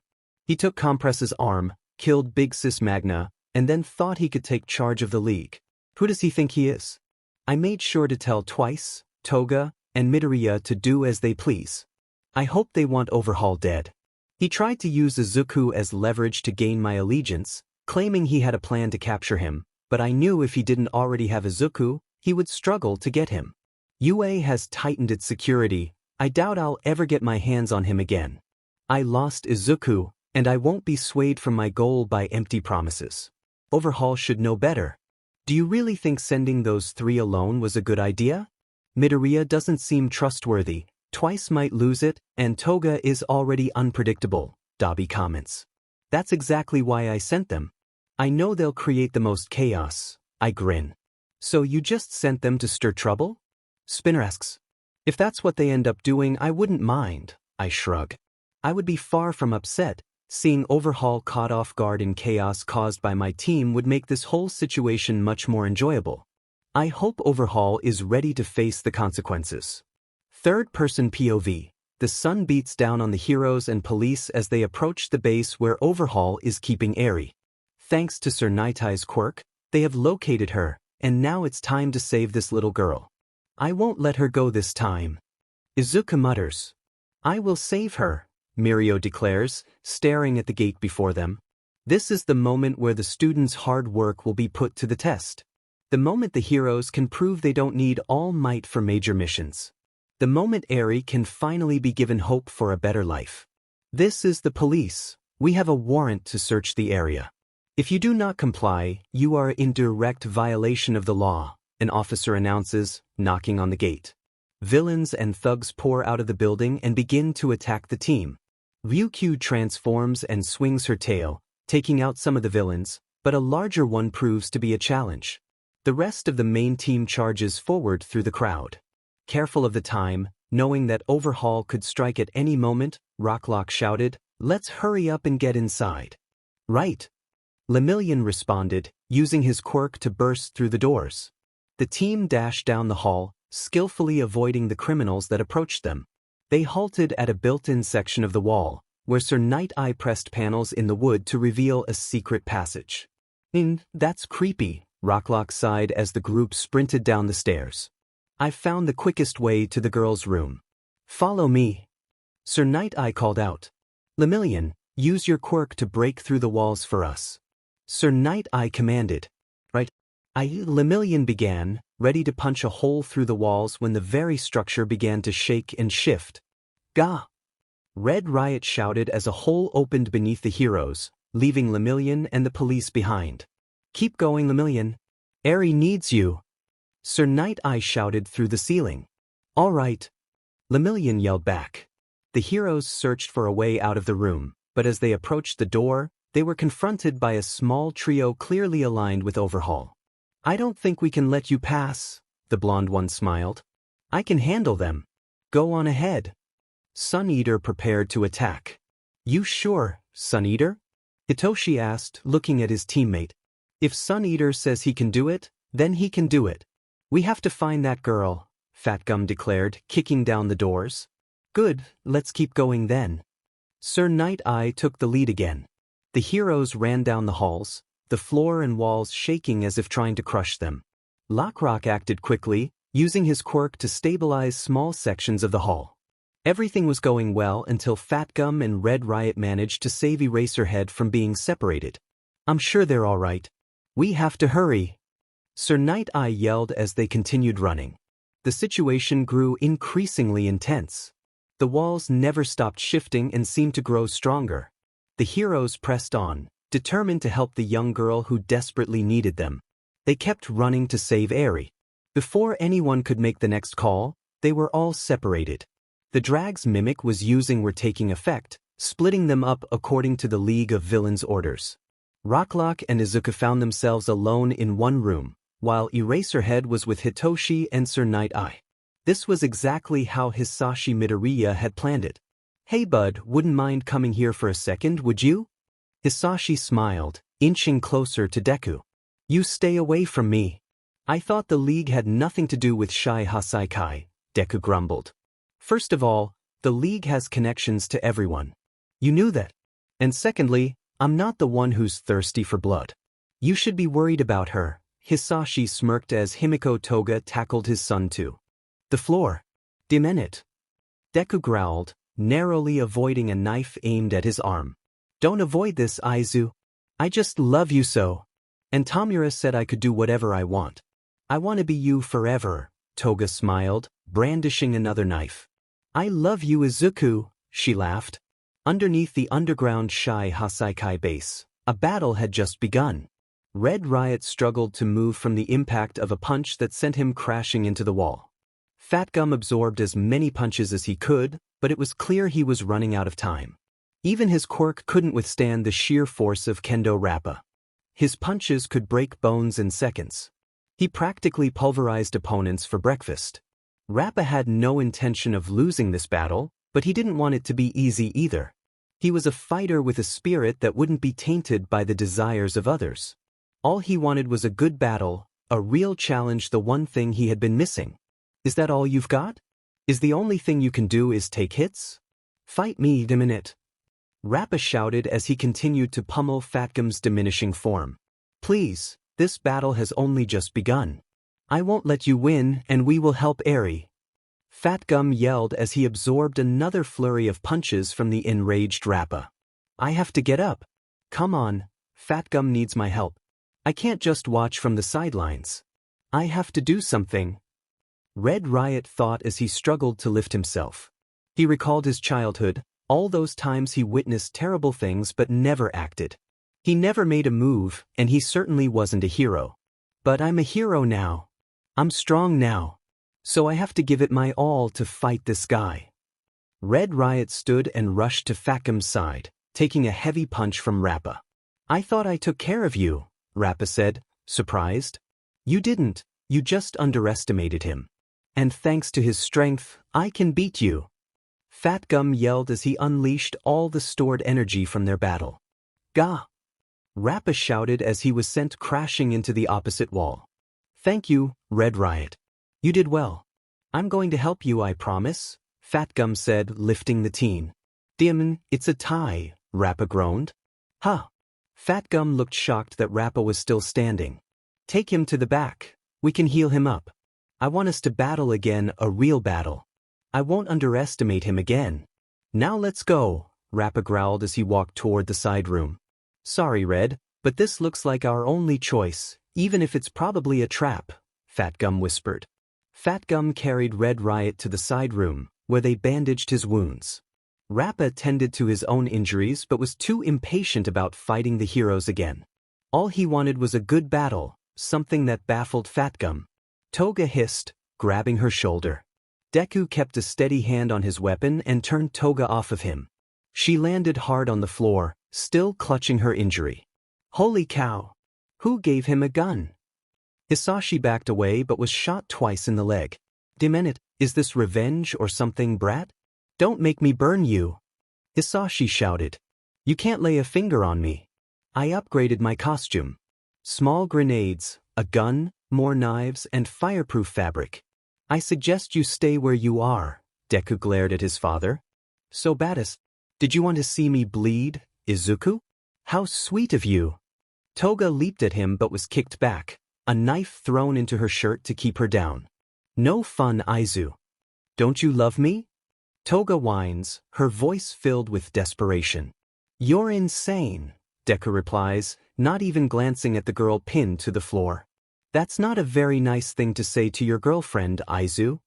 Toga whimpers, her tone softening. Before Deku can respond, the wall crashes down, and the League of Villains is swept away, leaving Izuku truly alone. He looks around, searching for a way out but finds none.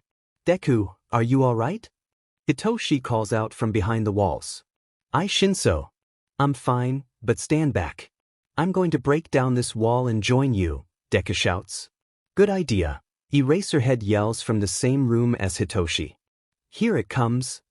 Deku braces himself for the explosion he causes at the wall and slides over the rubble to reach his teammates.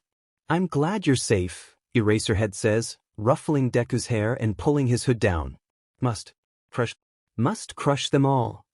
The room shakes as Mimic begins to manipulate the walls around the building. What the heck? Hitoshi looks around, confused. We have to find the villain responsible for this. He must be nearby, Deku shouts. Once we locate him, I'll handle it, Eraserhead nods as the walls between Sir Night-Eye and Rocklock collapse. He's up there. Sir Night-Eye points through the chaos to a specific spot in the room. On it. Eraserhead leaps over debris, climbing toward the villain's exposed position. Hold on, everyone. Rocklock yells, trying to stabilize one section of the room. The entire building trembles with Mimic's fury. The League had taunted him and Overhaul, a slight he wouldn't forget. He hoped to defeat the heroes and the League right here. Suddenly, his quirk falters, and he finds himself crashing to the ground. Catch him! Sir Night-Eye commands. On it. Hitoshi wraps his binding scarf around a rock and then slings the other end around the villain, creating a makeshift trap. No, Overhaul. I won't fail. The man roars, struggling against the bindings. Try harder, wannabe. You and Overhaul can't win, Hitoshi taunts, tightening his grip. How dare why? Mimic is forced under Hitoshi's control as he is lowered to the floor. Knock yourself out so we can keep going, Hitoshi commands. The villain complies before Hitoshi releases his control. He retrieves his binding scarf, and Rocklock mentions he was hit too hard by debris. His side is injured, but Deku quickly patches him up before rushing ahead to save Eri and find Lemillion. DMN hero. Overhaul yells as he unleashes another storm of spikes toward Lemillion, who expertly dodges them.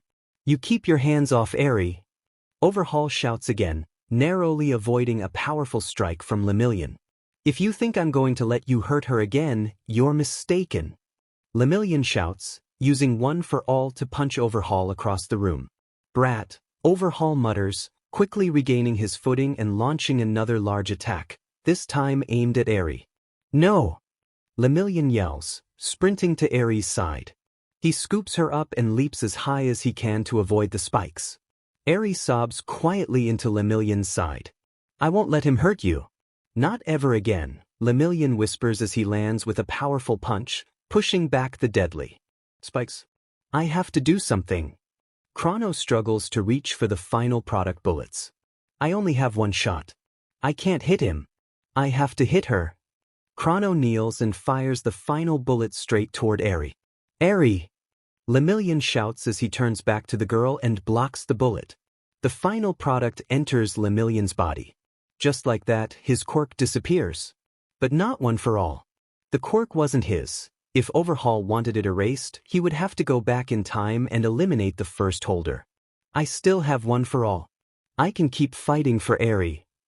Lemillion sits up and channels one for all to its full capacity.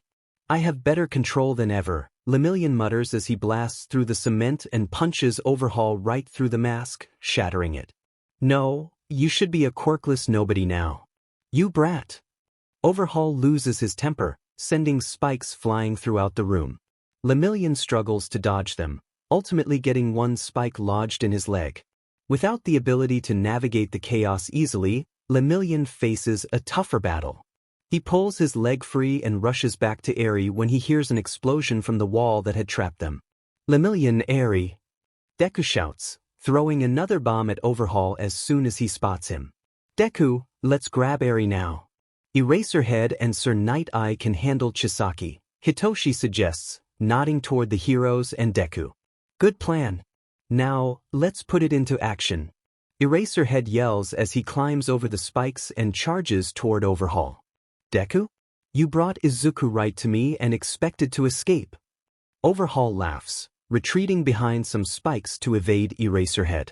If those bullets aren't enough to stop the blonde one, then I'll use him to improve them. Overhaul shouts, sending spikes toward Hitoshi and Deku, who dodge in opposite directions. Leave him alone. You have a pro to fight, Sir Night Eye growls, hurling a stamp at Overhaul's face. Move it, old man. Overhaul tries to unleash spikes, but Eraserhead spots him. Overhaul dodges a capture from Eraserhead's scarf and shifts his focus to Eri and Deku. Deku cradles Eri in his arms, ready to make a run for it. He backs away from the fight as Hitoshi and Lemillion take over. Spotting a door in the back, he formulates a plan to escape but is halted by a spike attack that he narrowly avoids. Deku! Hitoshi yells, using his scarf to leap atop the spikes. Chisaki! Deku shouts, throwing his last bomb in a long shot toward Overhaul's feet. Overhaul blocks the attack, his rage intensifying. He abandons the pro heroes behind him, trapping them with a wall of spikes. His sole focus is on capturing Deku and Eri. He doesn't care who he loses, he just needs them both. My bullets don't work, so I need him to perfect them. If they did, the kid who ran in here first would be quirkless on the floor, Overhaul thinks as he sends more spikes toward the teens. He's changed his attack plan. He's after Eri and Deku, Lemillion yells. DMN it, Hitoshi curses. Cover your ears, Eri. This is going to be loud, Izuku warns as he pulls out his weapon. Eri nods, clinging tightly to Deku's jacket. Lemillion punches away at the spikes while Hitoshi struggles to climb over them. Deku devises a daring plan, one that he hopes will succeed. In a tense moment, Deku fires 2 shots with his gun, one aimed at Overhaul and the other at the ceiling. The first shot serves as a distraction, luring Overhaul into a trap. The second shot strikes a weak point in the ceiling, causing it to collapse onto the wall of spikes that separates Eraserhead and Sir Night Eye from the ongoing battle. It's a long shot, but if I can free them, I might be able to escape with Eri. Papa and Sir need my help. I need their help, Deku thinks as he dodges another attack, still holding Eri close. At that moment, the weakened support beam crashes down, causing Overhaul to lose focus. Seizing the opportunity, Deku dashes forward. He feels a pang of guilt for leaving his friends behind, but he knows he must prioritize Eri's safety. They had fought for this moment to save her. Hold on tight. I promise everything will be okay. Chisaki can't hurt you anymore, Deku whispers soothingly as he cradles Eri. But the others? Eri sobs, her voice trembling. They're fine. I believe in them. So don't worry, Eri, they're heroes and they know what they're doing, Deku assures her with a gentle smile. But it's my fault they'll die. Eri cries, her guilt weighing heavily on her. No one is dying and none of this is your fault. You're amazing, Eri, no matter what Chisaki said. He was wrong, Deku insists as he races down the hallway, searching for an exit. Eri begins, but her words are interrupted by Overhaul's voice, now merged with Nemoto's. Do you really think you can escape? Do you want their blood on your hands?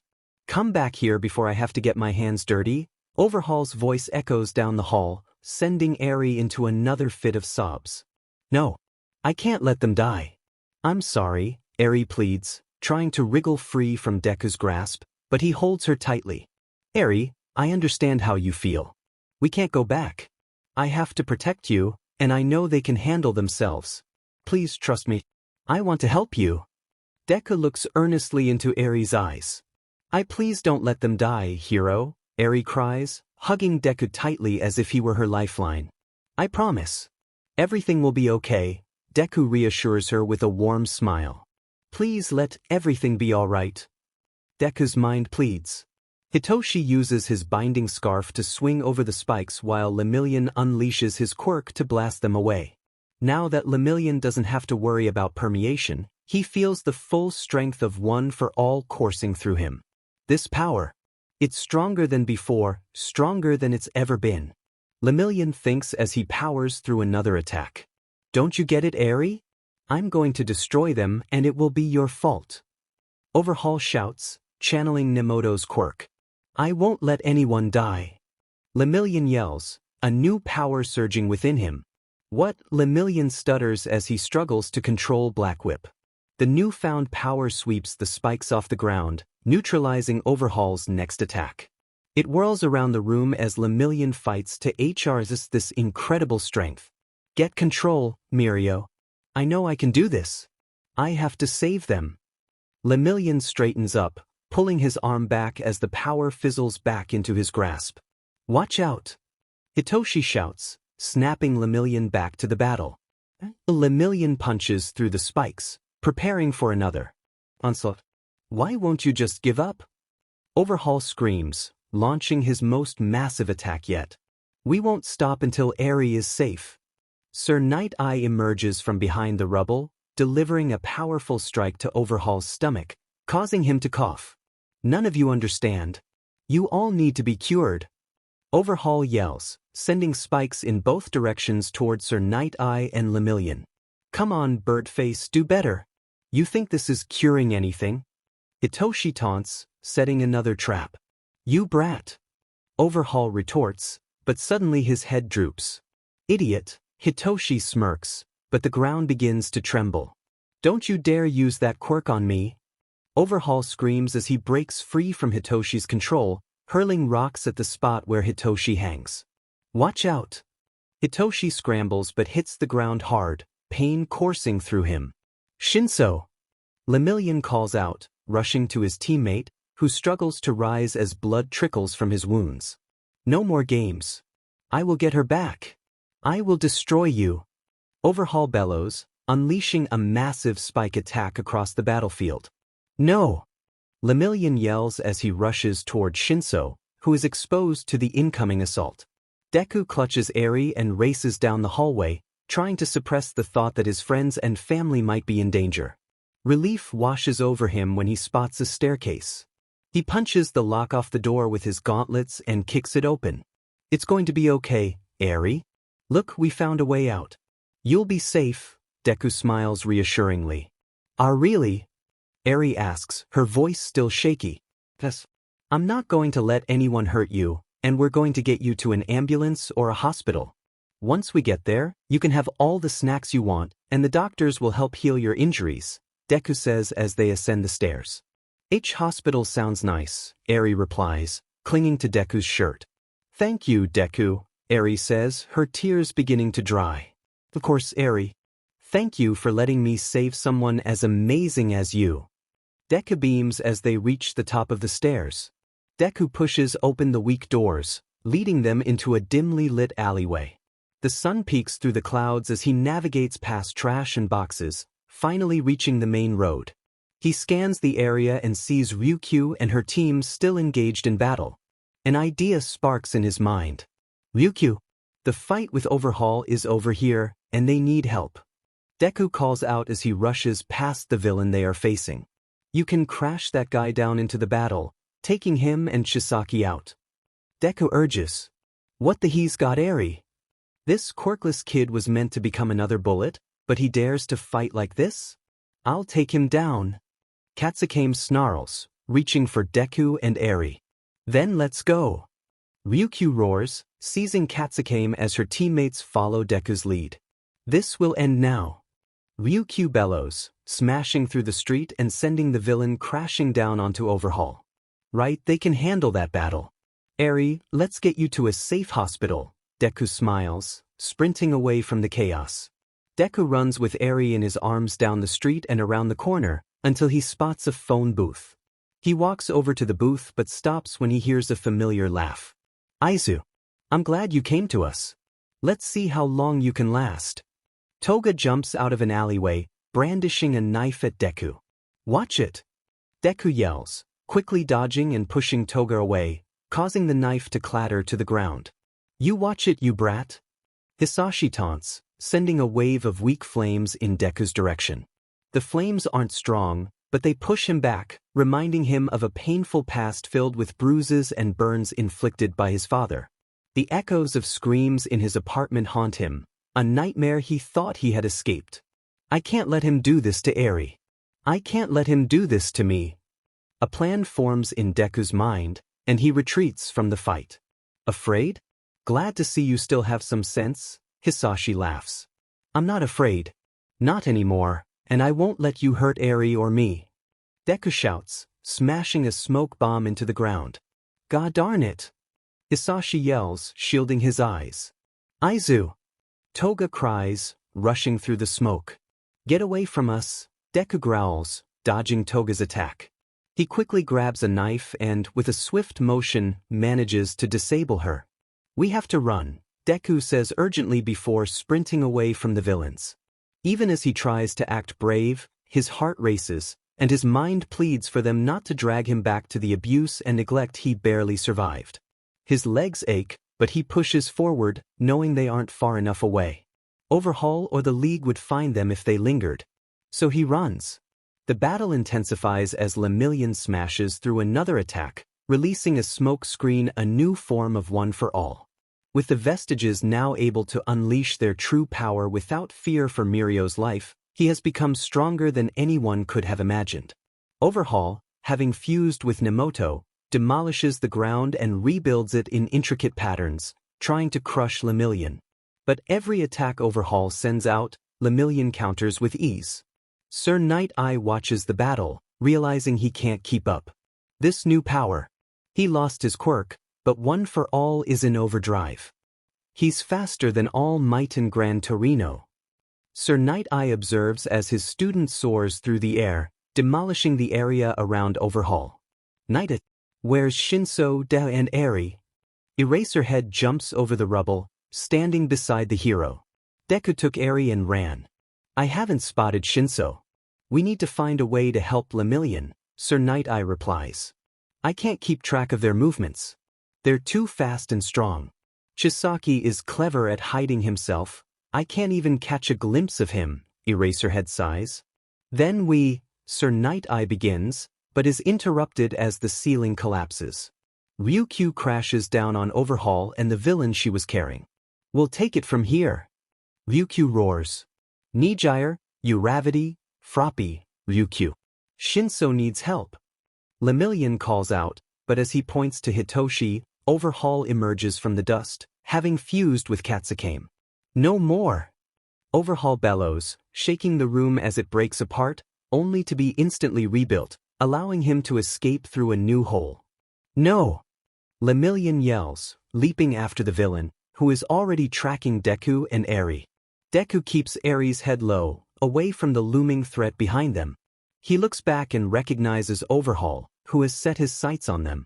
Right, let's go. Deku sprints down the road, desperately searching for a safe place to hide. But won't let you get away. Overhaul roars, swinging a massive hand toward them as Deku runs. Before the hand can make contact, Lemillion punches Overhaul high into the sky. The battle rages on above, sparks of energy illuminating the sky. Deku wants to help Lemillion, but he knows he must prioritize Eri's safety. He feels her horn beginning to grow as she sobs. It's okay, Eri. I'm going to keep you safe, Deku reassures her, gently patting her head. The heroes. Eri cries into Deku's shoulder. The heroes are doing great. I know it, so please don't worry, Eri. We all just want to keep you safe and happy, Deku whispers, trying to keep his voice steady. Deku runs down the street, finally reaching a corner of the town that seems safe. With a deep sigh, he sets Eri down and pulls out his phone. Just as he begins to dial for help, he sees something hurtling toward them. His reflexes kick in, and he grabs Eri, dodging just in time. The small marble strikes the trash can behind them, making it vanish. Compress. Why can't the League leave us alone? Don't you have someone else to torment? Deku growls. Oh, so harsh, Izuku. I thought we might have something in common. Oh well, Compress replies, stepping out of the shadows. What happened to your arm? Deku hisses. HM? Curious, are we? Well, Overhaul happened. He took out Big Sis Magna and then dismantled my arm, the B, Compress says, preparing another marble. Then why do you work with him now? Deku glares, protecting Eri. Trust me, we aren't working with him. We're just using him to get what we want. And we want to finish the bullets he was working on and settle our business with you. Compress smirks beneath his mask. BSRD.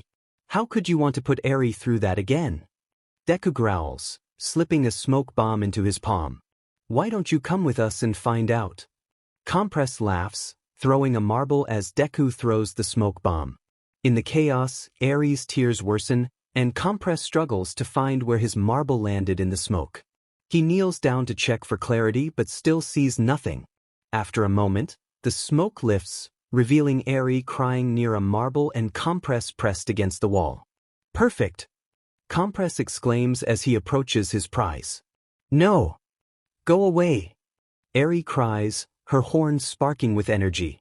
I'll leave once I have both of you, Compress says, reaching for Eri and the marble.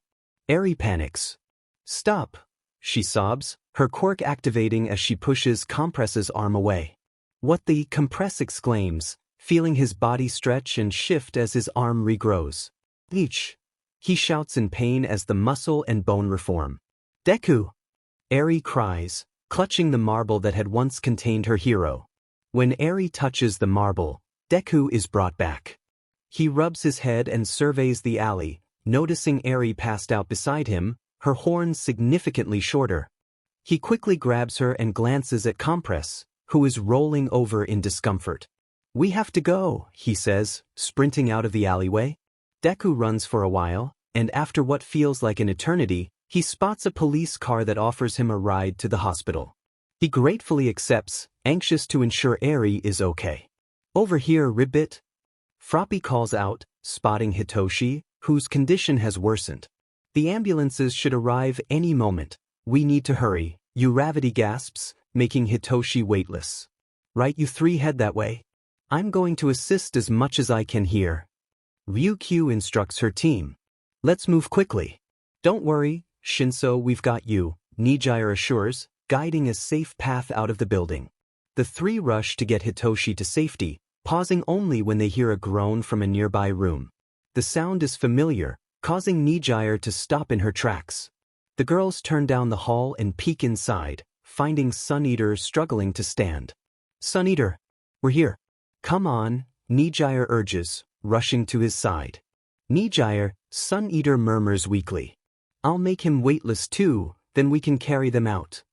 Uravity says, approaching Sun Eater and using her quirk. Let's hurry, Ribbit. We don't know how much longer the fight will last, and we don't want to be caught in the middle of it, Froppy adds, wrapping her tongue around both injured heroes. Thank you. Sun Eater whispers. Nijire nods. They continue toward the exit that Deku presumably created, climbing the last of the stairs to find several police cars and ambulances waiting. They approach one for assistance with Sun Eater and Hitoshi, informing the police of the safest routes in and out. Then they re-enter the building with the police team to search for any remaining villains and injured heroes. High above, Lemillion lands a punch on Overhaul, sending him flying backward. Overhaul quickly rebuilds his body and retaliates, attacking Lemillion with massive arms. Lemillion punches through them and uses Black Whip to grab hold of Overhaul. This ends now, Lemillion declares, pulling back on the whips. Smaeus, he yells, sending Overhaul plummeting toward the ground. Uck! Overhaul hits the road hard, struggling to remain conscious. His eyes flutter closed, and his head droops as Lemillion lands safely. Lemillion watches Overhaul's limp body, noting the rise and fall of his chest. He's alive but will be out of commission for a while. Lemillion turns to see Ryukyu carrying Sir Night-Eye and Eraserhead out of the base. Lemillion. Sir Night-Eye smiles. Sir, Lemillion replies with a sigh, returning the smile. Is Shinso all right? He took quite a fall. Lemillion asks. He was taken to an ambulance and is already on the way to the hospital. What about Deku and Eri? I know, Overhaul yelled after them, Eraserhead responds. They ran far. I lost sight of them, but they seemed okay. They went down that street, Lemillion points, feeling a pull in his arm. It's the first time in a while that your quirk has caused a break. Sir Night-Eye chuckles lightly but quickly rushes to assist Lemillion. Yeah, it is. Lemillion laughs. The ambulances are this way. The police will handle Overhaul, Eraserhead says, pointing. Right. Lemillion nods. Sir Night-Eye, Eraserhead, and Lemillion head toward the ambulances as a team of officers swarm to Overhaul's side. The fight at the Shai Hasakai is over. The raid has concluded, and Eri is safe. There are no casualties, and every last member of the Yakuza group has been apprehended. The sun begins to set, but not before Tamura Shigaraki has the last laugh. The police car is overturned, and Overhaul is dragged into the street. Tamura grins at the scene. I can't believe you thought you could be in charge. You lost to a half-baked hero, Tamura laughs. And for the arm, Compress adds, taking the limb directly from Overhaul's body, causing the villain to hiss in pain. And for all the trouble, Tamura smirks, lowering a hand onto Overhaul's other arm. Make sure you get that amputated, or it will spread. Tamura chuckles. And we'll be taking these, he says, snatching the bullets. No. No. Overhaul cries as the League makes another grand escape. It was just before the sun set entirely when Lemillion spoke to the doctors about his arm and quirks. They assured him that his arm would heal fine, but his permeation quirk would be gone forever.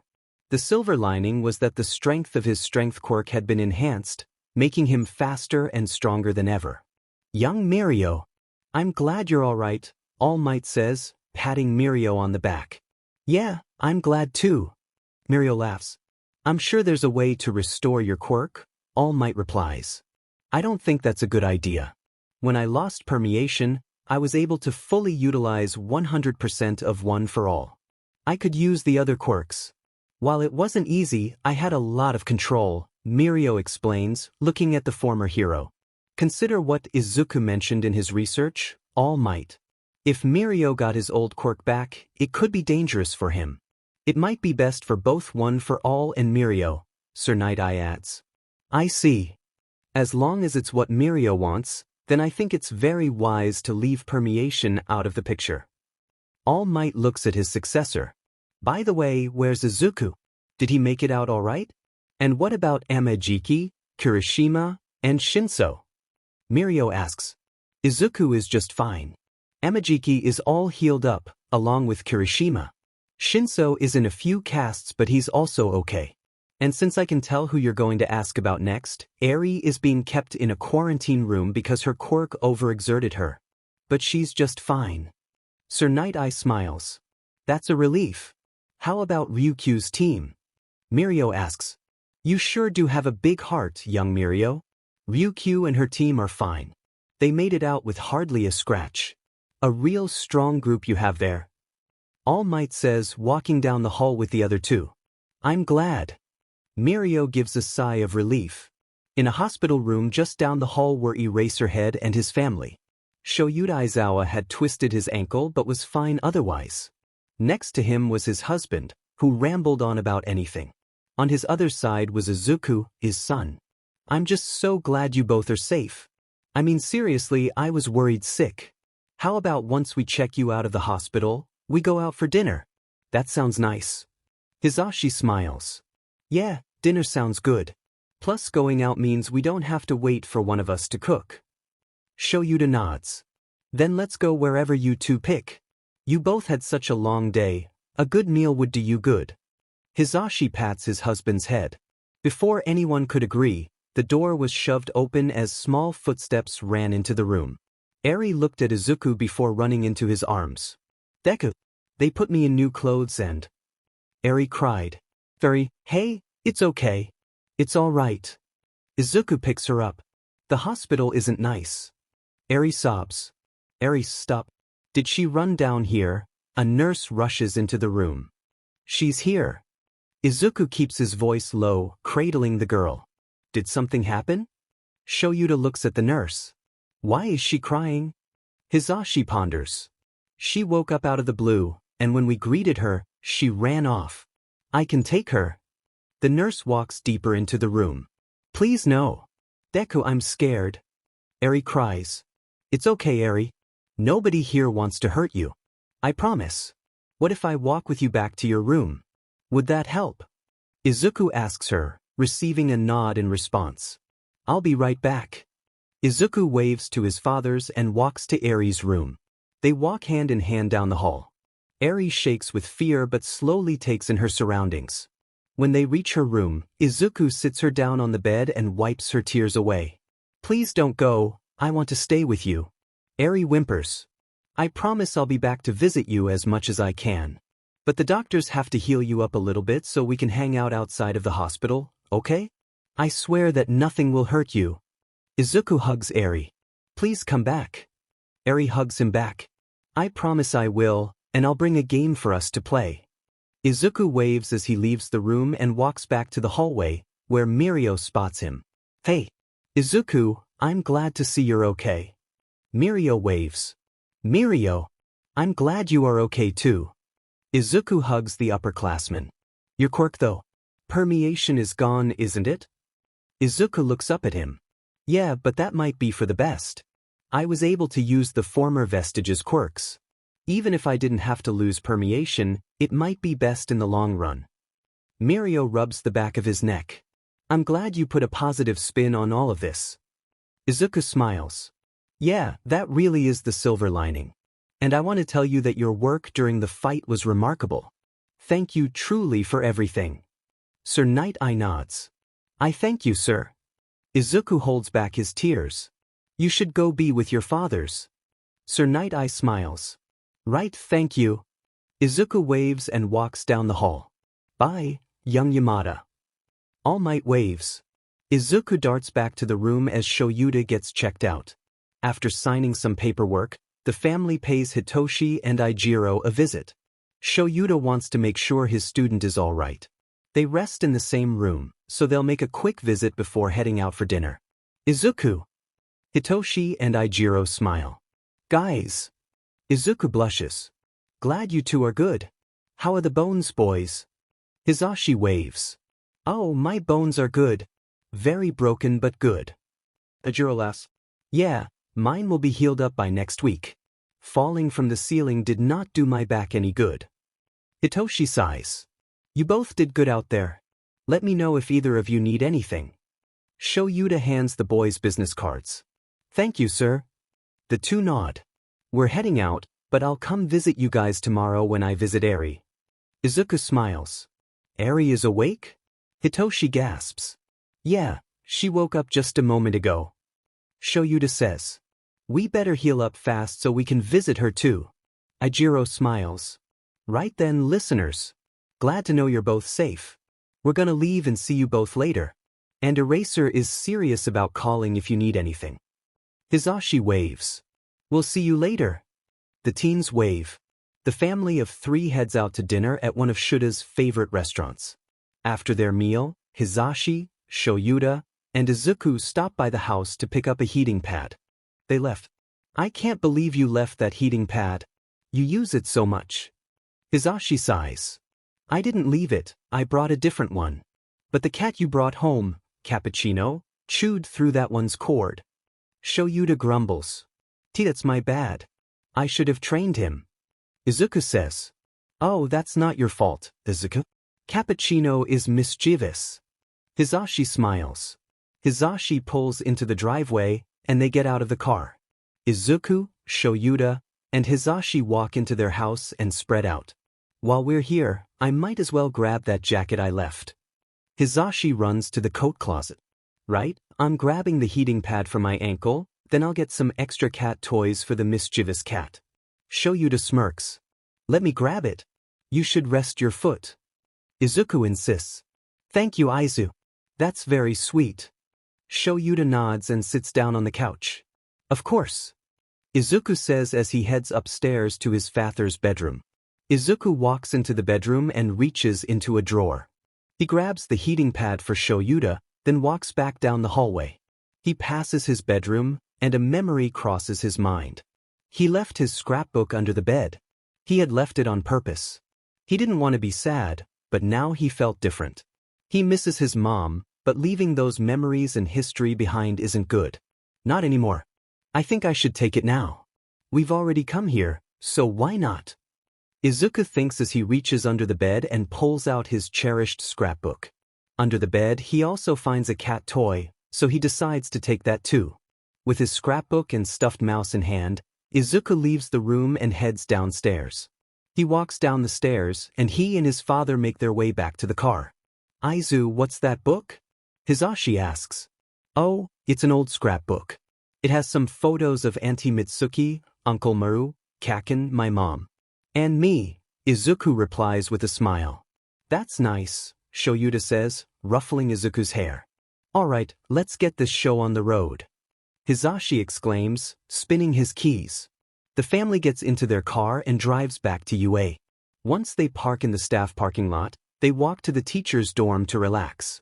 Wanna watch a movie? Hisashi asks as they enter. That sounds like fun, Izuku smiles, picking up Mocha, who purrs contentedly. Yeah, a movie doesn't sound too bad, Shoyuta sighs, settling onto the couch. Izuku, Hisashi, and Shoyuta spend the entire night laughing and talking. Before Izuku can even walk back to his room, the 3 of them fall asleep on the sofa, enjoying each other's company.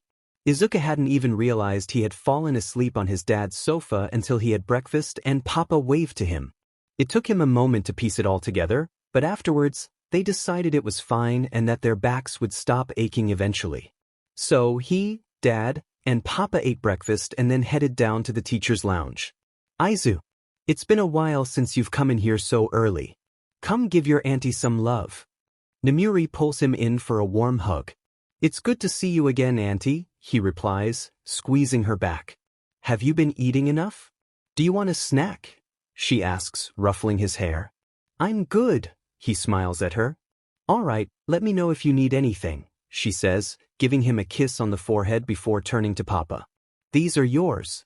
Nezu doesn't want you to make up for the class you missed yesterday, just keep going forward. Namuri hands Papa a packet of paper.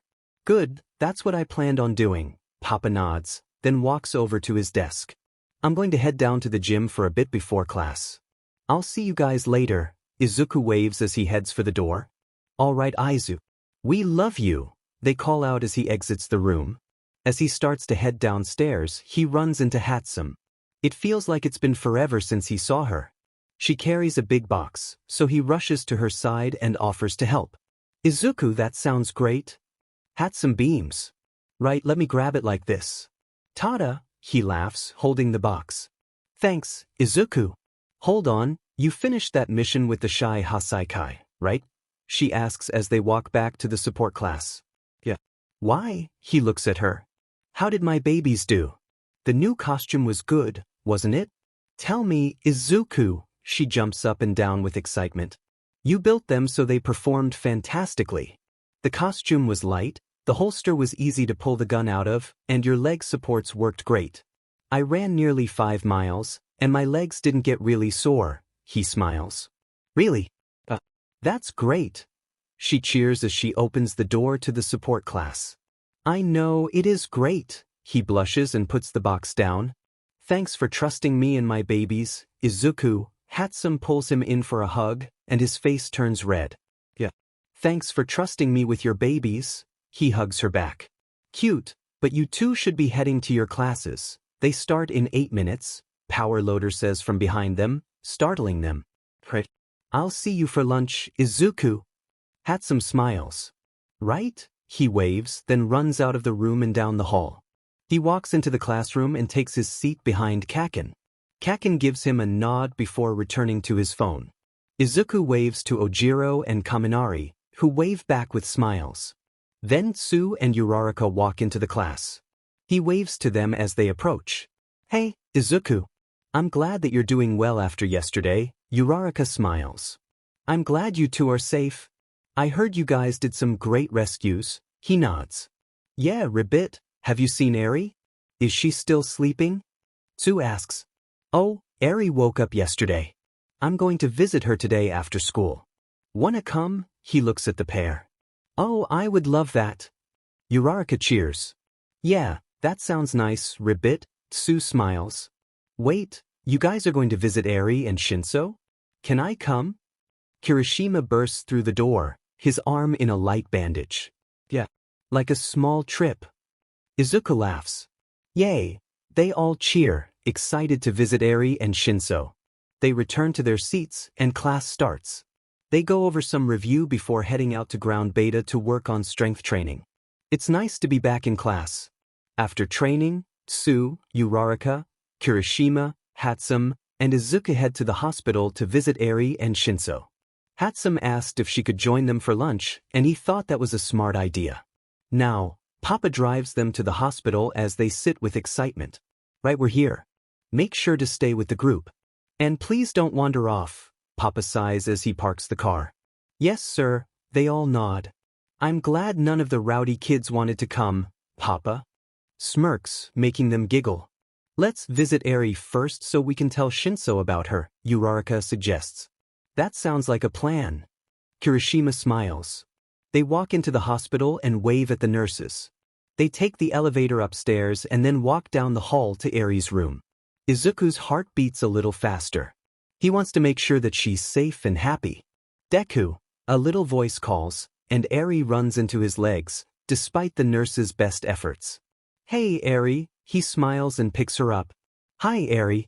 You might not know us, but we were at the rescue too. Kirishima waves. Hi, I'm Eri. What's your names? Eri asks, clinging to my shirt. I'm Kirishima, but my hero name is Red Riot. Kirishima grins. I'm Uraraka, and my hero name is Uravity. Uraraka smiles. I'm Tsuyu, but you can call me Tsu. My hero name is Froppy. Tsu waves. Froppy? Like Froggy? Eri tilts her head. Yup, Ribbit, Tsu replies, sticking her tongue out playfully. And I'm Hatsume. I built the tools that they used, Hatsume beams. I brought a coloring book for you. I thought it might be fun. I say as I sit her down on the bed. I don't have anything to color with. Eri whispers. I know, that's why we brought some. Kirishima hands her the box of crayons. For me. She looks up at us with wide eyes. Yup, we all nod. Will you color with me? She asks hopefully. Only if you want us to. I pat her head gently. I would like that, she mumbles. We spent about 30 minutes on Eri's hospital bed, coloring and sharing stories. It was a joyful time until a nurse came in and informed us that we had to leave so Eri could receive her treatment. Though she was reluctant to see us go, we assured her it was for the best, and we waved goodbye, promising to visit again. After leaving Eri's room, we headed straight to Shinso. We walked down the hall with Papa leading the way. When we opened the door, we waved to him. Shinso! Hatsume sings. Hatsume, Shinso replies quietly. Hey dude. We just stopped by Eri's room. Can we get you anything? Kirishima waves. No, I'm fine, but how is Eri? Shinso perks up. She seemed okay, ribbit. Tsu nods. But she wouldn't smile. I think all the visitors made her a bit nervous, Uraraka says, rubbing the back of her neck. Noted, Shinso replies, looking thoughtful. Are you sure you don't need anything? I ask as I sit on his other side. Nah, I'm fine. How's everything at school? Shinso asks. Oh, school's good. We did strength training today, and we all did awesome, Kirishima beams. I better not be falling behind, Shinso sighs. As long as you do the work I give you, you won't fall behind, Papa assures him. After a while, we left Shinso to rest and headed back to the car. We decided to pick up a dessert for our class while we were out. After leaving the store with ice cream and cookies, Papa drove us back to UA. Right, let's get back to your dorms, Papa says. Ribbit, are you coming with us, Mr. Aizawa? Tsu asks. Just for a bit, he nods. We all walked back to the 1A dorms, including Hatsume and Papa. When we opened the door, Ida, Mina, and Yayarozu were in the kitchen, while Kaminari, Siro, Hagakure, and Jiro lounged around the common space. Oh hey guys, Jiro waves. Ribbit, we brought ice cream and cookies. Tsu smiles brightly. My best friends. They know me so well, Kaminari exclaims, rushing over to grab a treat, only to get playfully poked by Tsu's tongue. Here, I'll put them away and we can have them after dinner. Yayarozu sings. We gathered in the common room and shared updates about Shinso. We hesitated to mention Eri, as it might not be safe for her. After a while, Kaken came downstairs to help Ida and Sato cook dinner. Once they finished, we all sat down to eat. Hatsume and Papa decided to join us for dinner and dessert before they left. Hatsume excitedly shared her inventions with everyone. The whole class listened in awe as she described her technological achievements. She even started taking notes on what people wanted for their costumes. Hatsume, you are incredible. Kaminari cheers. Yeah, incredibly talented, Mineta jokes, prompting me to kick him under the table. You should see my inventions in action. Izuku uses them perfectly. Hatsume beams. Hatsume. I blush slightly. Trust us, we've seen Deku use your gear. He knows how to make it shine. Kaken laughs. Kaken. I panic, feeling embarrassed. He's got a point, Papa nods, and we all share a laugh at my expense. After dinner and dessert, we waved goodbye to the class as we walked down the sidewalk. I decided to walk Hatsume to her dorm before spending the night with my dads in their dorm. Dad wanted us all close after what happened with the Shai Hasaikai. I was grateful, being around my dads helped ease my mind. After we waved to Hatsume, Papa and I headed to the teacher dorm. We walked through the door and were greeted by 3 happy cats and Dad. He smiled and pulled us onto the couch, where we cuddled for a while before he put on a movie. It's nice to spend time like this with you too, Dad says, ruffling my hair.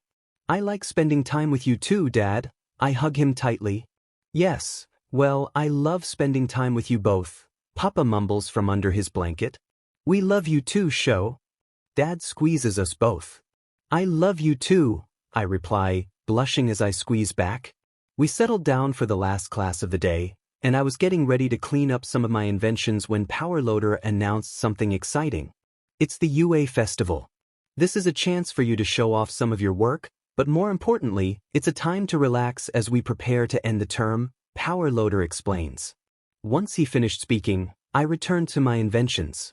If this festival could help me catch some attention, it would be worth working extra hard. My inventions work well, but I want to enhance their style. The only stylish designs I've created are for my friends, and that's because I know them well. I need to make my designs more appealing to the general public and potential consumers. I know just the group to ask for style advice.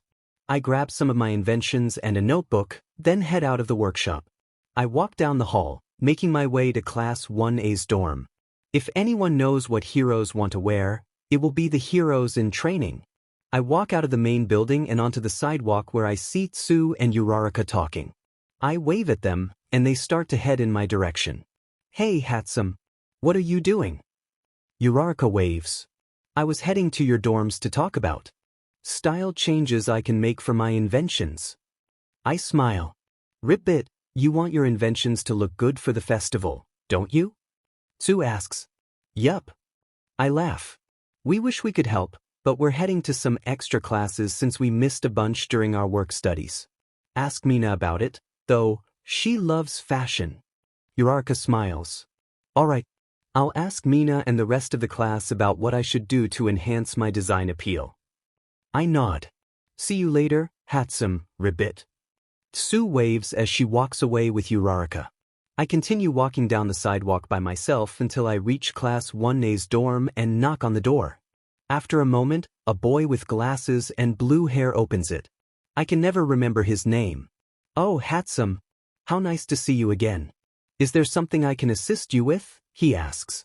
I wanted to ask your class some questions. I smile. Right, most of us are in here trying to figure out what to do for the festival. However, Izuku, Tokoyami, Uraraka, Kirishima, Tsu, and Shinso aren't here because they needed to take some classes, he explains. Okay, but everyone else is here, right? I look at him, trying to remember what his name is. Yes, right in here, he says, showing me to the common area. The dorm is similar to mine but different. I guess all of us support corps students tend to leave projects lying around, so this hero dorm looks a lot cleaner and bigger. Maybe I should create a little helper to assist with cleaning. Hey Hatsume, what are you doing? Mina waves to me. I came to ask your class some questions about design for hero costumes and support items. I smile. Design? How fun. Here I come. I'm the fashion queen. I know my way around the stylish do's and don'ts. Mina runs over to me. Right. I need a lot of opinions, though, so I can get the best idea of what most people might want. I open my notebook. Of course. That makes sense, Mina replies with a smile. We sit around and talk for a while before I figure out what I need to do. Everyone has very different styles, so putting them all together could be a challenge. When I combine a few small styles, I get a larger style, and if I blend many similar small styles, I create one cohesive look. While I jot down my own ideas for the festival, Class 1A discusses their plans. I hear they are organizing a concert, and it sounds promising. Jiro can play a variety of instruments, and everyone is eager to learn. It seems the rest of the class will be on the dance team, supporting all that music. As the class discusses what else they can do, Izuku, Shinso, Kirishima, Uraraka, Tsu, and Tokoyami return from their extra classes. Hey guys. We finally finished our extra classes, Uraraka sighs. Yeah, now we can really help, Izuku adds. Perfect, the rest of the dance team. Mina beams. Wait, we still need someone to play bass, Jiro points out. I can play bass. Tokoyami steps forward. Really? That's great. Yaoyorozu cheers. Hatsume, hey. What are you doing? Izuku waves to me. Oh, I was gathering notes on design changes I can make for my inventions. In fact, if it's alright with your class, I would like to build something to help with your concert. Maybe something as part of the costumes or for the big finale. I wave back enthusiastically. That sounds cool, Shinso nods. Maybe you and your new inventions should enter the beauty pageant. That's a good way to ensure everyone sees them, whether you win or not, Izuku suggests with a smile. Izuku, that's a fantastic idea. I have to get to work. I jump up and hug him before darting out the door. Bye, Hatsume, the class shouts as I run down the sidewalk. Now I have the perfect idea for my inventions. Class 1A truly are heroes. I should be able to have some new and redesigned creations ready in 3 or 4 days. This is my moment to go out there and be bold. I will make my inventions catch everyone's eyes. Across town, a man sips calmly from his tea while looking at a computer screen. Next to him is a young woman, typing away on the computer, finalizing some sort of plan. In no time, the next gentle criminal video is up. Gentle. The video is up, and people are already watching it. La Brava smiles. How wonderful. I hope all this excitement draws attention to our next act. The gentle criminal nods. I'm sure it will, Gentle. La Brava cheers. The villains are preparing to perform their biggest job yet. Gentle Criminal and La Brava have high hopes of breaking into the highest security school in Japan, UA. They don't want to steal or harm anyone. They simply want to prove that it's possible and that the hero world isn't as safe as it seems. For Gentle Criminal, this is all about the performance. Let's get to work, La Brava. Gentle Criminal laughs. Of course, Gentle, let's go. La Brava beams. Eri asked the nurses where her heroes went. She didn't want to bother them, but she needed to say thank you. They saved her and risked their lives. Lemillion even lost his quirk because of her. All of it felt like her fault. The nurses promised to call Deku and Lemillion, which made her feel a little better. She still had the coloring book that Deku left for her. She should return it so he doesn't miss his coloring pages. Eri! Deku walks through the door and waves. Good to see you, Eri. Lemillion sits next to her bed with Deku. Hello, she waves. You left your coloring book here, You want it back, don't you? She hands him the crayons and book. Eri, I got these for you. It's your coloring book now. Deku smiles. Really? She tilts her head. Yup, he nods. Oh, thank you. For the book and for saving me. And I'm sorry you lost your quirk because of me. She looks at her heroes. Eri, we were happy to rescue you, and it's okay. I still have my other quirk, and now I can use it even better. So don't be sad. Give me a big smile, Lemillion said with a grin. It sounds silly, but I think I forgot how to smile. I admitted, feeling my cheeks warm. Oh, what if you come to the festival? I'm sure you can find your smile there. Lemillion cheered. She can come, can't she? Deku asked, glancing back at the imposing figure in the doorway. I'll see what I can do. I think it's a good idea, the man replied. Isn't this great, Eri? We'll have so much fun. Lemillion laughed. Izuku's POV. After we left the hospital, Mirio and I agreed to make sure this festival would be the best ever. Eri really seemed like she needed it, so it was up to us to help her. She might be away from Chisaki, but his influence still lingered in her mind. I hope this festival could truly bring her some joy. When Papa parked in the lot, we each went our separate ways. Mirio headed back to the 3A dorms. Papa went to his office to finish some work, and I went to my own dorm to help prepare for our concert. It was going to be a lot of fun, and while I wasn't the best dancer, Mina said my fighting style was fluid, so I hoped it would come naturally. The band had been practicing inside while we danced outside, and the crew worked behind the scenes in between our practices. Hey, Izuku, come try these moves out. I want to see if they'll look good. Mina waved. Right. I shouted back. We practiced for an hour before stopping to rest and make dinner. Mina was a great teacher, but she could be tough on us. Kaken wouldn't play the same song twice, making it hard for the band to practice, but I was sure everything would turn out fine. Deku, bring those over here. Kaken yelled. Okay, here I come, I replied, bringing over the chives I had chopped. The heck? Chop them better, he shouted. If you want them done your way, just do it yourself. Shinso called from the common space. Get him, Shinso. Hagakure laughed. Let's not start fights tonight. I'll just chop them again, I shrugged. After I re-chopped the chives, we nearly finished cooking dinner. It smelled amazing, and while Kaken could be a brute, he made delicious meals. Once dinner was ready, we called everyone to the kitchen to eat. After dinner, we returned to light practice and planning. Mina wanted to take the show to the next level and had the idea of swinging Aoyama around like a disco ball. It sounded exciting but might be tricky to pull off. How do we get Aoyama to swing? That might be difficult, Ojiro sighed. What if I use something similar to my binding scarf? I'm pretty good at it, and it shouldn't be too hard for the last few seconds, Shinso suggested, rubbing the back of his neck. Oh, that's a great idea. Mina clapped. I agree. Aoyama smiled. So it was decided what everyone would do. Shinso didn't really want to dance, so carrying Aoyama around the rafters of the gym shouldn't be too bad for him. We had just a few days until the concert, and I was determined to make sure it went great. Tomorrow was the festival, and everyone had come so far. The band had chosen a song, the dance team knew their routine, and the backstage crew was buzzing with excitement. In fact, the whole school was getting pumped for the festival. Mina led me through some cleanup lessons about maintaining a loose form. We were doing great, but our practice was interrupted by Mirio, who appeared from the bushes. "Hey guys, I brought a peach with me," Mirio exclaimed, laughing as he emerged.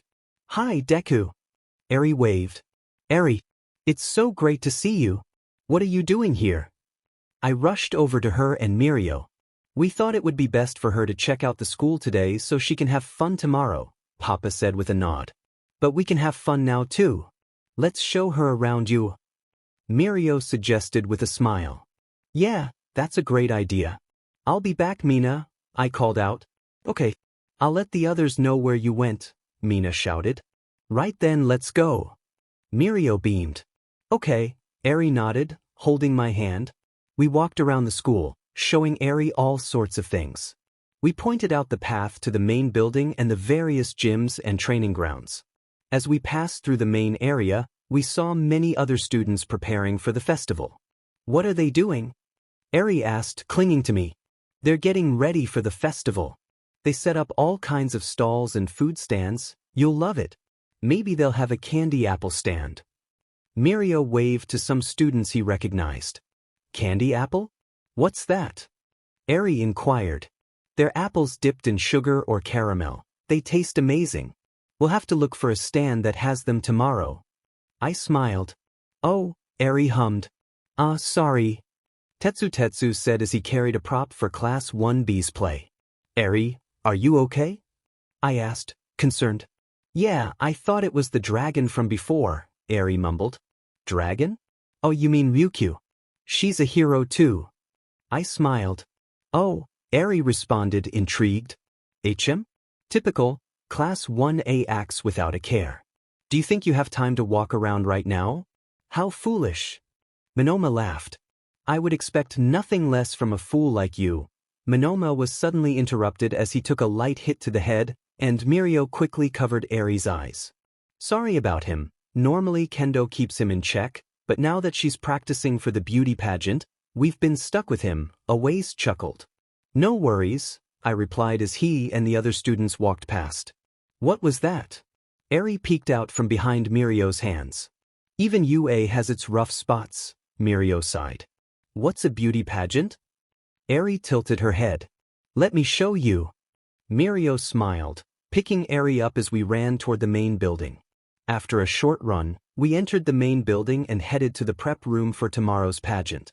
It was one of the empty classrooms in the Hero Course Hall, spacious enough, and the large window at the back was covered so no one could peek inside. "Hey, Nijire, look who stopped by," Mirio sang as he set Eri down. "Eri, hey girl, how are you? Do you like UA?" Nijire floated over to us. "Hi. UA is nice, but I don't like the rough parts," Eri admitted, blushing. "The rough parts?" Nijire tilted her head. "Better to ask about that later." Mirio laughed.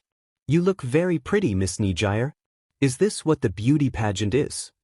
Eri asked shyly. "Oh, thank you, Eri. And the beauty pageant is where people showcase their charm."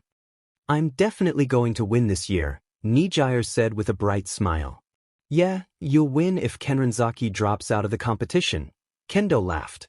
"Hasn't she won every year she's been here?" Hatsume peeked out from behind a screen. "True, but I believe I can win this time." "Maybe," Nijire giggled. "Well, we'll leave you guys to it. We're taking Eri down for lunch before Izuku has to return to his practice," Mirio waved. "See you later. And good luck." I nodded. "Bye-bye," Eri said, her cheeks turning a light shade of pink. After exploring the campus, we stopped for a quick lunch at the cafeteria. We ate, chatted, and Eri even shared her excitement for the festival. I just had to ensure that everything went smoothly. I wanted this festival to be perfect for her. The sun began to rise, bringing with it the excitement of the day. Today was the UA festival, and everyone was buzzing with anticipation. Hitoshi Shinso was up early. making sure everything was in order when he noticed the rope intended for Yuga Aoyama's grand finale. The rope is frayed. We need a new one, or Aoyama might have a mishap during the performance, Hitoshi sighed. Just ask Yaoyorozu to make you one, Denki shrugged. She isn't a store. I'll head into town and grab one. It won't take long, Hitoshi said, moving toward the door. Everyone treats me like a phone charger, though. Denki shouted. That's different, Minoru laughed. I'll be back, Hitoshi nodded. Okay, be quick. If you're late, we might have to kick you from class. Denki waved. Hitoshi walked to the main building and entered the teacher's lounge. Inside, he found Nezu typing on his computer. He was the only one there. Ah, Shinso, is there something I can assist you with? Nezu turned in his chair. Oh, sir, I was hoping to get permission to leave campus to fetch some rope for our concert, Hitoshi explained. All right, I'll accompany you to a small shop outside of UA. I know we can find some rope there, Nezu smiled. Right? Hitoshi nodded. Nezu and Hitoshi signed a slip granting permission to leave campus and then headed out together. Hitoshi used his binding scarf to carry Nezu, just like Shoyuta would, allowing them to reach the store quickly. After acquiring the rope they needed, they exited the shop. You know that little house is actually a tea shop. They serve excellent tea. Nezu smiled. Yeah, maybe when we aren't pressed for time, you, me, Hatsume, and Izuku could come down here. We enjoy having tea together, Hitoshi said, a hint of blush on his cheeks. That does sound lovely, Nezu nodded. Sorry to interrupt, but if you're looking for tea recommendations from that shop, might I suggest a blend of Gold Tip Imperial? Its complex flavor makes for a delightful experience, a man said, standing behind them. Oh, another tea enthusiast? It's a pleasure to meet someone with such refined taste, Nezu waved, turning to face the stranger. The stranger was none other than Gentle Criminal. He couldn't help but chime in when tea was mentioned. He didn't realize who he was speaking to until it was too late. Gentle was conversing with the principal of the very school he intended to infiltrate, and anxiety began to creep in. "You should get going, Gentle I mean, sir," La Brava said, her voice trembling. "Of course, we'd love to continue this conversation, but we must be off." Gentle chuckled lightly. "May I ask where you might be headed, Gentle Criminal?" Nezu tilted his head, resting in his capture weapon. Gentle was taken aback by how quickly he was recognized. "Gentle Criminal? You're the one from YouTube who posts those poorly edited villain videos." Hitoshi gasped. "They're not poorly edited." La Brava protested. "Not here, La Brava. We can still do this. Let's leave and get to you." Gentle held La Brava's hand and used his quirk to leap high into the sky. "Chase after them, Shinso. You have your license, and Gentle Criminal needs to be stopped," Nezu shouted. "Right, hold on." Hitoshi sprinted after the villains, keeping close on their trail. "La Brava, I recognize the purple-haired boy. His quirk is voice-activated, so whatever you do, don't speak to him, or it will be all over," Gentle said, bouncing off another elastic pocket in the air. "Okay, Gentle." La Brava nodded. Hitoshi pursued the villains until he found a spot to leap after them. Using his binding scarf, he propelled himself and Nezu up to where the duo was bouncing around. Hitoshi sent his scarf out and grabbed the laptop La Brava was holding, pulling it back into his arms. "Gentle, we can't get in if we don't hack the gate," La Brava fretted. "Understood. Fear not, dear La Brava, I will retrieve that and deal with the heroes," Gentle assured her. Gentle Criminal used his quirk to lower himself to the ground, darting into the forest surrounding UA with La Brava in tow. They concealed themselves behind trees as Gentle set a trap for the heroes. "Shinso, this is good. Hound Dog will detect them. We just need to keep them in one place while we wait for him," Nezu whispered. "Right?" Hitoshi began but noticed the ground wobbling beneath him. "Sorry, but we can't allow you two to stop us. We've come too far." Gentle appeared from behind a tree. "And we'll be needing that laptop back," La Brava added. "Then come and get it," Hitoshi challenged, trying to keep his balance on the unstable ground. Gentle grunted and leaped toward Hitoshi. Hitoshi couldn't use his quirk if the villains didn't speak to him, so he tried to hold out. Nezu whispered a plan into his ear, and Hitoshi put it into action. When Gentle Criminal lunged at them, Hitoshi dodged backward and clutched the laptop tightly. He attempted to kick Gentle but missed due to the instability of the ground. Is that all you've got? How did you think you could break into UA if you couldn't handle a kid? This is pathetic. You're going to ruin the one good event for everyone?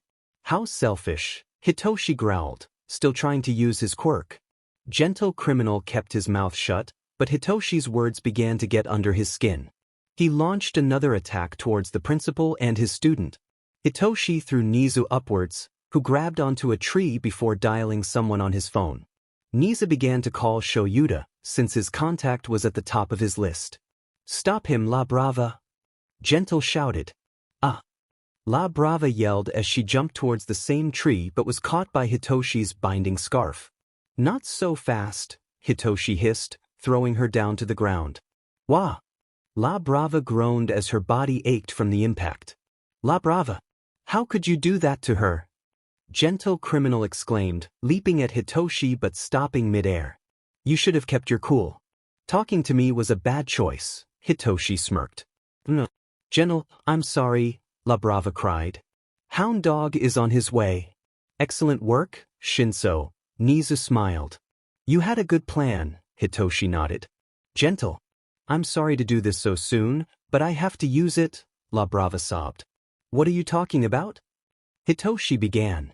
Gentle, I love you. La Brava cried out. What? Hitoshi looked at her, stunned. Before they could react, Gentle Criminal's body began to steam and emit a pink mist, forming hearts in the air. His eyes widened as he broke free from Hitoshi's quirk. He smiled and touched the ground, causing the earth to tremble beneath them. Gah! What the heck? Hitoshi panicked, using his binding scarf to lift himself off the ground. This is La Brava's power.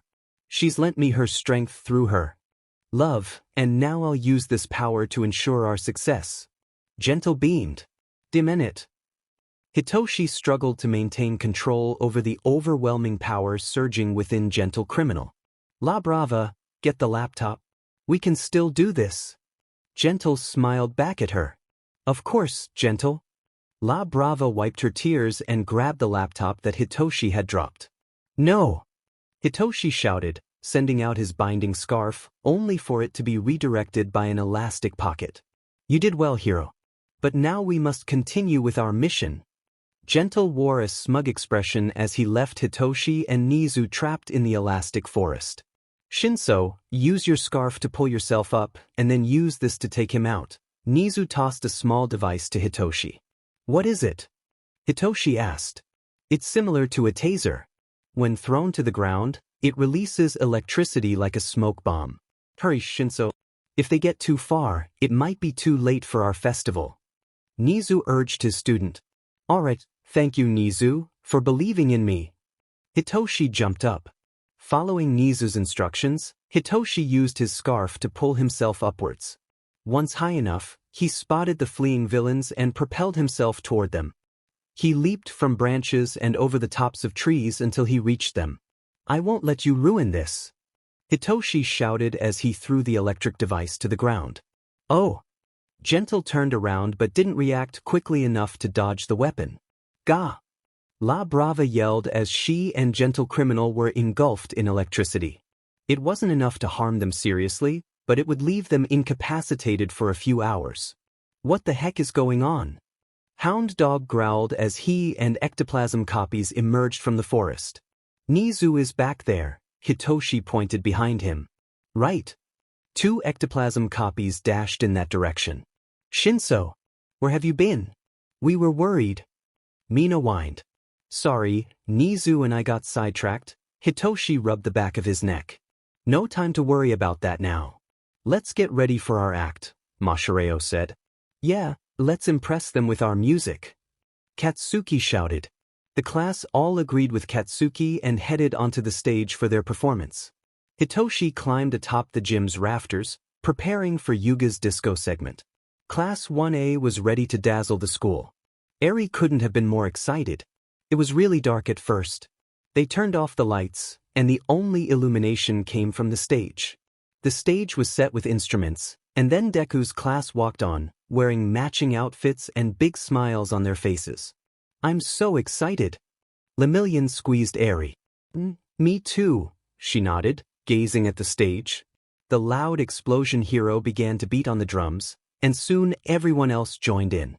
Deku's classmates sang and danced, and Eri got to see Deku perform some cool moves. Near the end of the song, some performers exited the stage, and another guy descended from the ceiling as it started to snow. The venue was filled with dazzling lights, snow, and ice, creating a beautiful and sparkly atmosphere. Lemillion, look. Eri smiled and pointed at Deku. Yeah. Lemillion said, tears of joy in his eyes. The concert concluded with a shower of confetti. Eri cheered loudly with Lemillion, calling for Deku to come over as everyone else began to leave the area. Eri, did you enjoy it? It wasn't too loud, was it? Deku rushed over and ruffled her hair. No, it was super fun. You dance so well, Teach me to dance like that, she smiled. Maybe we should ask Mina about dance lessons. I'm only this good because of her, Deku blushed. Hey, come over here and help clean up, a boy with grape-like features yelled. I'll be right back with you guys, I need to help clean up, Deku waved. Once you're done, let's head to the beauty pageant. Lemillion called back. Let's see if we can find something fun to do. I saw someone doing prize stalls, Lemillion suggested, looking at Eri. Okay, that sounds fun, she smiled. Lemillion carried her out of the showroom, and they walked past a variety of exciting stalls. He showed her how to bob for apples, play ring toss, and even introduced her to funnel cakes, which were delicious. As they continued walking, Eri noticed that Lemillion seemed to be searching for something. She wasn't sure what it was, but it must have been important because he looked very focused. She was about to ask if she could help when Deku ran up to them. Hey guys. Having fun? Deku waved. Yeah. Lemillion showed me how to bob for apples, and it was hilarious, Eri laughed. Huh? We did have a lot of fun, didn't we? Lemillion grinned. Let's head over to the beauty pageant. It starts soon. Lemillion smiled. Sounds like a plan, Deku nodded, and we all walked over to a big stage. At first, everyone was talking and it was really loud, but then the crowd quieted down.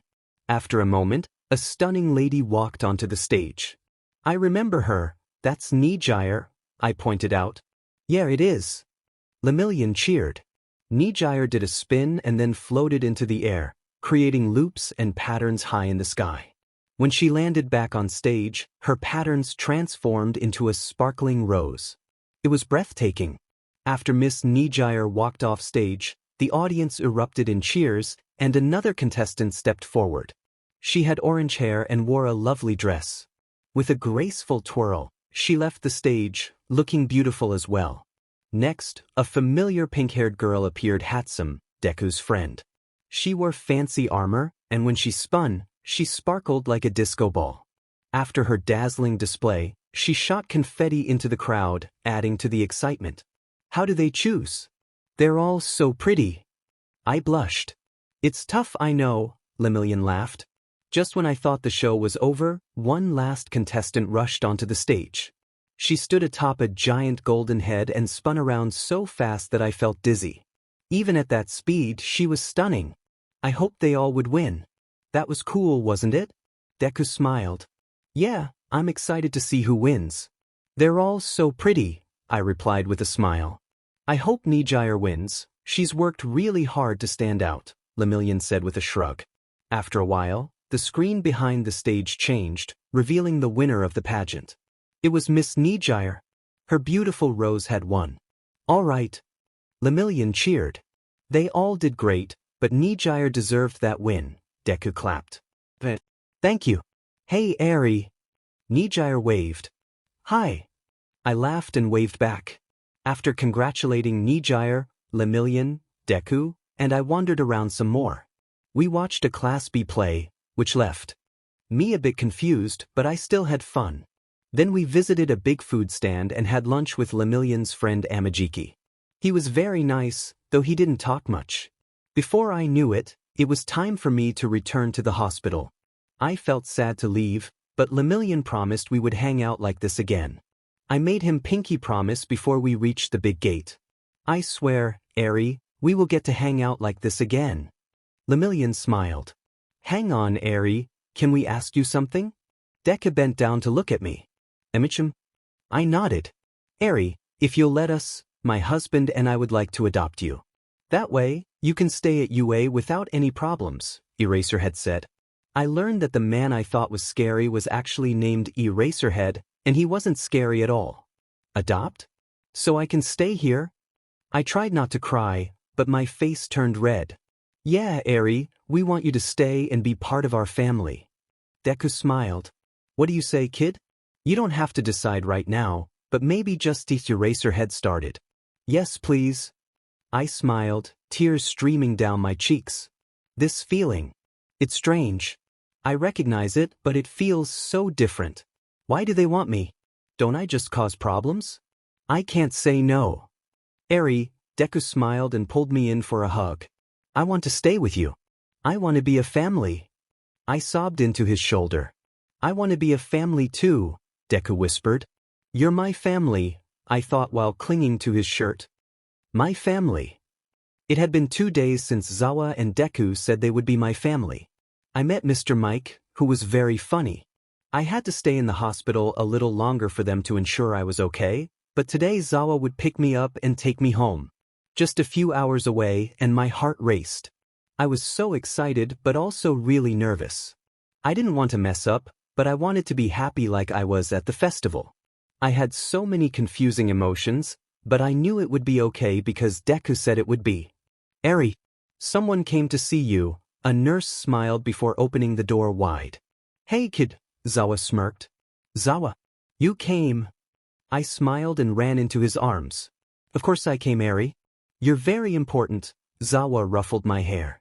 There is some paperwork that needs to be signed, but after that, you all are good to go home, the nurse said. Thank you. Zawa picked me up, and we walked to the main lobby.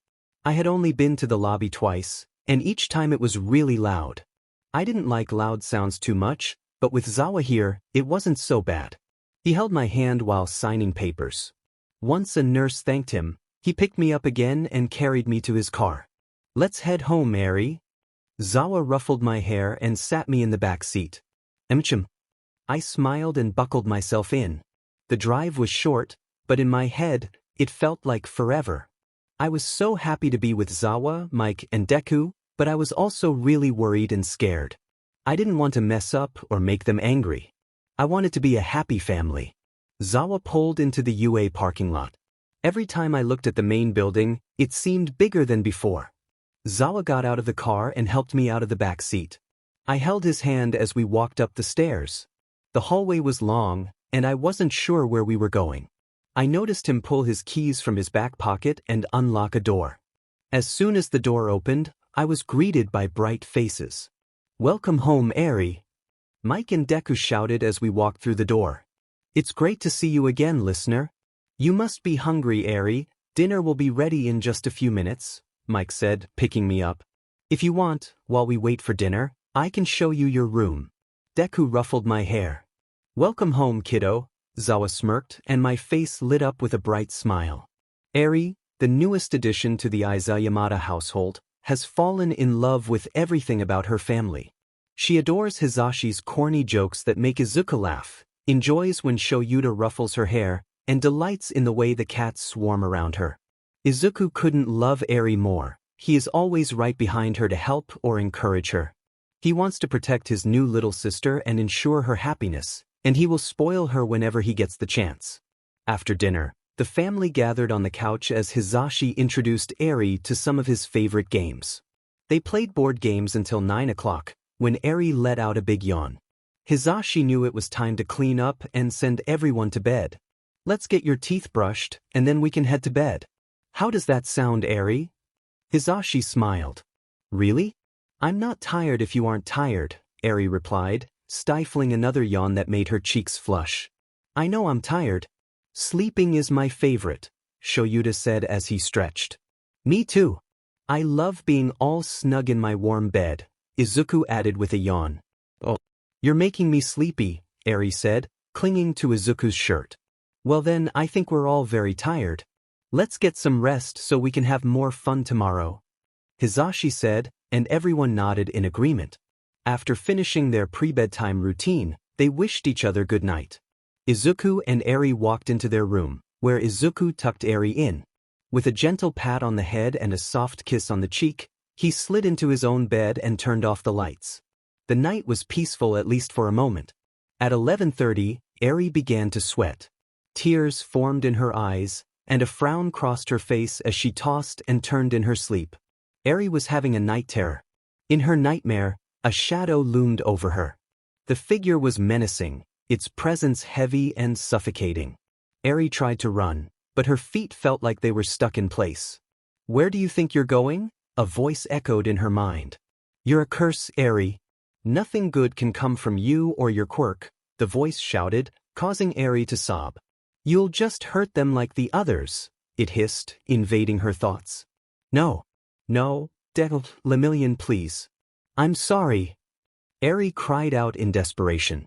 "Eri," a distant voice called for her. "Eri, it's okay, I'm here," the voice whispered, fading as Eri jolted awake from her nightmare. "Eri, it's all right. I'm not going to let anyone hurt you," Izuku said gently, holding her head. Eri let out a whimper before bursting into tears against Izuku's shoulder. She clung to his shirt as he comforted her, sitting her on his lap and rocking her gently while whispering reassurances. After about 30 minutes, Eri calmed down, though she still whimpered softly. "Eri, I know that you must have had a very scary nightmare, but you need to understand that those aren't real and they can't hurt you. I'm always going to be here to protect you, I promise," Izuku whispered. "But Overhaul." Eri stammered through her tears. "Overhaul is in jail, far away from here. And even if he weren't, I still wouldn't let him hurt you." "Not ever again, Eri," Izuku said, running a hand through her hair. "My quirks could hurt you. I don't want to hurt you." Eri muttered. "Eri, you won't hurt me. I'm tough. So are you. And even if it takes time, you can learn to control your quirk. But for now, I'm certain you won't hurt me," Izuku assured her, meeting her gaze. "How do you know?" Eri asked, her voice small. "It's my big brother powers." "I just know," Izuku said, sticking out his tongue playfully. "Really?" Eri wiped her tears, a hint of a smile forming. "Yup," Izuku nodded, then giggled, causing Eri to laugh with him. "I know nightmares are hard. Trust me, I've had my fair share of them, but I also know that everything will be okay. If you ever need anything, just ask Dad, Papa, or me. We want to see you happy, Eri," Izuku said, smiling as he tucked her into his bed this time. "Okay, I promise," Eri yawned. "Thanks," Izuku said, sliding into bed beside her and wrapping his arms around her. The rest of the night was spent peacefully. The next morning, Izuku and his father woke up early, while little Eri slept soundly in Izuku's bed. She was awakened by gentle licks on her face. Oh, kitty." Eri yawned, smiling at the cat. Mocha liked her paws and cuddled next to Eri. She stretched out, and Eri carefully petted her, eliciting sweet, comforting purrs. "Kitty, where did Deku go?" Eri whispered, only to receive a curious look from Mocha. Eri tilted her head, listening to the sounds coming from the other room. She could hear Shoyuta and Izuku talking about school while Hisashi cooked breakfast. Worried that she had overslept, she hopped out of bed, startling Mocha. She slipped out of the bedroom and looked up at Izuku, Shoyuta, and Hisashi. "Oh, good morning, Eri. I hope we didn't wake you," Hisashi said, stepping away from the stove to give Eri a big hug. "I'm okay, sorry I slept too much," Eri apologized. "You didn't sleep too much, kid. We just have to wake up early for school," Shoyuta said, ruffling her hair. "For school?" Eri tilted her head. "Yeah, we have class today. You'll get to spend all day with all the different cool heroes and teachers in the teacher's lounge." Izuku smiled. "But I want to spend all day with you," Eri mumbled. "After I finish my first PRD, I get to spend all day with you. And while I'm teaching, Sho will spend time with you," Hisashi said, returning to the kitchen and pulling out 4 plates. "Plus, I'll visit you during lunch, I promise," Izuku added, picking Eri up and sitting her at the kitchen counter where Hisashi had left breakfast. "Oh, okay," Eri nodded. While Eri wasn't the most excited about not being in class with Izuku, she didn't mind too much. She was just glad to see him at all. During her time in the hospital, she had worried that she might never see her hero again. After breakfast, they all walked down the hall to the teacher's lounge. Shoyuta carried Eri inside and gently set her down on the sofa, ensuring she was comfortable. "I'll see you at lunch, okay, Eri?" Izuku waved goodbye. "Okay, promise?" Eri hugged Izuku tightly. "I promise." Izuku ruffled her hair before heading toward the door. "Bye, love you," Izuku called as he disappeared down the hall. "Bye-bye," Eri whispered softly. "Come here, kiddo." Shoyuta gestured to a seat next to his desk for Eri to sit in. She climbed into the chair and looked up at her father. Shoyuta pulled a coloring book from his desk drawer and handed it to her, making her smile. "It's very important that you color. I want your best work, Eri," Shoyuta said with a playful smirk. "Yes, sir." Eri laughed and began coloring a page filled with rainbows and heroes. Most of the day was spent with Eri coloring and being surrounded by the teachers. Nemuri was delighted to have another child to spoil, and All Might appreciated having someone who understood manners in the lounge. After Mike finished teaching the first PRD, Eri proudly showed him her coloring page, which was immediately pinned to the bulletin board in the room. "It's a work of true passionate art," Hisashi exclaimed with a smile. "It's doggies," Eri replied, beaming back at him. At lunch, Izuku entered the teacher's lounge just as he had promised Eri, accompanied by Nezu, Mei, and Hitoshi. They gathered around the room, enjoying their meals while Eri excitedly shared how much fun she had coloring and playing with Auntie Nemuri. "All Might says I'm very nice, but he's very nice too. And look what I drew, Deku." Eri pointed to the bulletin board with a big smile. "Wow, Eri, that's so pretty. You're such a good artist," Izuku praised, nodding in approval. "Yeah, a real Picasso," Hitoshi added with a grin. "What's a Picasso?" Eri asked curiously. "He was a really good artist, but he's not as good as you," Nezu replied warmly. "Thank you, Principal Nezu." Eri bounced in her seat. "Hate to be that guy, but class starts back in 2 minutes. We should probably head out," Mei said with a slight blush. "Oh my gosh, time sure did slip away from us this time," Hitoshi agreed. "We'll see you after school, Eri." "Bye, love you," Izuku waved as the students hurried out of the room. "Bye, Deku." Eri waved back before returning to the couch to continue coloring another page in her book. The rest of the day passed similarly to the first half, with Eri coloring while the teachers marveled at her cuteness. Eventually, Shoyuta and Hisashi walked her back to their usual room, where they all took a moment to rest. Everything was fine until Eri noticed her big brother was missing. "Zoa, where did Deku go?" Eri tilted her head in confusion. "Oh, he's in his dorm. They're probably just finishing up homework." "Why do you ask?" Shoyuta replied.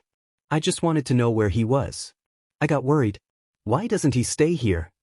Eri looked up at her father with concern. "He's a student, so he has to stay with the other students," Shoyuta explained gently. "Oh, can we visit him?" Eri tugged on Shuta's pant leg. "Yeah, I don't see why not," Shoyuta shrugged, heading toward the door. "Really?" Eri's eyes lit up with excitement. "Yeah, really. Now let's go, Eri," Shoyuta nodded, and they walked out of the main building hand in hand. Eri bounced with joy as she remembered where everything was, her excitement building as they approached the Class 1A dorms. "Eri!" Achiko beamed at her. "Oh, Eri, it's so great to see you again." Ijiro grinned. "Yeah, ribbit, it's been too long." Tsuyu added with a blush. "Hello. Where's Deku?" Eri asked quietly. "He went up to his room to study. We have a test on Thursday, so everyone is trying to cram in the last bits of information," Hitoshi explained. "Let's go knock on the door and see if he wants to take a break," Shoyuta suggested as they walked toward the elevator. "Right." Eri smiled and ran after him. They took the elevator up to Izuku's floor and knocked on the door. They heard a thud followed by footsteps approaching. "Oh hey Eri, Papa." Izuku smiled as he opened the door. "You good?" Shoyuta asked, concerned. "Yeah. I tripped on my desk and tipped the chair over, but I'm fine," Izuku assured them with a smile. "Can we hang out?" Eri asked eagerly. Of course we can hang out, Eri. Come in, I think I have some stuff to do in my closet, Izuku said, waving for them to enter. I would, but I have some paperwork to take care of. I'll leave you both here and just call if you need anything, Shoyuta said with a nod. Oh okay, I'll see you later, Papa, Izuku waved. Bye-bye, Zawa. I love you, Eri smiled.